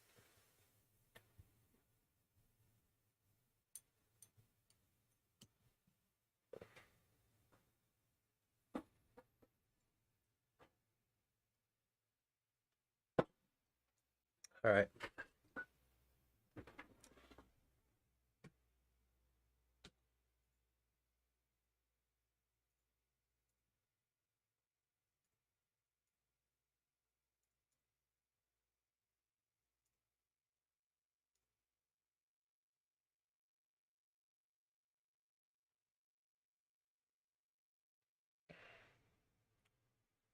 Okay, so we already have the black hole drawn. So I gotta just basically paint around it. See, that's what will make the black hole show itself, right? It's almost like reality. It's like you can't see black holes unless you give it some material to suck in, right?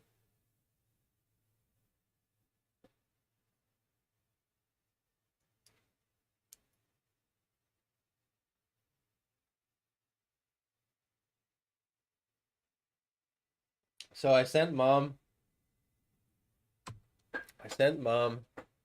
the rope series, and she had them framed. When she sent me photos, it looked like the artwork got wet. Oh no. Is it watercolor? Big sections of it had melted, but she says they are fine. I don't buy it. Something happened to them. I always try to use high quality ink to prevent that, so not sure what happened. Oh no. Like how bad? Like big areas or like noticeable instantly kind of thing?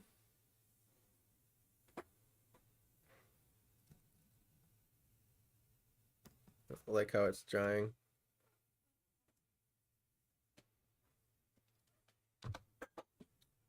But I will let it dry.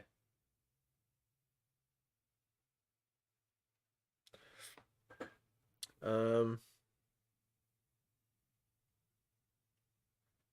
Need white. So I'll start with the white.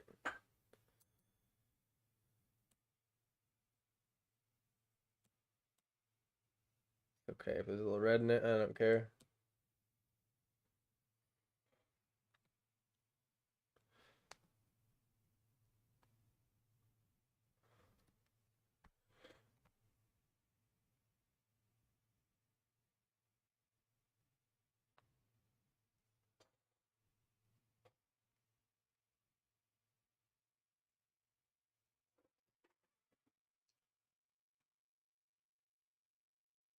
Yeah, there's a lot of red.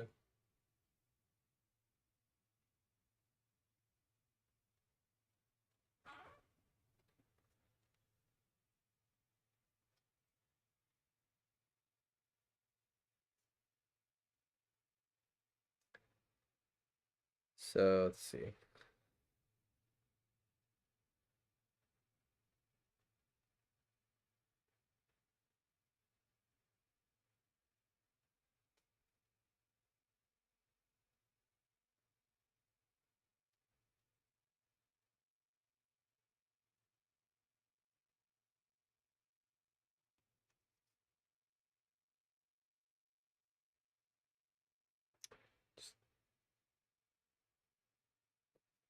It's not gonna be all white. I'm just kind of drawing it.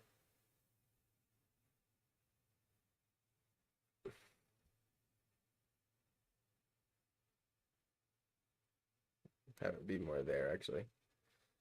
Very decided I'm coming back with black paint. Um,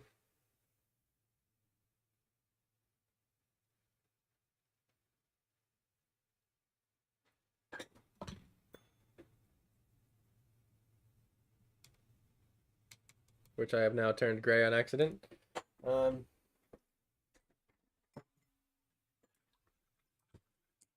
just didn't get the white off my brush enough yet.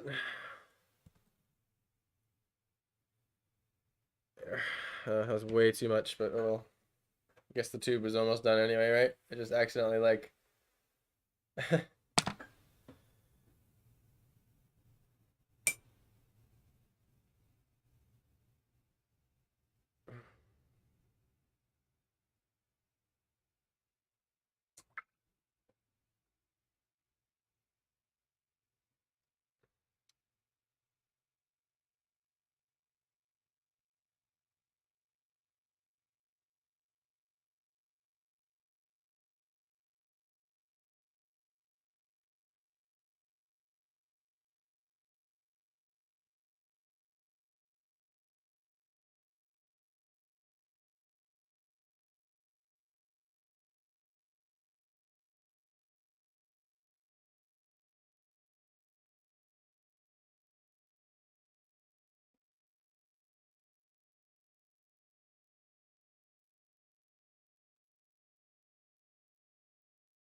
It'll take a minute to tweak this to the right shape.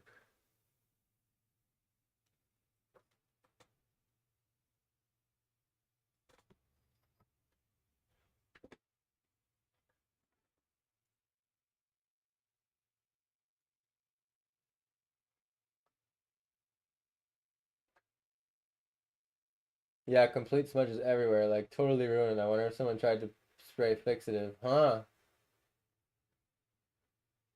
My mom claims the reflection of the glass makes it look like that way, but no, it's not what happened. My inks are all permanent except for the white gel I use, so it just can't water. I'll show you in October. Yeah, do you have a picture? I'm curious.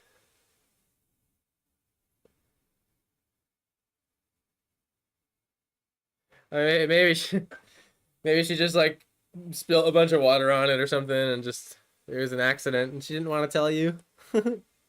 It's totally reasonable possibility, I would say.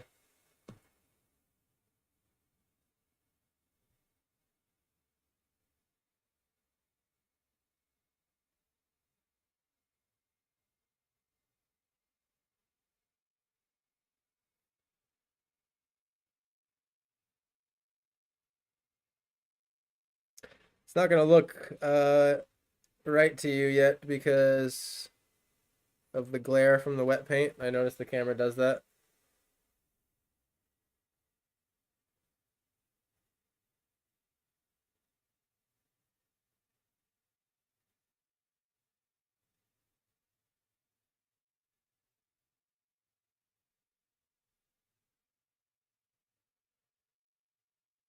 Okay.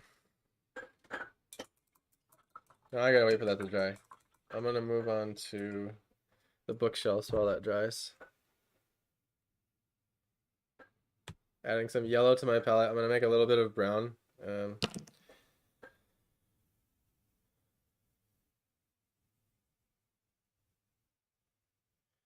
I shouldn't be mixing with my like tiny nice round brush, to be honest. I'm gonna stop that. It's a habit I tried to break early in painting, and I'm still doing it. Basically, just ruins your bristles.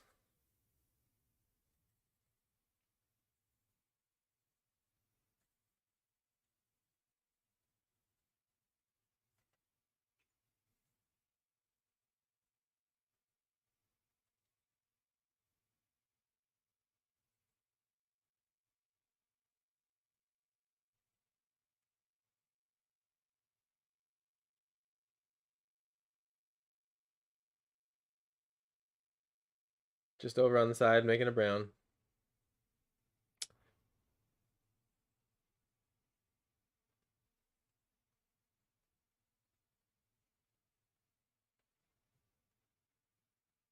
Just want it to be more of a yellow brown.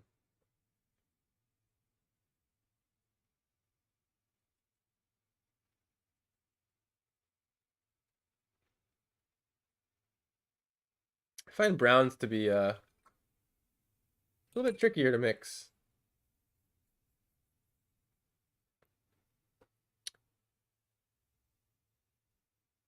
I feel like that's a good start. I'll start there.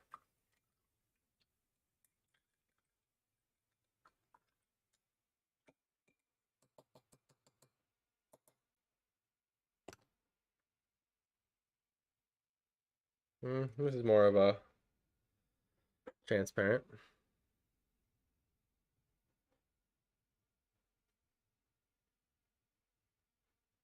Too much paint on my brush there. Got a little risky.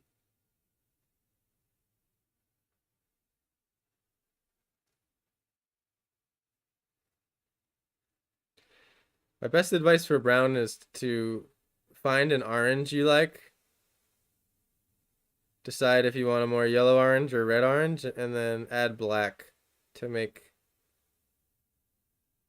the brown in very, very little amounts at a time.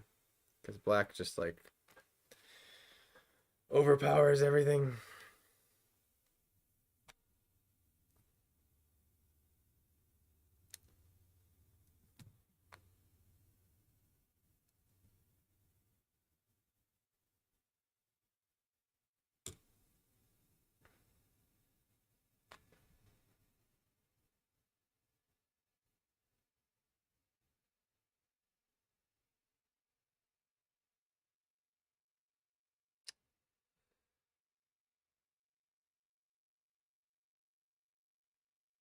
Little box tag isn't right there, to be honest.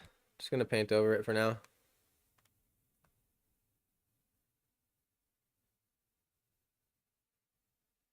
So I'm normally, if I was watercolor, I'd be able to like go over my pen lines, not care. But because I'm gouache, I'm kind of trying to keep a lot of them and keep my colors light in a lot of the areas.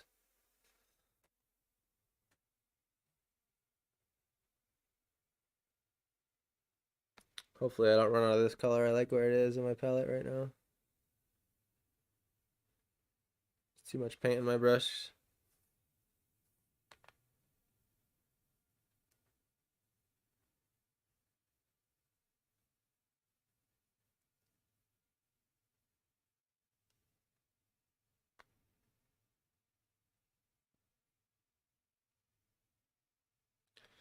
Most relaxing part of any drawing is filling it in, I'd say.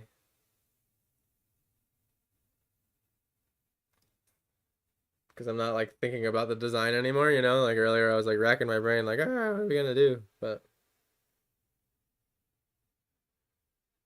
like I really want that black line to stay there. I don't want to cover it.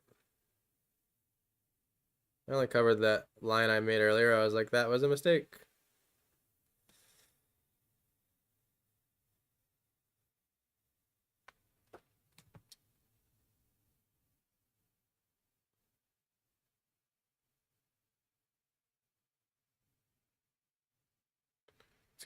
It's nice to have your brush at like an inky uh consistency. Helps draw lines like that a lot.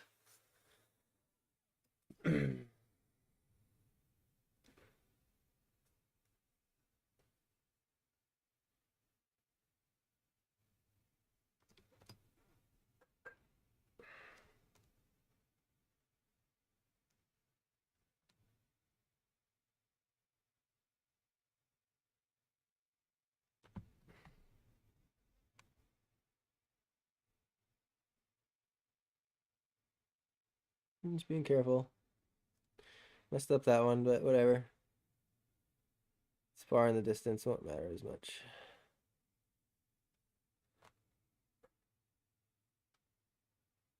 Probably should have done the books first, but I didn't want to lose my lines.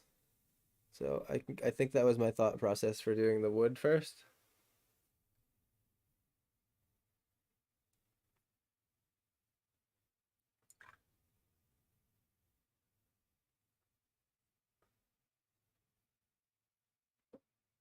And last but not least,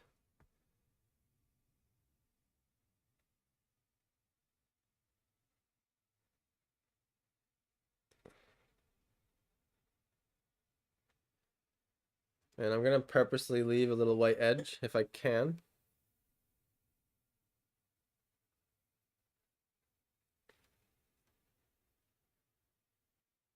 Pretend there's some sort of like rim light, but it's artificial.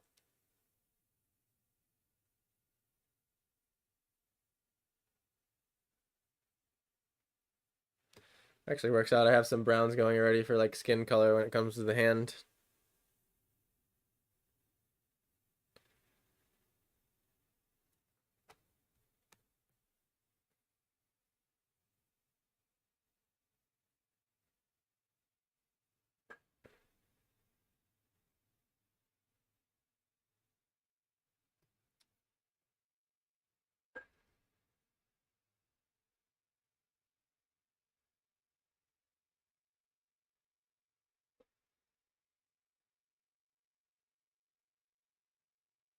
Cool.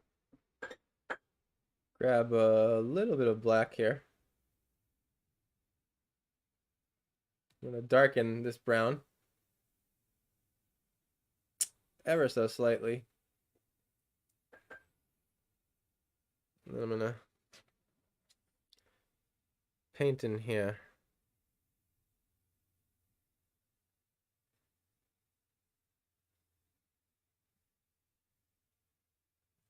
Oops. My paper lifted up on me and messed up my brush stroke there. Now, honestly, I'm kind of just experimenting with this. I think really this needs like the space I'm painting right now needs to be like a dark blue or something.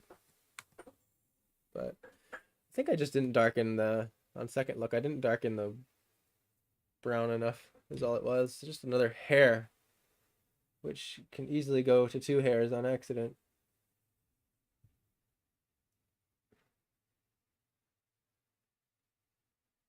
Try that.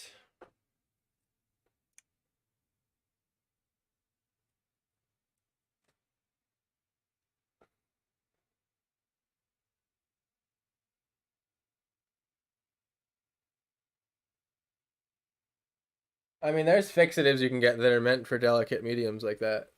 But the thing is, like, if it's permanent pen, it shouldn't be like reactivating like that. Like, are you sure it's permanent waterproof? Are you sure it's waterproof ink? I think that like that's worth checking into your if it's waterproof ink. I think because that's what I use. This is waterproof ink, so like no matter how wet it gets once it dries, it doesn't like lift back up from the painting again, as like nearly as much as any other ink that I've used. Like obviously, if you freaking soak it, you can get some ink to start moving, but it's like pretty much doesn't budge. Like I'm saying, like I can do a full pen and ink drawing, right? With this stuff. It's called platinum carbon ink, by the way, and you can get it on Amazon. Just type in platinum carbon ink. Um, but I can literally do a whole like full page line drawing and then just like soak it with a watercolor wash, like completely drenched, like pouring a bucket of water on the paper pretty much. And it doesn't even like you won't even see like the slightest fray in the lines. It's impressive. But it's easy to like make the mistake of thinking ink is waterproof and then it's not. I like the first ink brand I had, it wasn't, and the second I would watercolor over it, it would just like wouldn't be good, put it that way.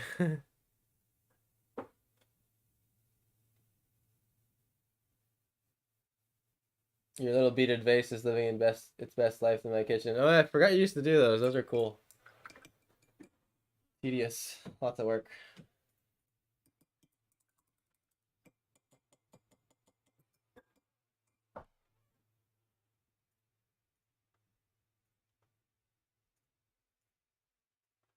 I think I'm about to get some storms outside. Nice. I like storms.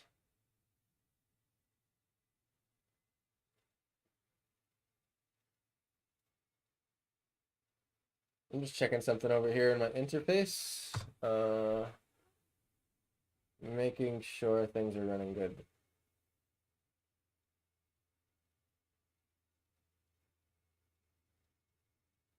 Okay, yeah, we're running good. Sweet.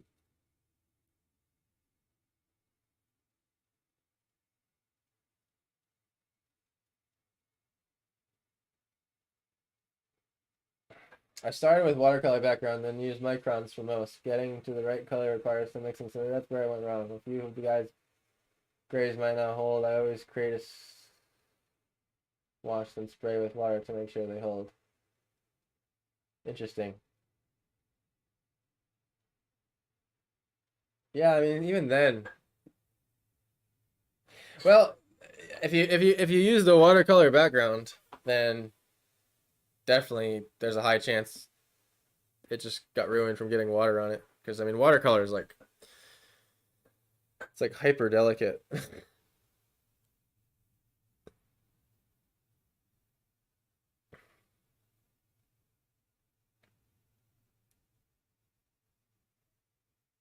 don't know. I just want these to be gold, so I'm gonna make them gold.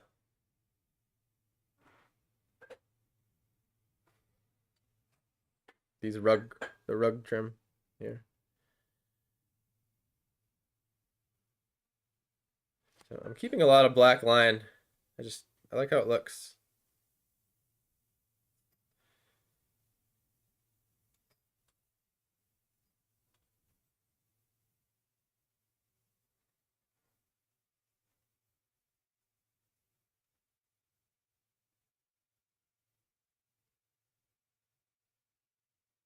Need more water.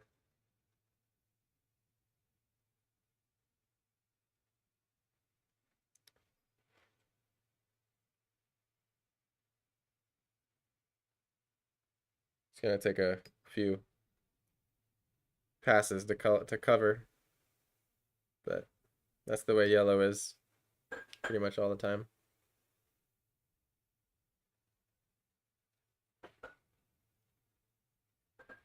I don't care how good the yellow is. It always takes a bit more to cover yellow.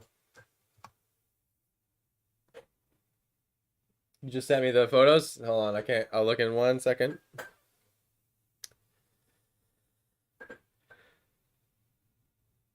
And I will let you know what I think.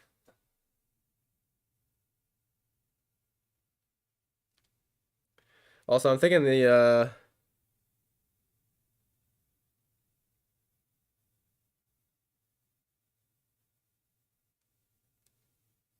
thinking the floors are like hardwood where the bookshelves are, or something like darker hardwood floors.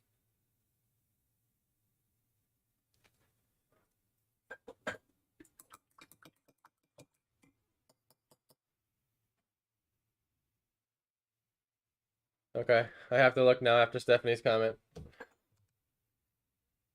Uh,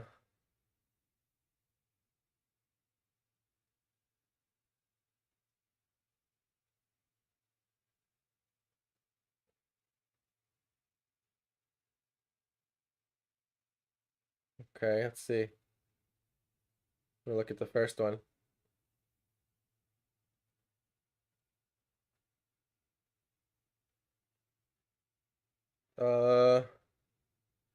The first one with the tarp. I don't really see what you're talking about, if I was being honest. Is that the wrong one? Am I looking at the wrong one? Like I genuinely don't see a smudge on the tarp one.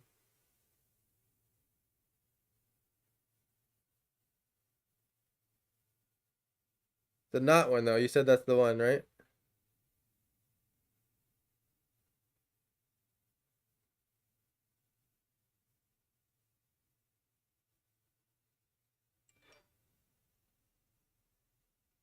Are you saying on the background?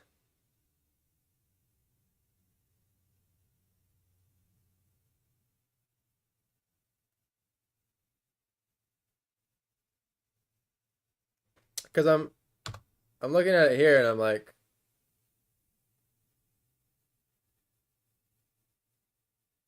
are you saying like that spot? Like that right there? Like that sort of thing?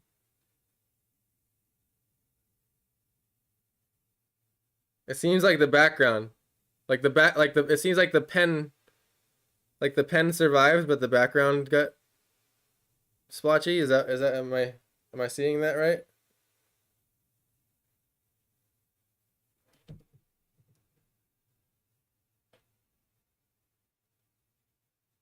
Oh.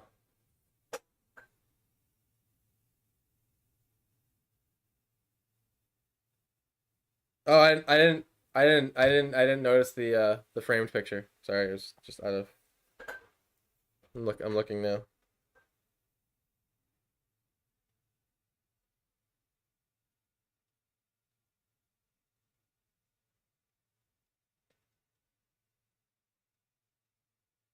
Oh yeah, huh?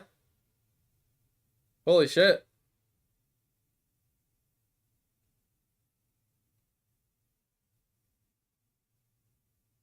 Wow. No, yeah, that's the the scissors are gone. The scissors are completely gone. Like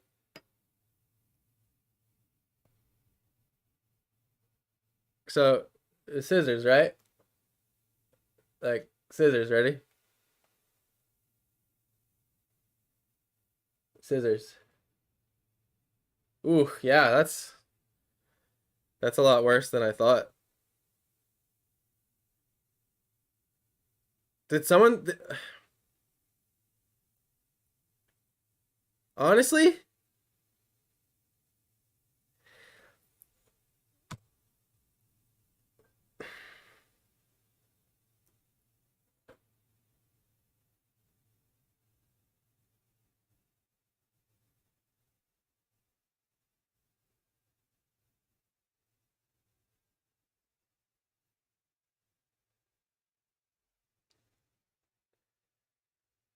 that's rough. It really like did.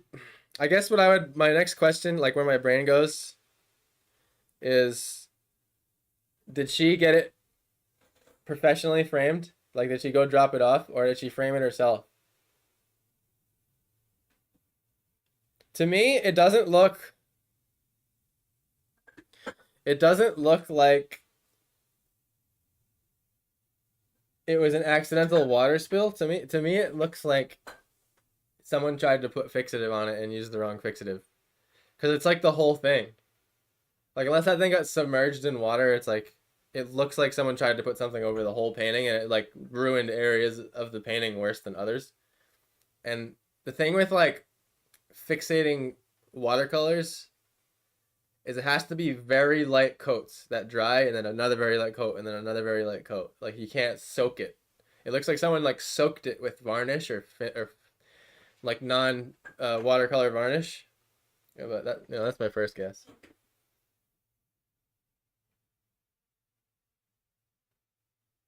She had them framed. Okay. Okay. Yeah, Stephanie just asked the same question. Yeah. So basically, right here, I use this for my watercolors. It's a spray. Uh, it's matte, which I find very important, and um, it dries extremely fast. Which that's what you want. And I literally like I'm like 2 feet away. I was like tss, like this lightest coat, and then I come back like 10 minutes later, tss, and just like do that over and over.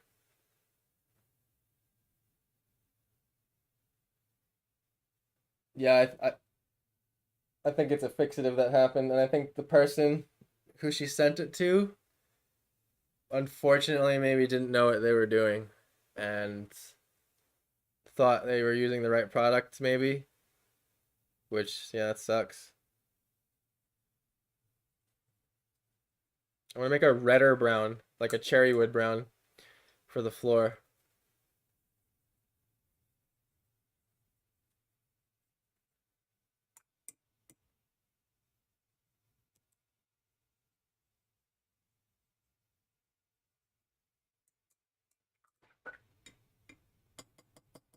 She thinks they are fine, but I told her they are far from fine. I've used fixes, but I have to yeah, you have to be very delicate with watercolors, pastels, and stuff like that. Stuff that doesn't cure on its own. Um,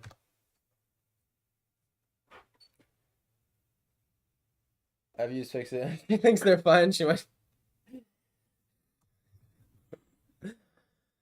might have to check her eyesight a little bit. Maybe her eyesight's going. I don't know.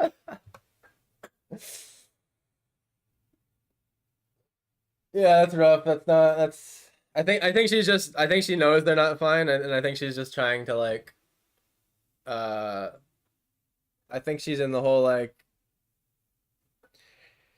she probably got those back from being framed and was like, oh fuck, like, oh no,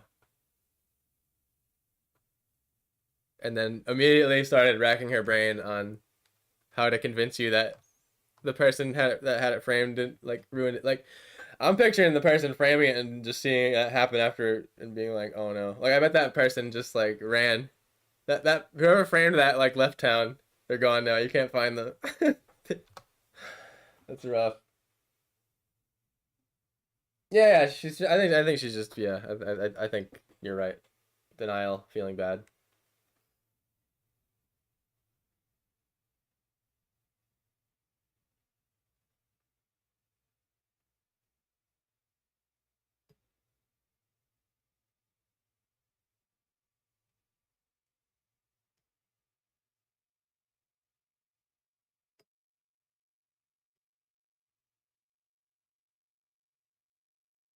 I wouldn't say this turned out to be like the drawing for your book, but it's pretty cool. I like the drawing it turned out to be. But it's all subjective.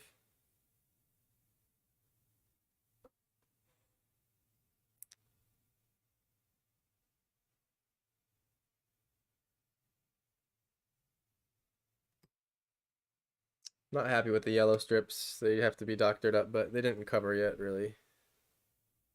They're just too yellow. They're not gold, you know? It's not enough bronze. And this is all base color still. We haven't done any highlights. Oops. See, that's what I was talking about the round brush earlier. It's like it's accurate only if you like perfectly just touch the tip of the brush.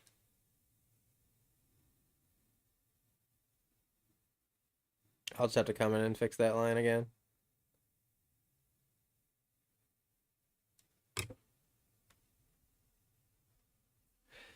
This brown looks 10 times more brown on the palette.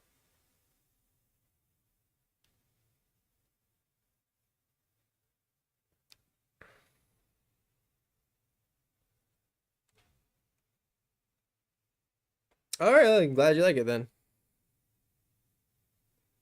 That's why I said it was subjective. You never know. What do they call it? Imposter syndrome, when you can never see. You always think what you do is worse.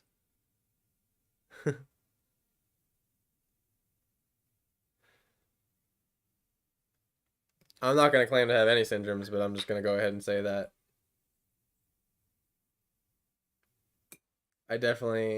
people definitely tell me that my stuff's good more than I tell myself it is. That's how I'll put it.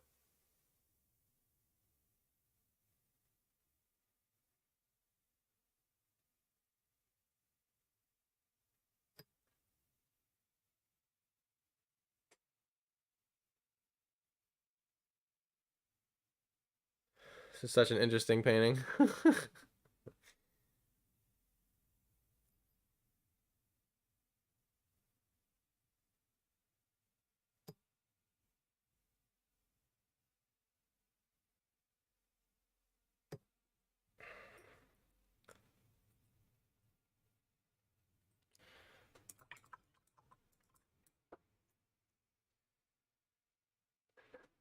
Okay, I'm gonna get some more yellow and red on the palette to get prepared for the black hole. I have some pre-mixed orange that I like using.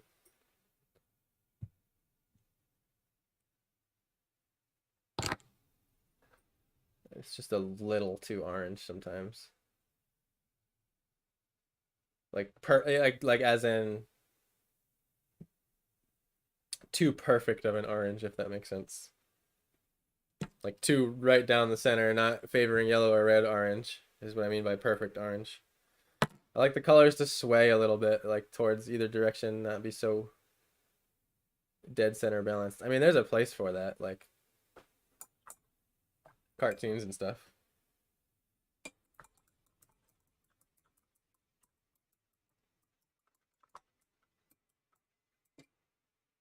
So far it's been more random. But yeah.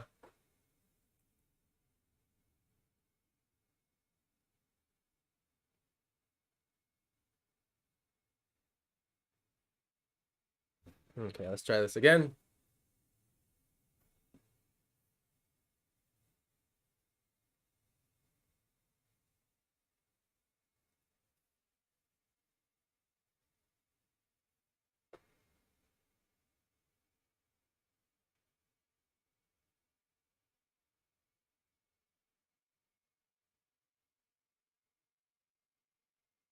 Almost.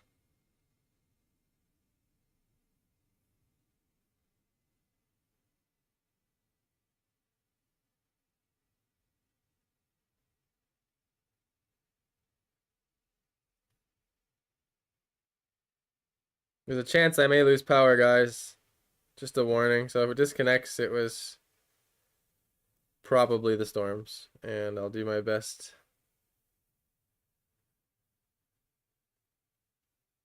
to get back online.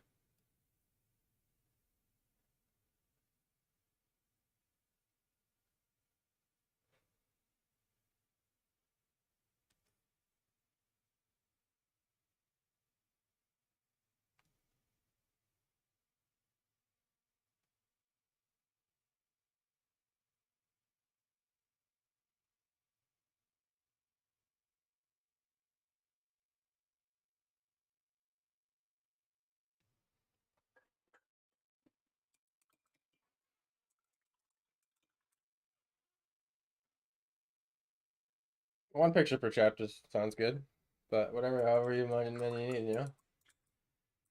My phone is almost dead anyway. If I disappear, that's why. Cool, it's fine.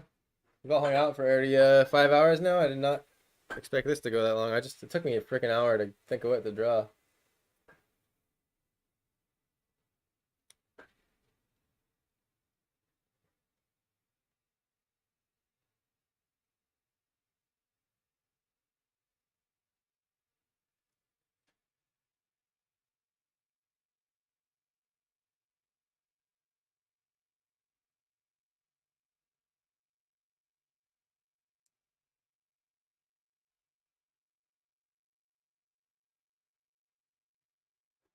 I'm gonna need like super opaque yellow for this.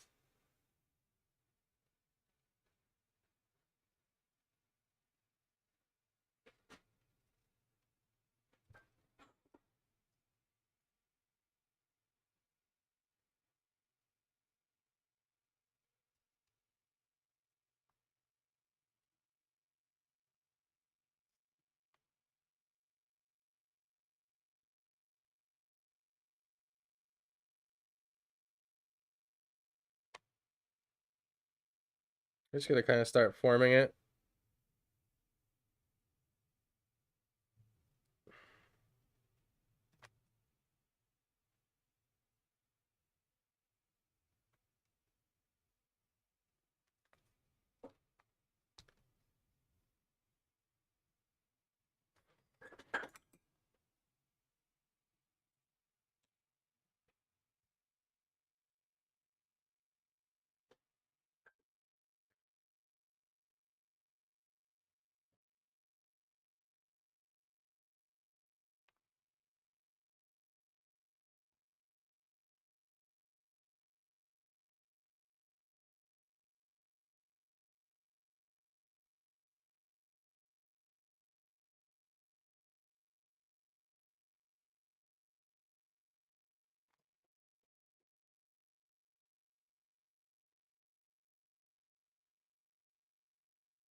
Eyeball drawing is perfect, but I love if you added a few more eyeballs to that. Purple is the color of divinity, so maybe a touch of that somehow.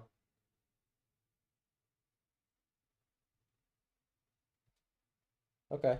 See what we can do. Noted.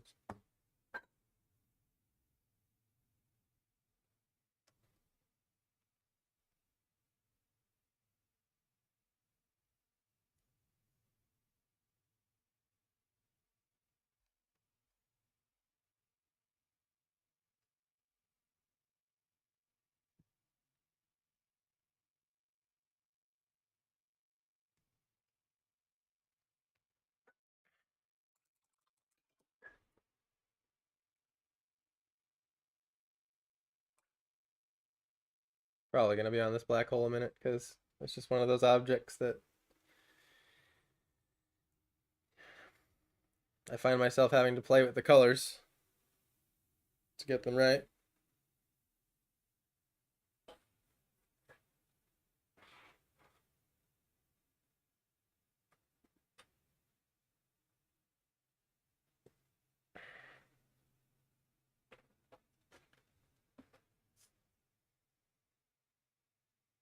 Right around the black hole is the whitest.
Quiet because I'm just concentrated on my hand being so shaky today. It's like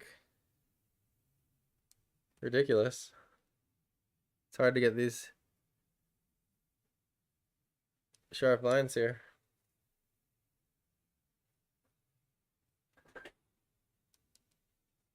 Getting there, starting to look like a little bit of a black hole. Get the blues in there.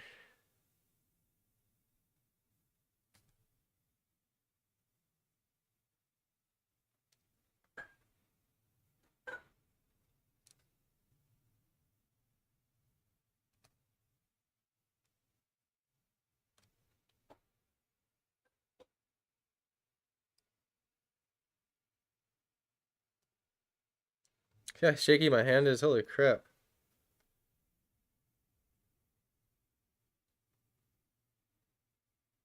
Happens on some days.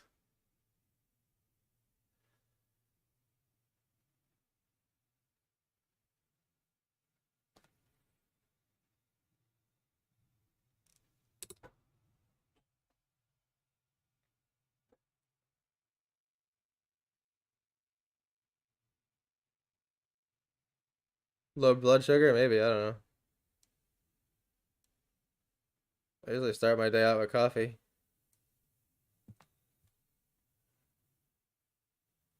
I always blame it on that, the coffee shakes, but I feel like half the time I don't really know what the hell's happening to my body.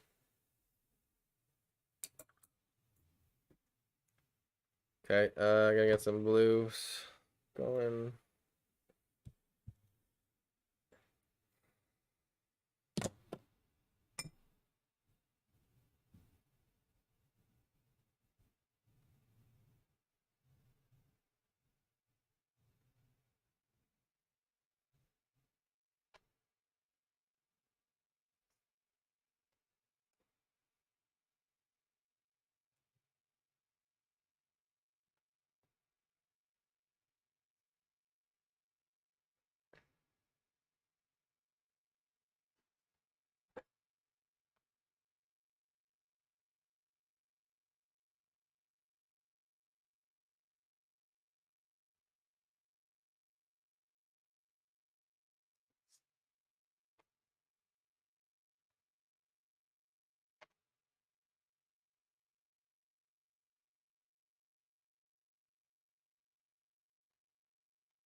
Such artistic interpretations of black holes that like it's not actually what they are. But whatever. That's how we know them.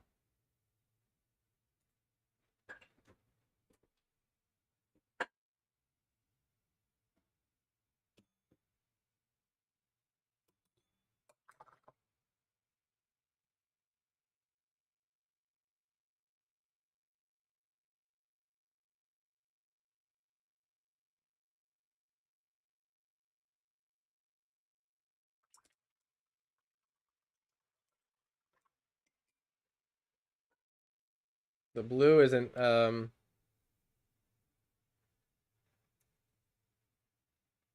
have enough red in it. So I'm just changing that a little bit.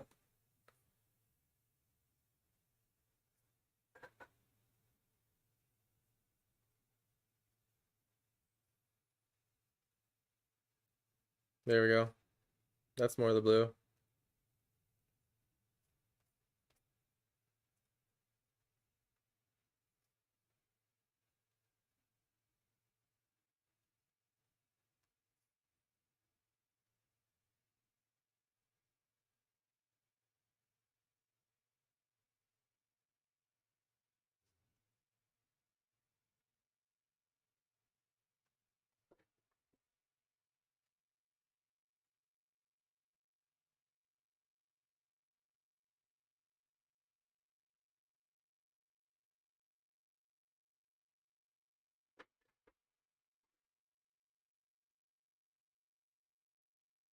Okay. I think the way I finish it is I'll come in with the black.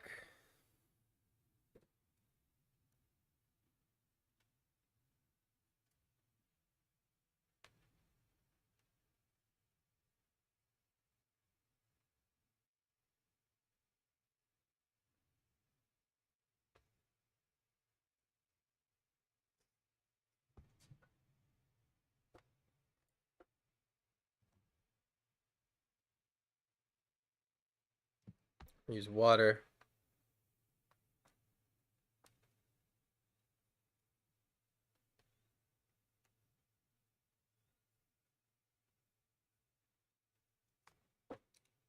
These space objects are fun to try to paint. They're not straightforward, I'll tell you. Like nebulas and stuff.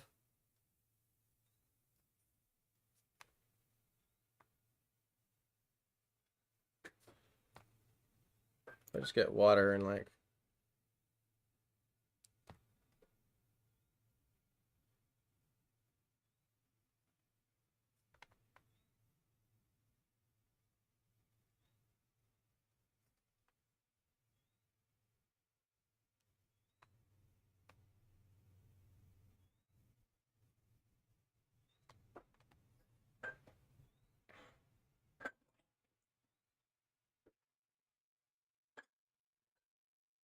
okay.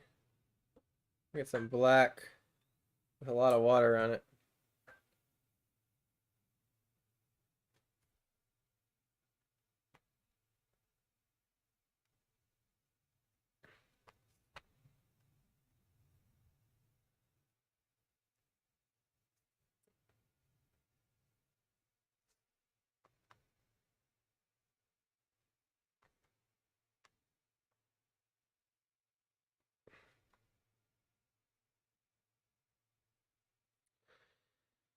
I find gouache more challenging to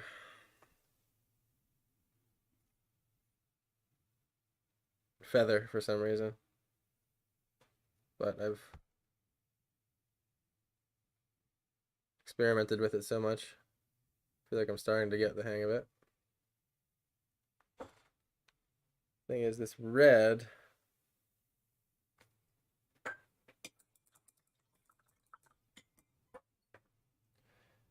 Hey, Kirsten. Good to see you. Thank you. Yeah, just forming a black hole over here. Be careful not to get sucked into the screen.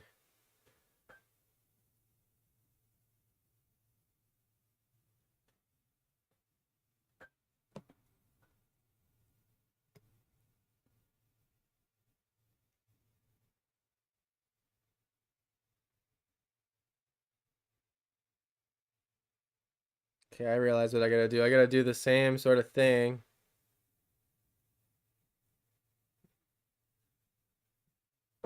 There we go. Oh, that was the touch. That felt good. That red band going out there felt right.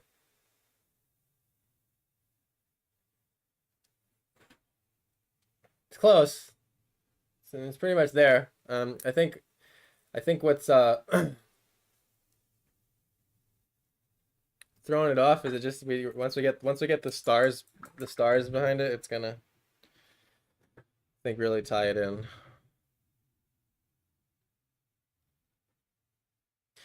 Again, there's storms outside right now, so sorry if we lose connection.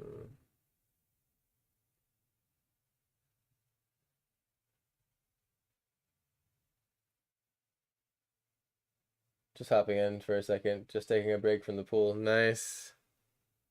Getting some pool time in. Pool time is good time. Double check my black hole reference. I haven't looked at it in a while.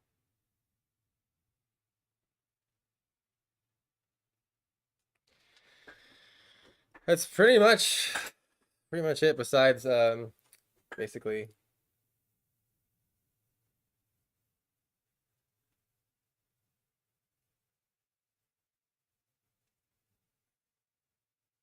I like how the ejection is blue on these and not Well, actually, it's more like purpley.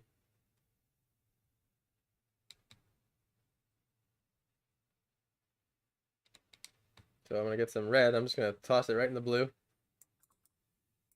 Grab my white and lighten up that purple I just made.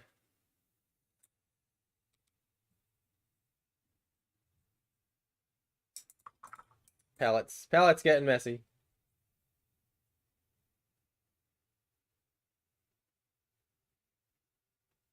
Okay.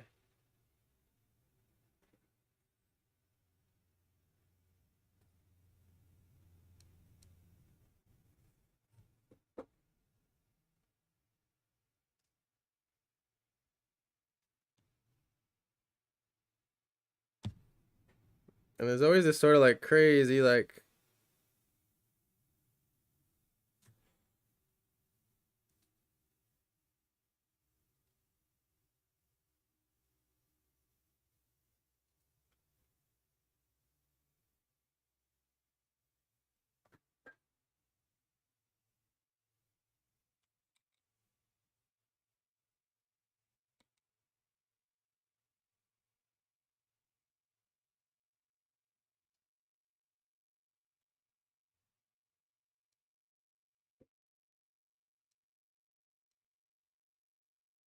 ejecting the purple. There you go, Mom.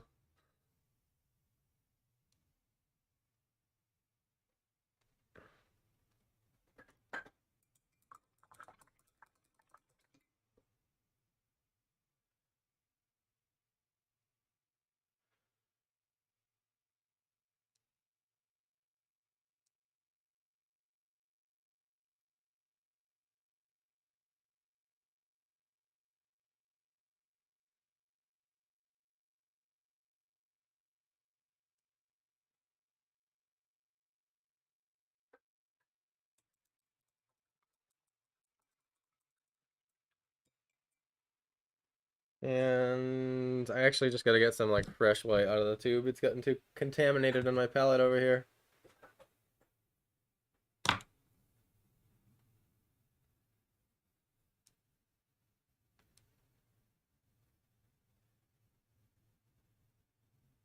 Right around the black hole, it has to be like 100% white. No holding back white.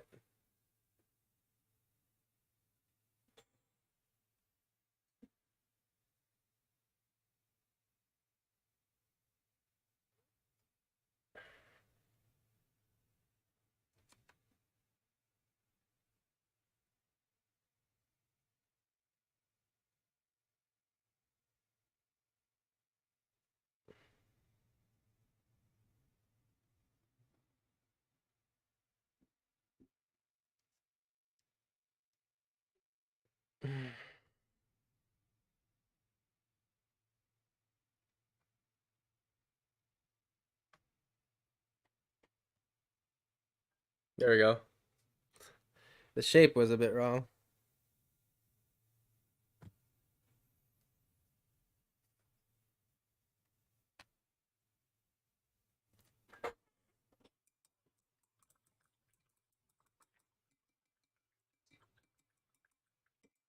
The whitest, hottest gas right around the black hole. It needs to be the whitest, hottest point in the painting.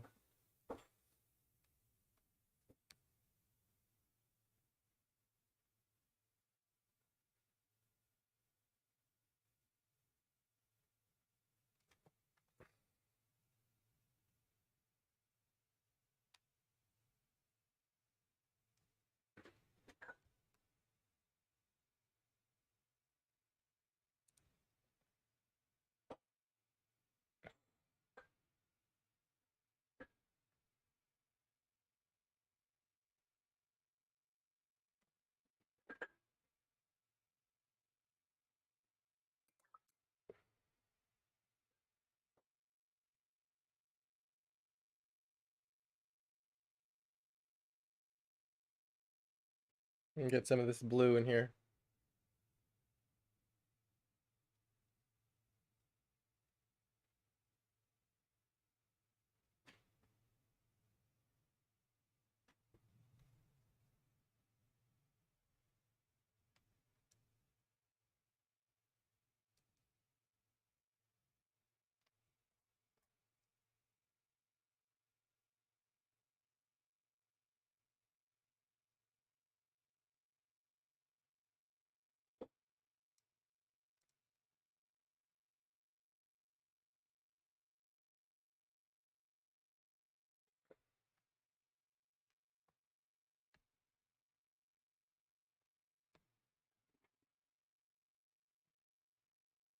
Thank you so much, guys. I'm glad it's going in the right direction.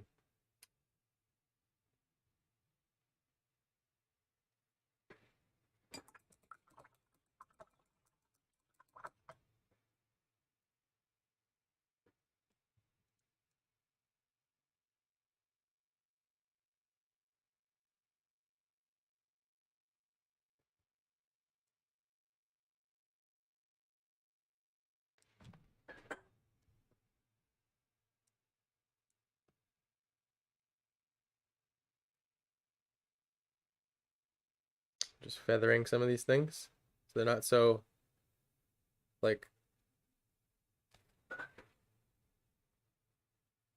hard edged. And to do that, I'm just taking some water, gently massaging the edge of the paint strokes. Not too much water.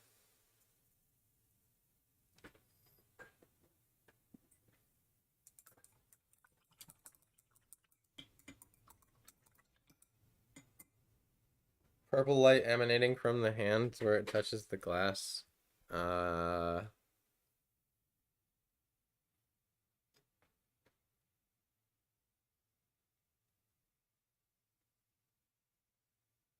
mean, I guess it would be better if the edge of the glass was purple rather than the hand was being lit up. Just like design-wise. Because I feel like if there's this crazy purpley light coming from the hand, it's going to completely take away from this black hole, which I think is, in my opinion, like the centerpiece of the entire thing. But we will try to do what you're saying, regardless of my composition cautions. I'm always thinking about how to make things readable these days, so.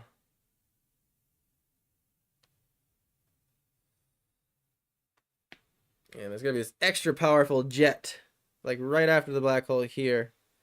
And then it goes into all those colors over there, which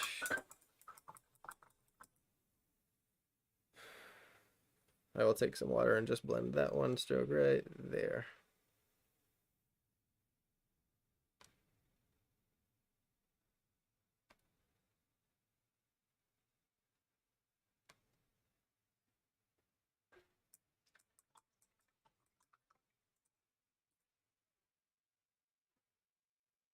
Yeah, I think the rule has to be that it's not nothing like it can glow as long as the value of the glow is dimmer than the value of the black hole. So like it has to be like a campfire light versus like a sunlight, you know what I mean? Real quick guys, I gotta go to the bathroom again. I'll be right back. Thank you so much for hanging out. Check out planonjokum.com. Like the page, subscribe, do whatever you gotta do.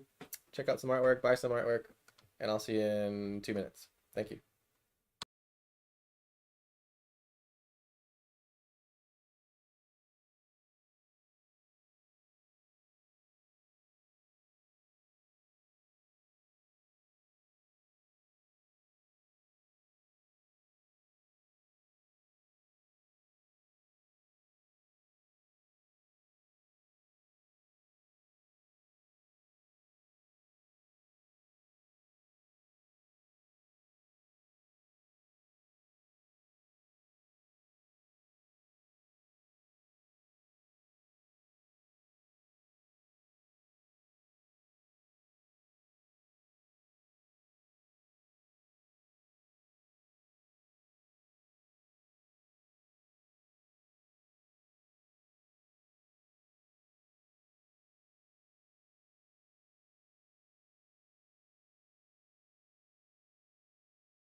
Hey guys, thanks for sticking around. The drawing of the day has officially gone so long that I have to now eat my lunch at the same time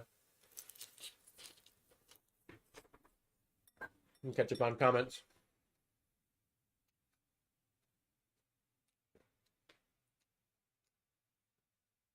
However, if this is the hand of God, shouldn't it be glowy? I mean, maybe. I feel like the eyes of God would glow more than the hand of God, but I guess all of God would be glowing. Thing is,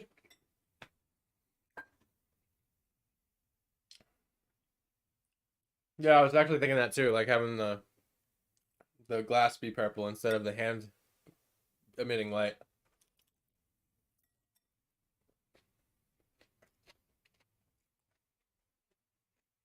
And here's another food for your thought.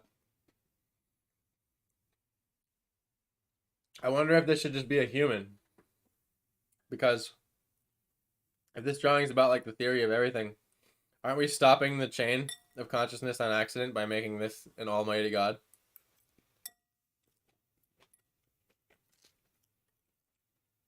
Because if there's an almighty God, then there's nothing above that almighty God. You know what I'm trying to say?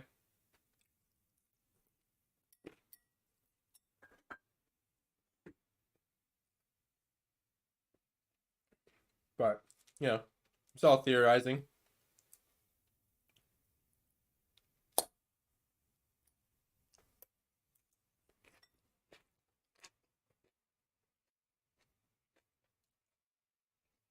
The thing is, too,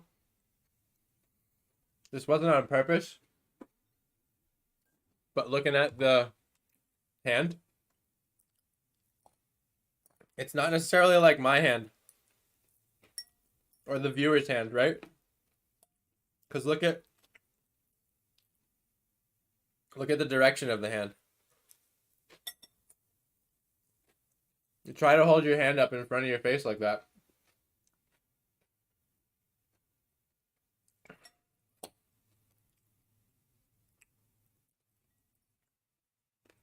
Uncomfortable.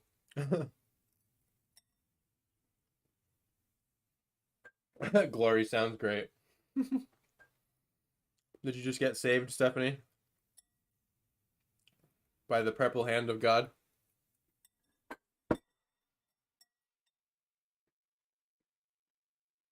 Stephanie is saved.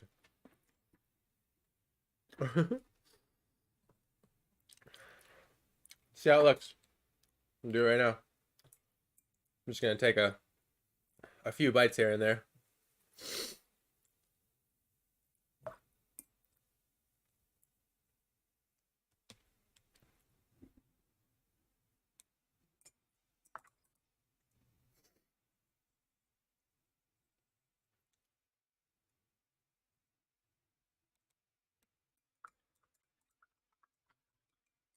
The purple hand of God, yep. Hallelujah.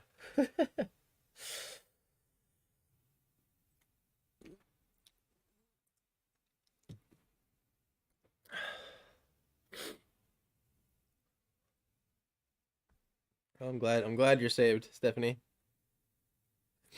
I'm sure you've been trying to be rescued.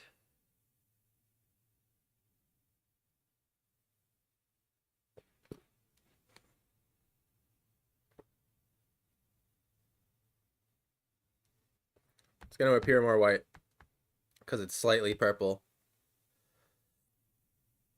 I'm easing my way into full-blown purple.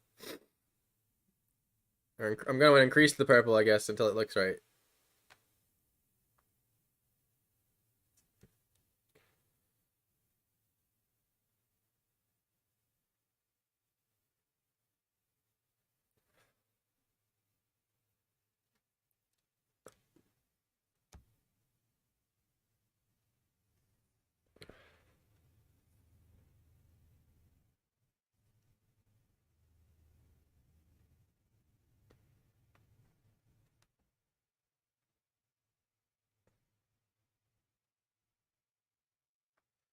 Just experimenting with glass highlights. It's not necessarily how I wanted it to go, if I was being honest. I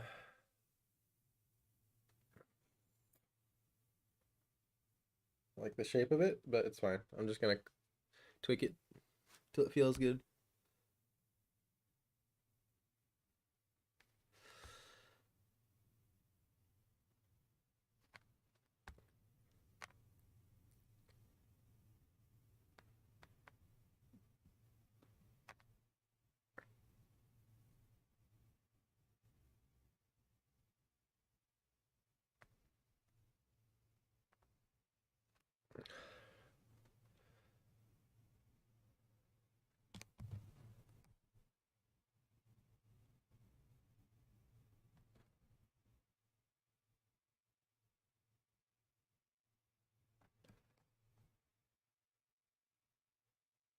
Oh, my shaky hand is killing me right now with this.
Trying to make this perfectly a round bend there. Not cooperating with me.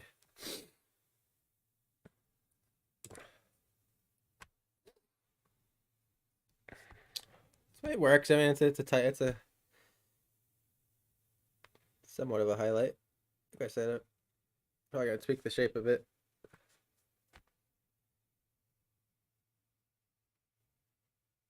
Ugh. Shaky hand.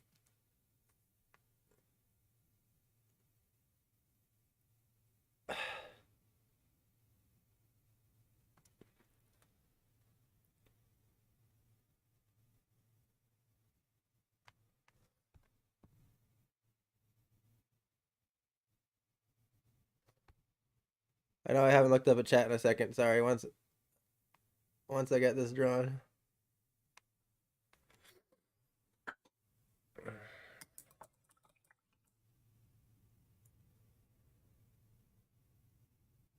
Actually, I'm good. I don't need to step in at this point.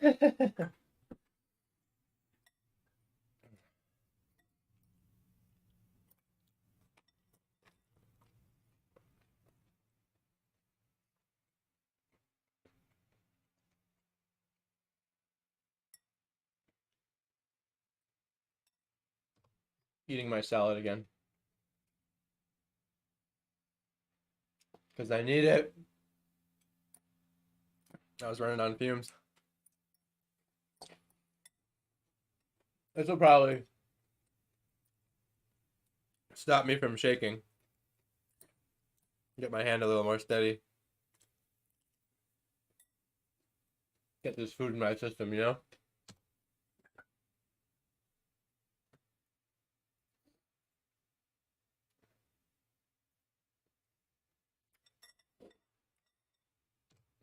Anyway. Getting there. I think what I'm gonna do, there's gonna be no stars in here, but there's gonna be stars in the sky. My reasoning is because one, the stars will look connected to the ball and not separate it. So I think it will lose readability. And then two, I think if you were looking at a black hole, it would be so bright that you wouldn't be able to see stars.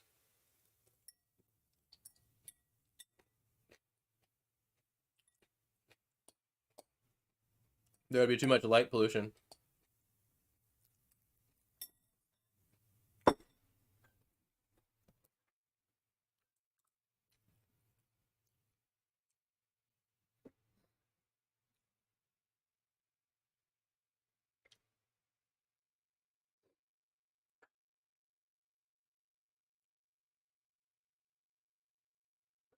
Okay.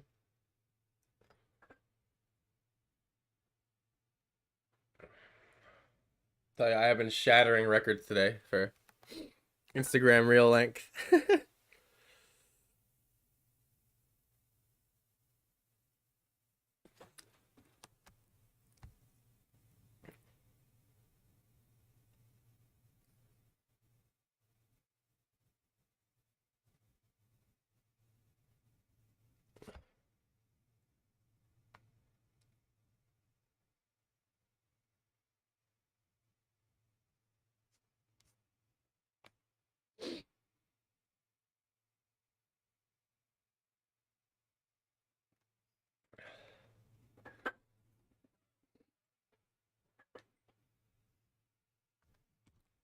Gotta clean up these edges.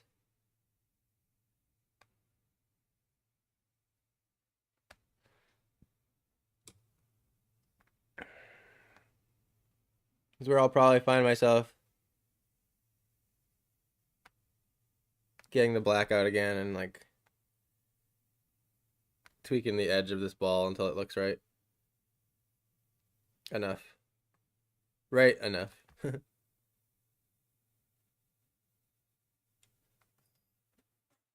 Top is a little flat there. So this little spot.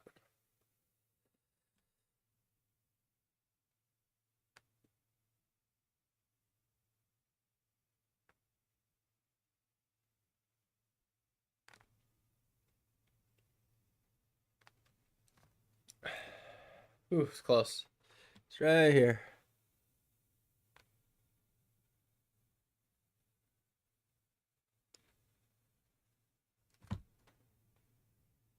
Uh, oh,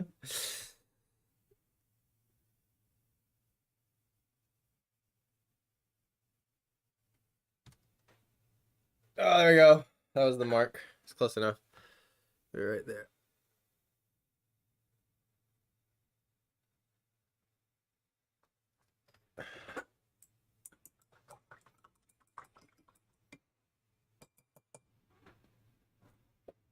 My purple pushing cheerleading squad. Oh, Kirsten will always be your purple cheerleader because that's her favorite color, pretty much.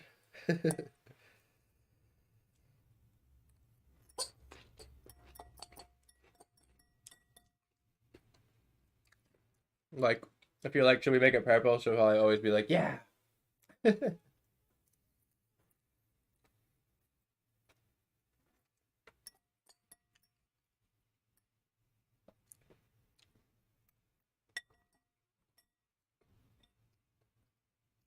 I don't think so.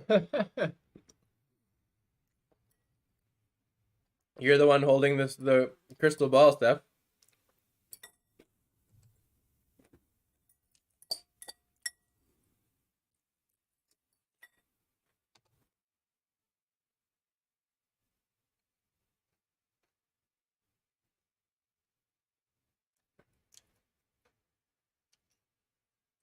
So basically, I just need to round out the curve in that right there a little bit. Got a little flat.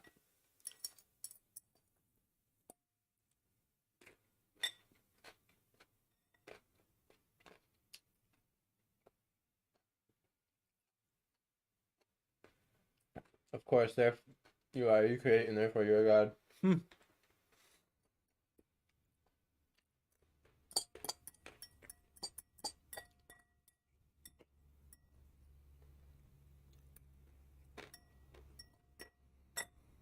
Just kind of looking at it too.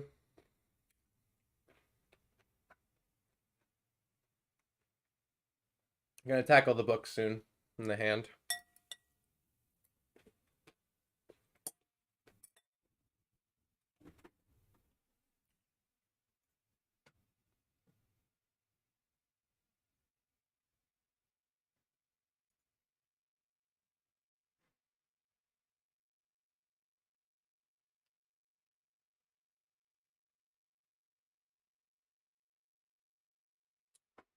Sorry, guys. I got distracted on my computer. Something weird happened. All right. All right.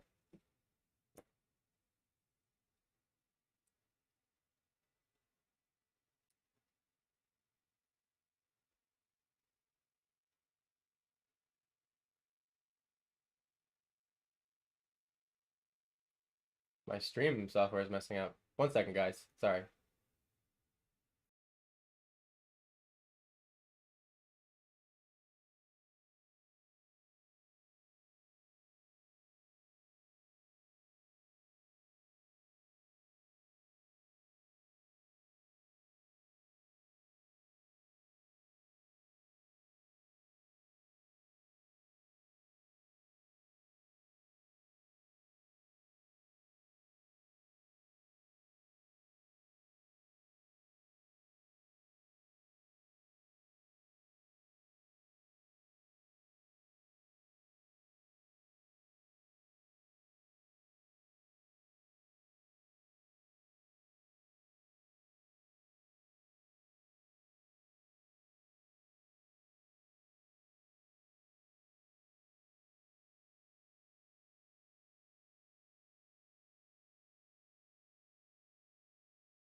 Sorry about that. It was just glitching out hard. I just had to like rewire my cameras. Okay.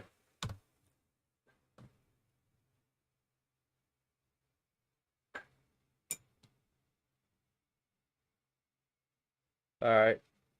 I gotta fast track this painting, guys. It's going too long.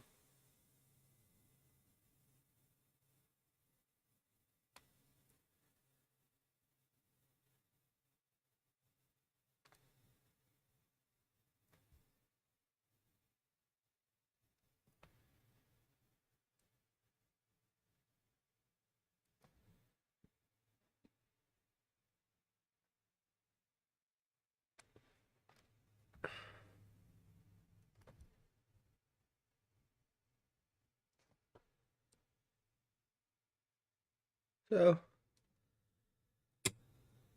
I'll probably come back to this bowl. Oops, I dipped my hand in the highlight there. That was almost tragic.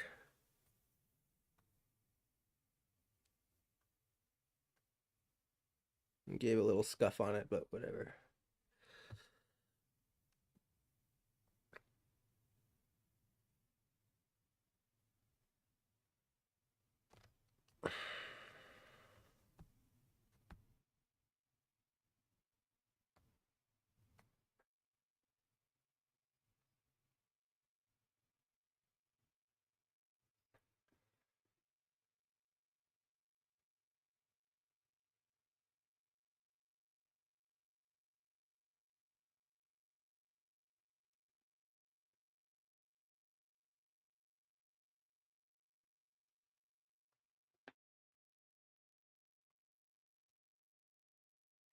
Whatever the highlights are, they just have to be like sharp.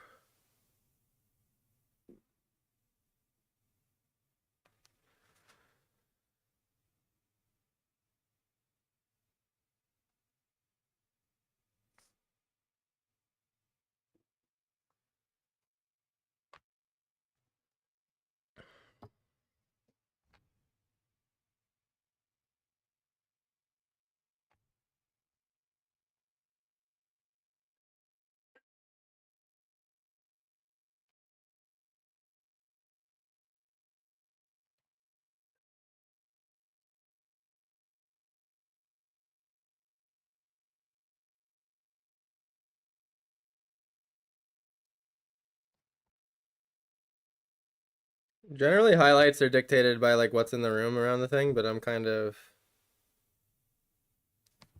not trying to draw bookshelves warped around this shell ball right now.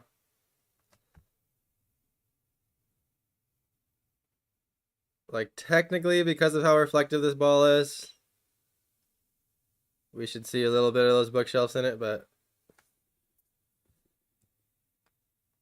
nah. It's not that realistic of a painting to me.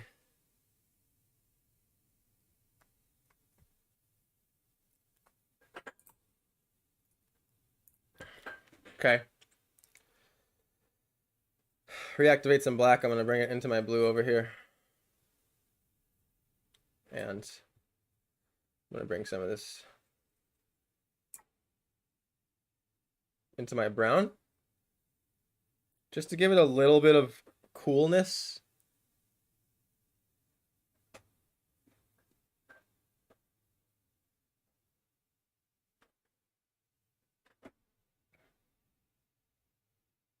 I hope I'm not scaring Kirsten off. No, she's at her house. She's visiting her family right now. She's probably not even watching.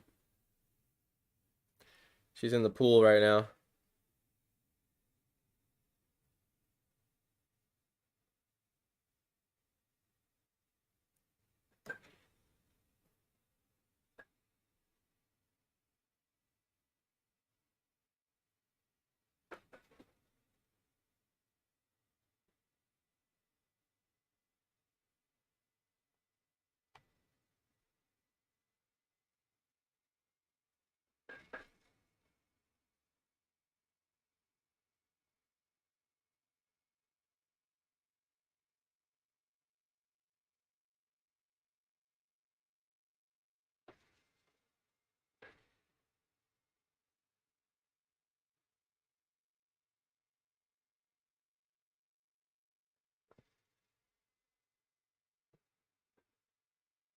Darkening the bookshelf shadows because they weren't there.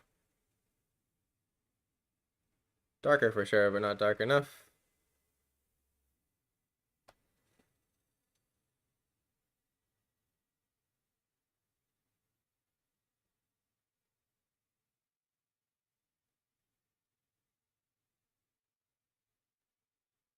And keep in mind, I've been opaque paint this whole time. I'm just not touching my pen lines.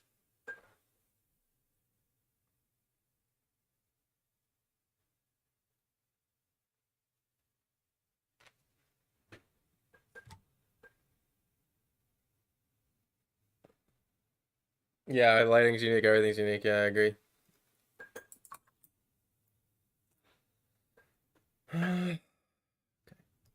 Um, I'm just gonna get some rando colors going for the books.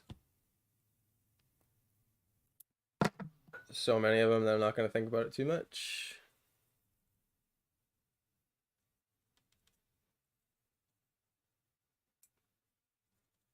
Just gonna get like random colors.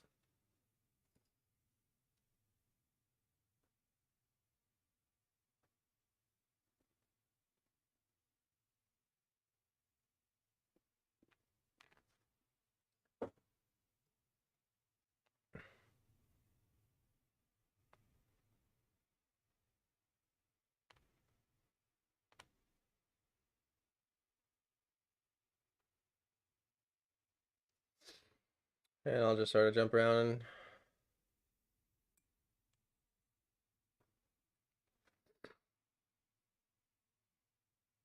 some green books, some red books, some yellow books, you know?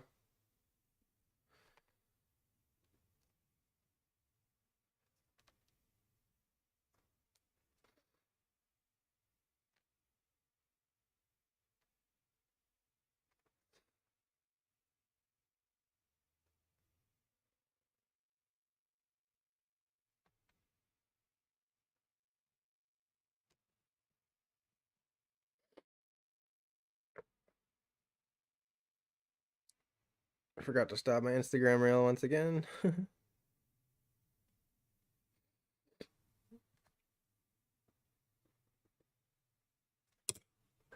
And one green book here. Okay.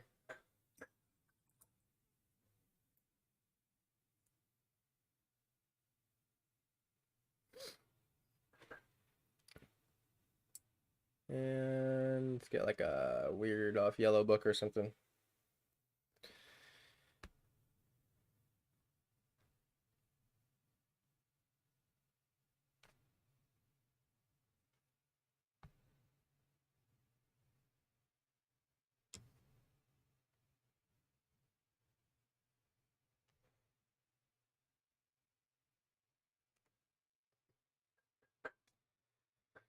And some of these colors here. I'm gonna mix purple with brown and make that a book color.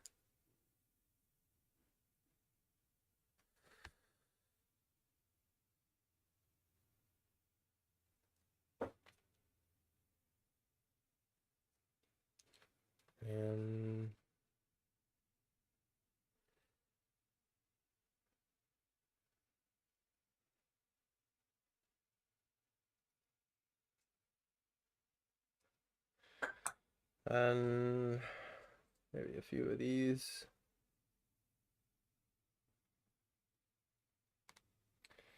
Yeah, you can throw ideas at me whenever you want. First idea, DNA, love it. Second, stream analogy, humans in the water molecules. Yeah, that's in a. Honestly, that stream one is like a personal painting that I want to conquer one day.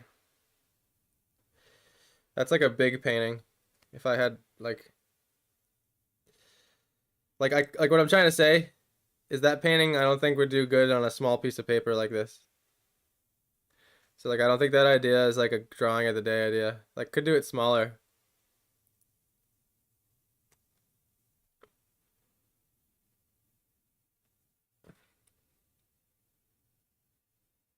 Just gotta do an idea like that justice, you know?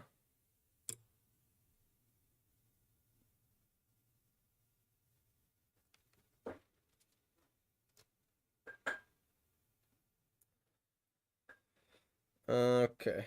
Uh, I'm gonna activate some black and darken the color I was using to do the shadow book color. It just needs to be darker, man. It's gotta be.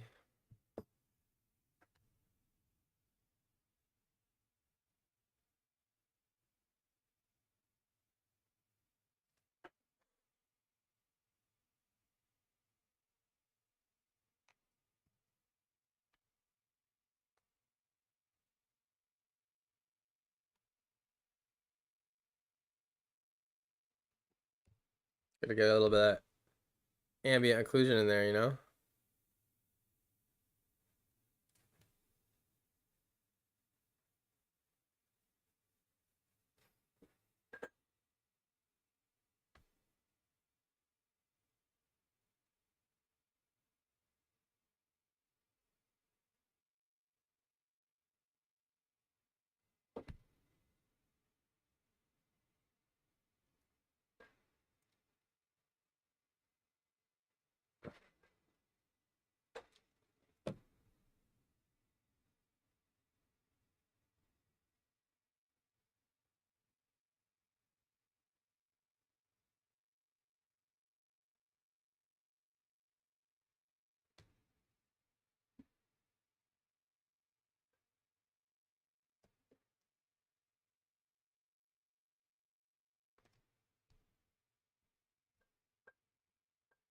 Okay.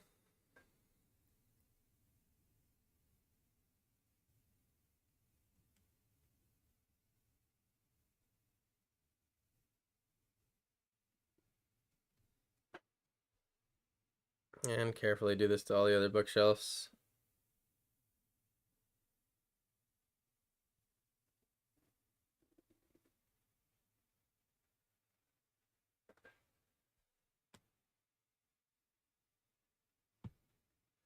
But it doesn't have to be perfect because they're so far back.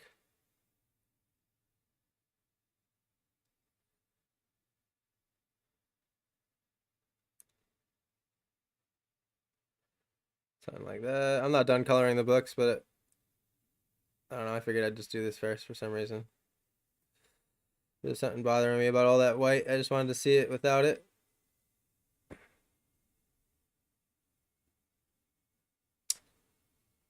Tiny freaking painting.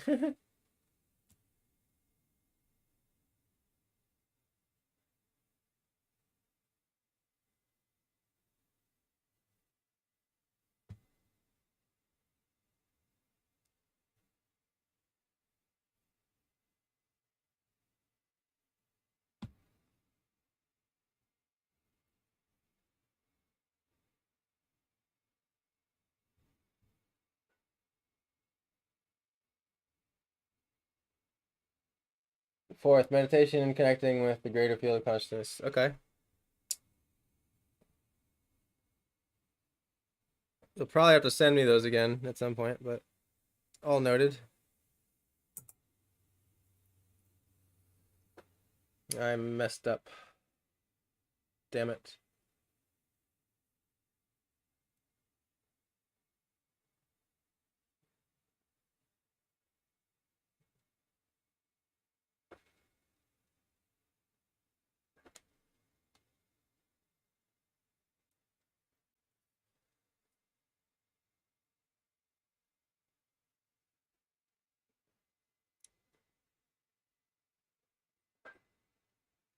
I can't even like fill in these little spaces between the books. Never mind. Imagine writing a word on one of those little fucking signs.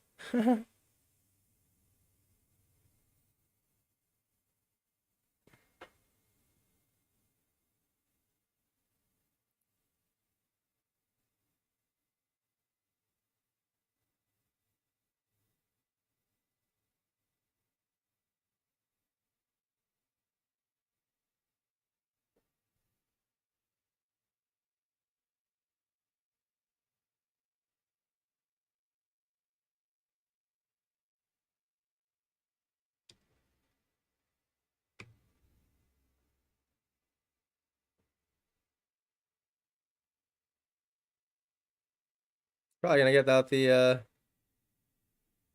do the stars next. We'll make our way to the hand.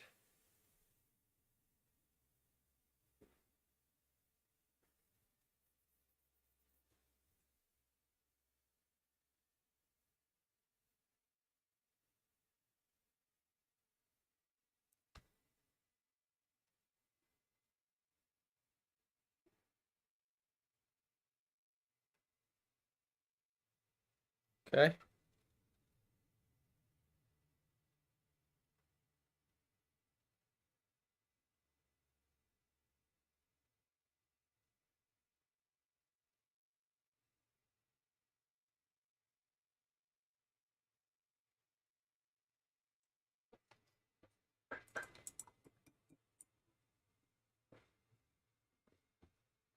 The ego shell sounds like a very cool thing to interpret into a painting without being obvious. The shell, I love this idea. Yeah, that's a good one.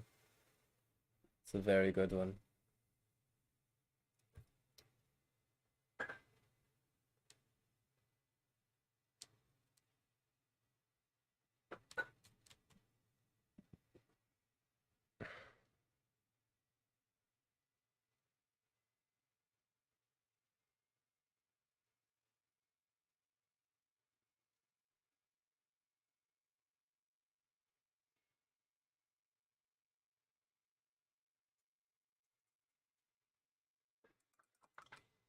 All right.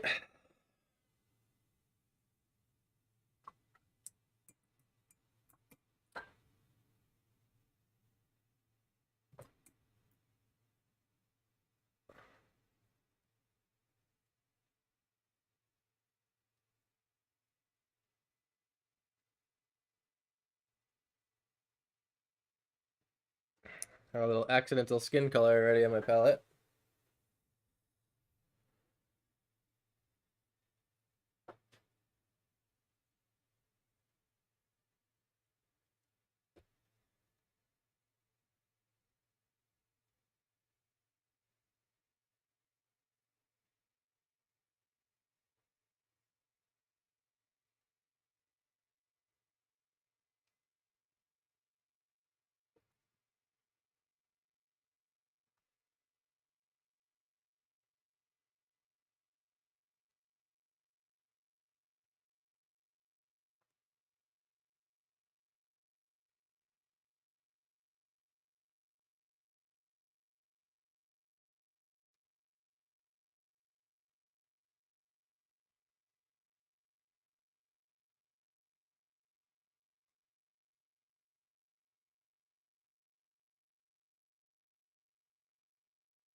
It's always good to add a little bit of green and red into your skin colors. We have a lot of green in our skin, believe it or not. A lot of times people associate like green with being sick, but it's not that kind of green.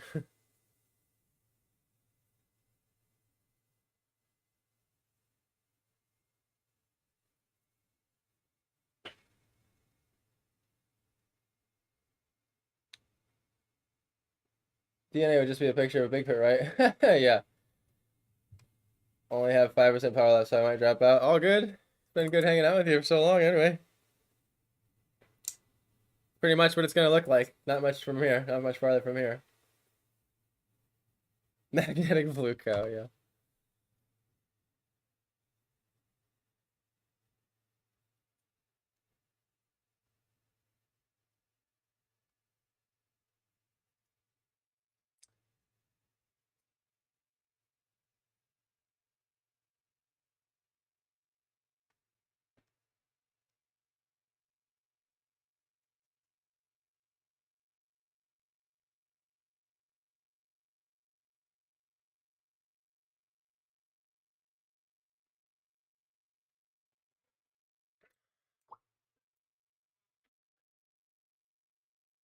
Get a little bit of black here.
Sometimes you gotta spin your wheels a little and go back and forth between colors. I'm gonna have to let that dry.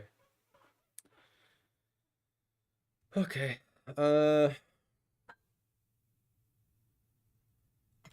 Star time.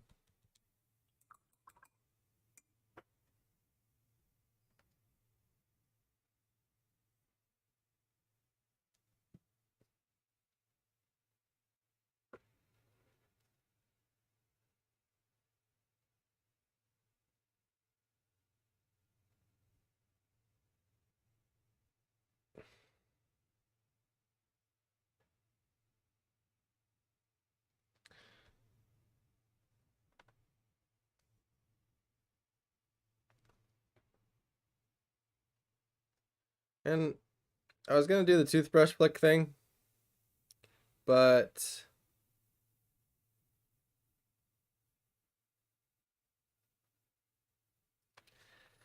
I just don't want to get accidental toothbrush flicks over the rest of the painting.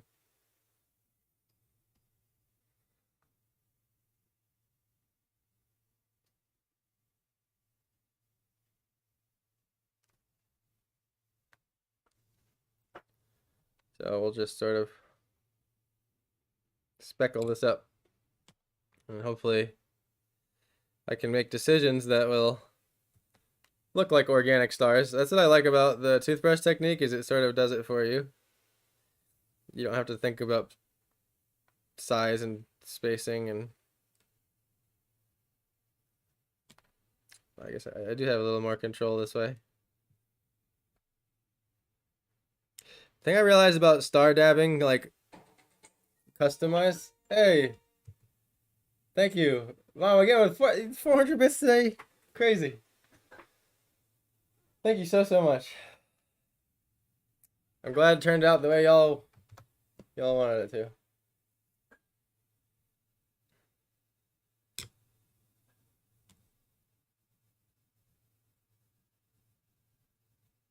Thank you so much.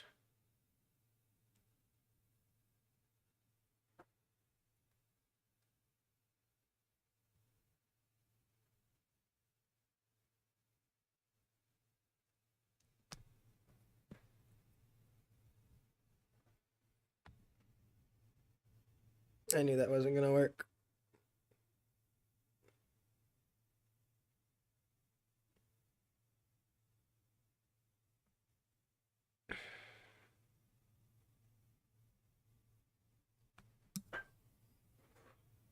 I'm trying to do like the shine thing, you know?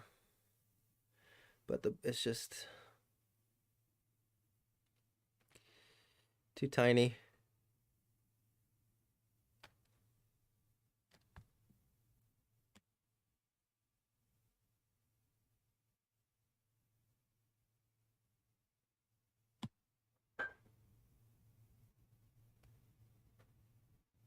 It's like comes down to using like one bristle.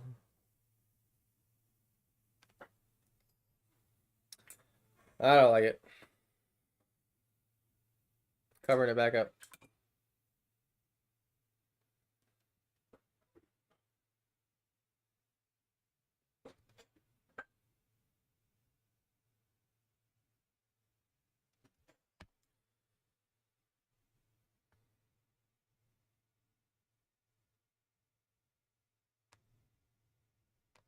Ah.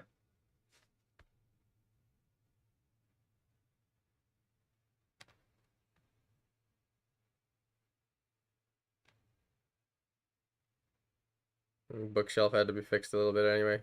Worked out. Same thing with this one. It's a bit fuzzy on the edge.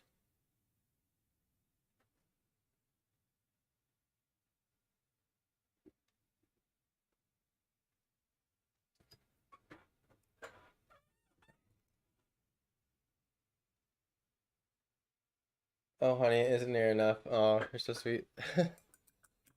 You're my heart too. And Sophia comes close a second. Only kidding, baby girl. You two are the reason I live. I love you too, Mom.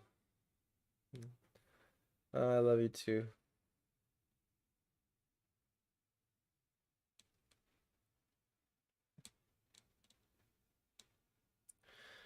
It's been lovely getting to see y'all at an increased rate, even if it's through drawing of the day. I feel like we get to talk a little bit more because I do this. The other danger of doing your own stars, I realize, is it's way too easy to make one that's too big.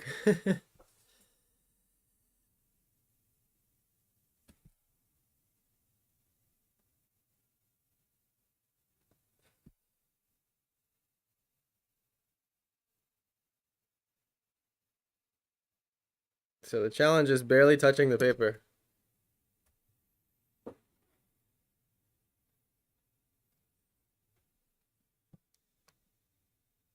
And then making them perfectly round is the other challenge. Sometimes the bristle wants to leave like a dash instead of a dot. If that makes sense. I'm just gonna turn the paper so I don't smudge the other stars.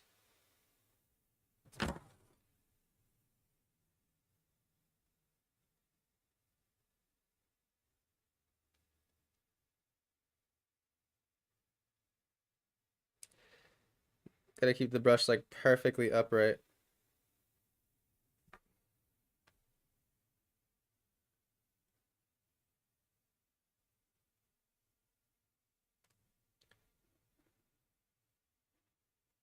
There's a bit of dashy.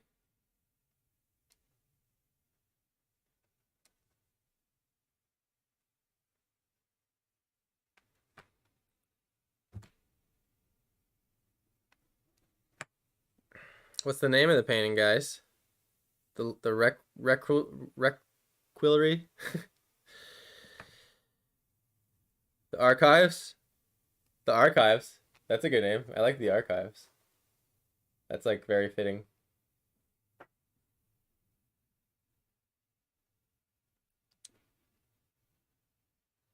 The universe, the Akashic records. It's the only way you can spend time. Yeah, true. For now. Hey Joko, I found that when you scan your artwork as text, it picks up 10 times more detail.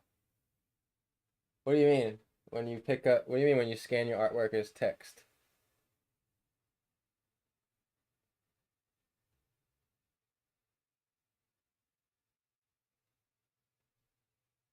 I have no idea what you mean by that. For some reason.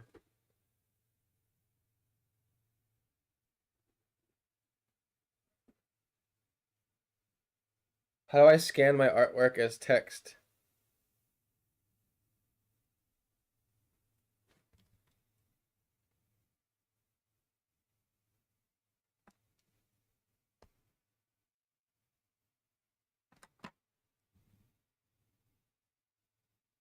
The hard part about custom stars too also is making like convincing clusters so that they don't look so like evenly spaced out, you know what I mean? They gotta be like perfectly chaotic.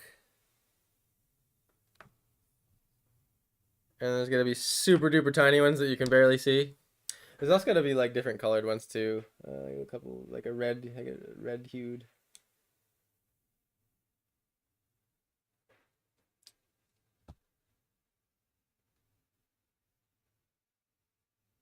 Like a dust, like you have like dust sized.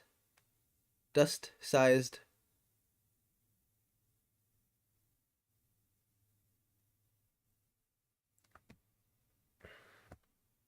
feel like I want to see a constellation over here, like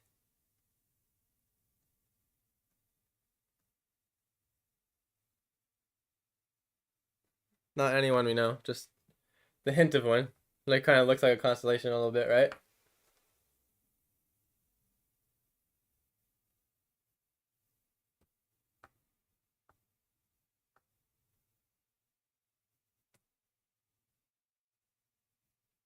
Go into the memo app and choose scan document. Okay, weird. Hall of Creation, Galactic Archives, the Hall of Creation Archives. I like all of them.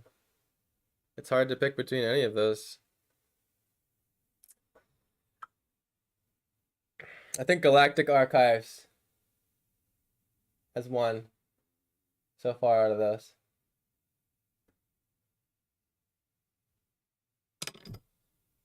It's just, I like the word galactic.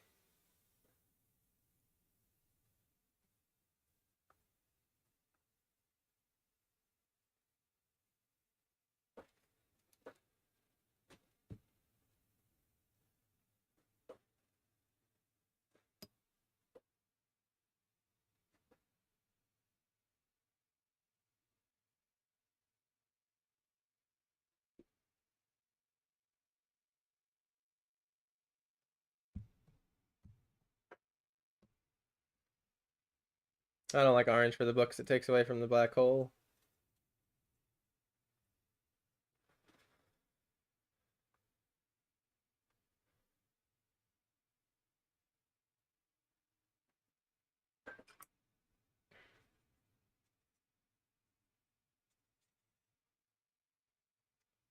Bookshelves aren't there yet.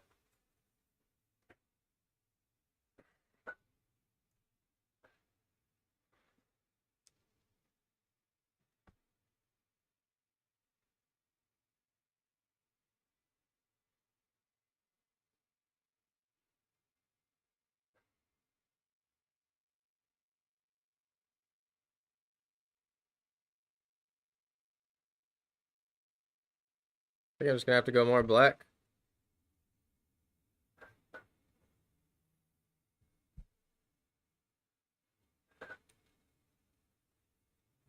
I guess let's add even more black.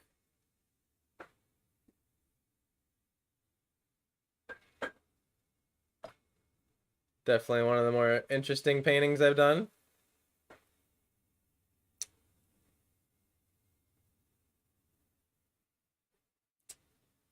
The Galactic, I like the Galactic too, personally, yeah. The Transdimensional Hall of Records. It's a mouthful, but it's quite the name too.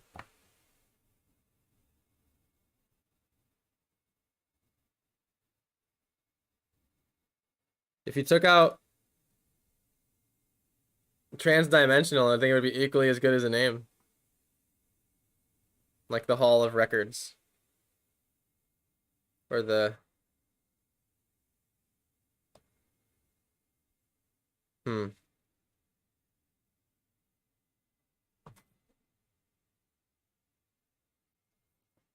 Transdimensional.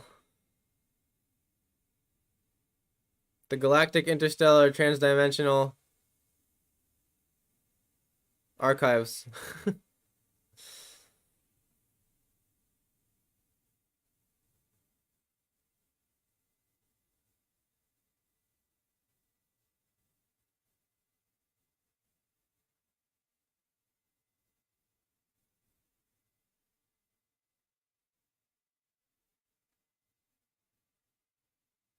I changed my mind on that book.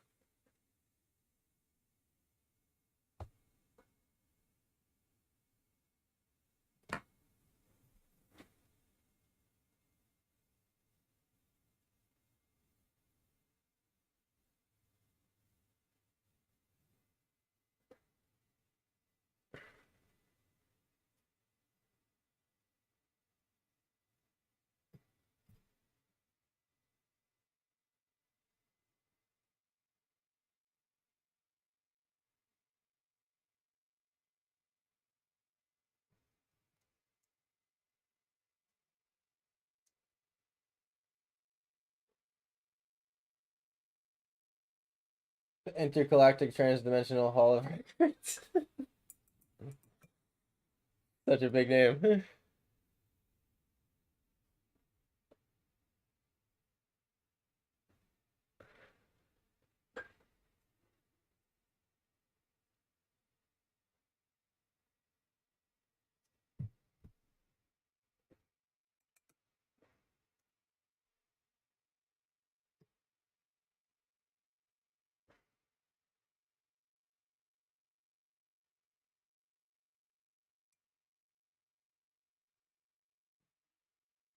Honestly, just creating like slightly saturated muddy colors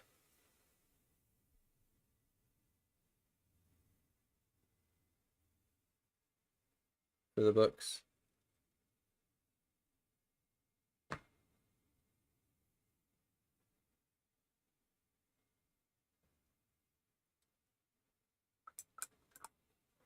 I don't like how saturated they are.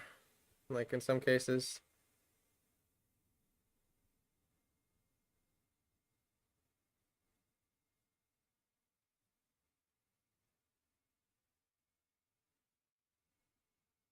They're too blaring, like they're too attention grabbing.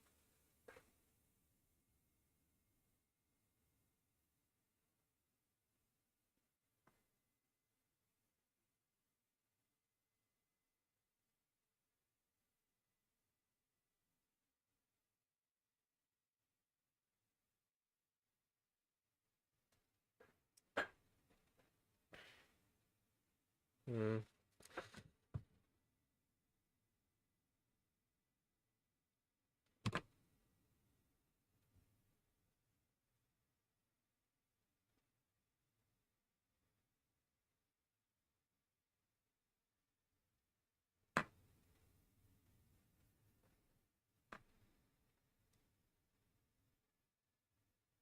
Just needed a bit more darkness in there. There, especially. I didn't even paint that.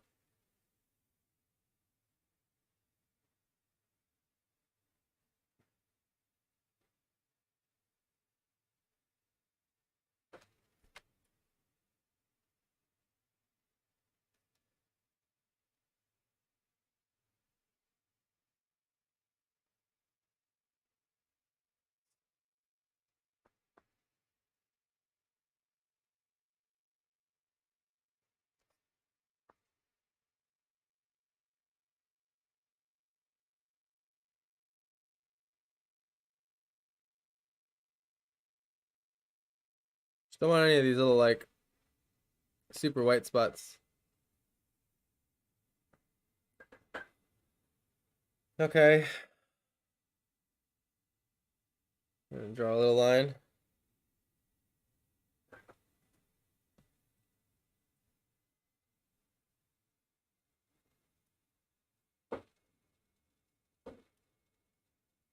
Pronounced tither.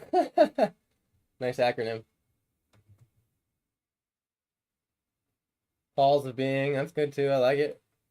The Superfragilistic Spialidocious Hall of Intergalactic Transdimensional Trans-Siberian Orchestra Archives.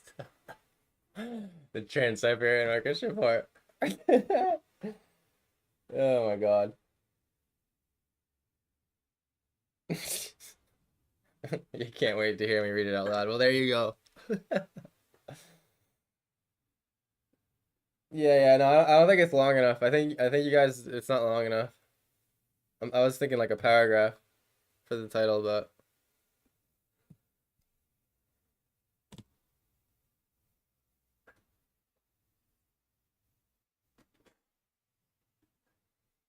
I'm gonna turn the paper for this.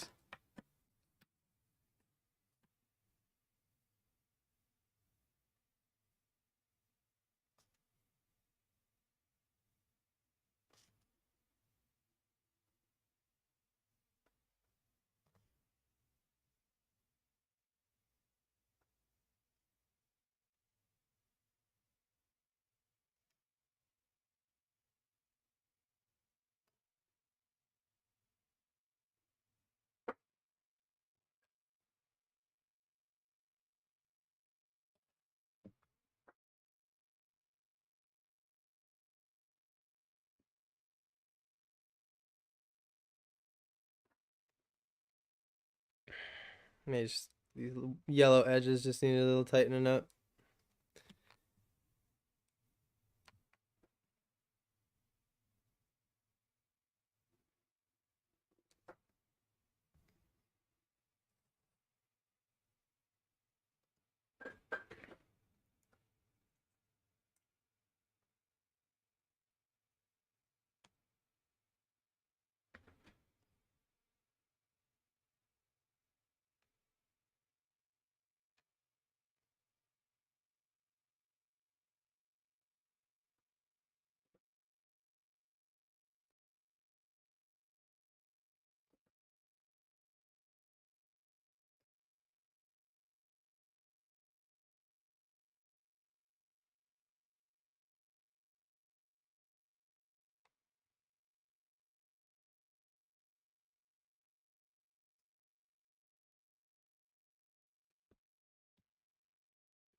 Hmm. Just messing with some shadows.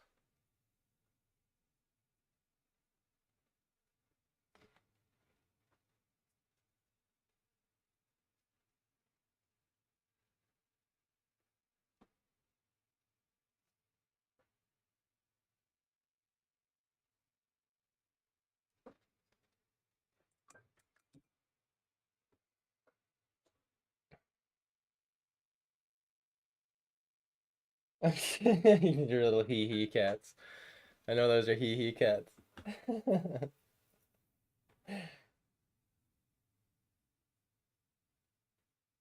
Shitoa. Yeah, that's a happy accident acronym, huh?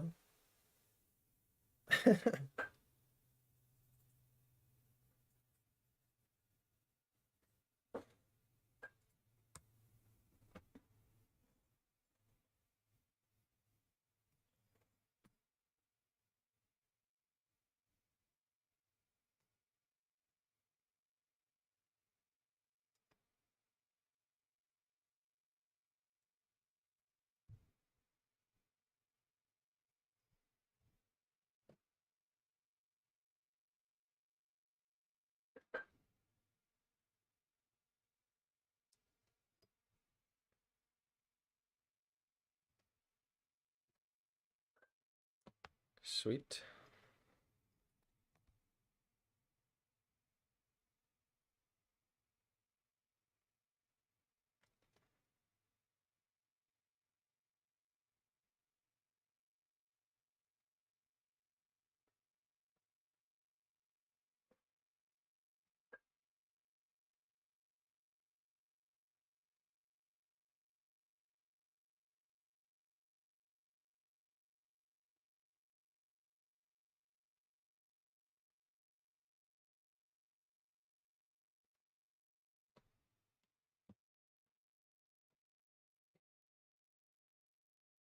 Shitoa.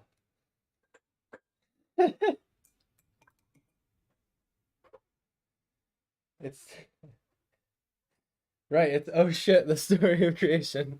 Yeah, like God accidentally like dropped some shit in a petri dish. Like, oops.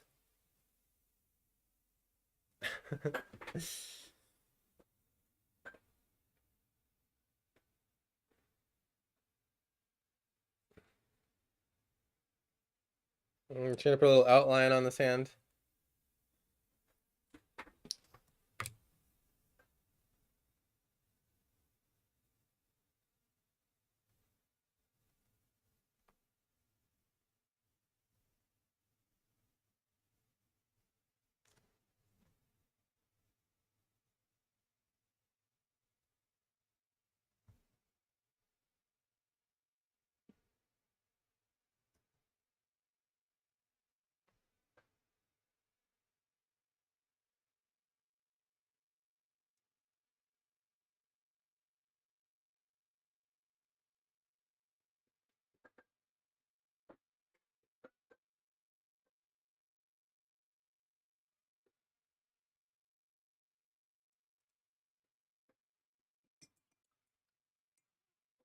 Well, shit, guys.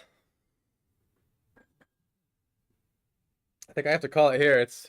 We're going on 7 hours, then I gotta get going and do some other things. I can't even go any longer. But what I'll probably do is add some highlights after this. It's not gonna look much different. But yeah, there we go. The Shitoa, the Shitoa Records. This was a fun one and challenging. Like it was challenging to like ideate. And just like it's gonna look pretty much the same. Like I'm probably gonna come in here. I'm gonna get some white and add a little bit more white to like just make it that much brighter to the black hole. And honestly, I've been rethinking like your purple glow in the hand, and I think what the hand should be glowing from is the light of the black hole, right? Like it should have a little like red to orange glow on it, I think, from all this like light coming from the black hole. But other than that, I gotta go. I gotta call it quits because it's just it's going too long. I mean, we've done 17-hour ones, but I gotta try to tone it down. Oh, I love this one. I love you too. I love all you guys, gals, and I hope you all have a wonderful rest of your weekend. I hope you have a wonderful time with your family, Kirsten, while you're visiting. Uh, hope you enjoy the rest of your night in Arizona, Stephanie, and whoever else is watching, wherever you are. The rest of your day or night too. I say it a bunch, but I'll say it again. Please subscribe to wherever you can find me. Planet Jokum, YouTube, Twitch, Twitter, Facebook, Instagram. However much you feel like doing, go follow them. Helps me out a lot. Helps the algorithm. And check out my website, planetjokum.com. Has a lot of artwork up there. If you can't afford the original, there's plenty of prints for cheap, $20 and more. I think like the lowest price is like $26 for like a 4x6 inch or whatever. I haven't looked at the stats in a while.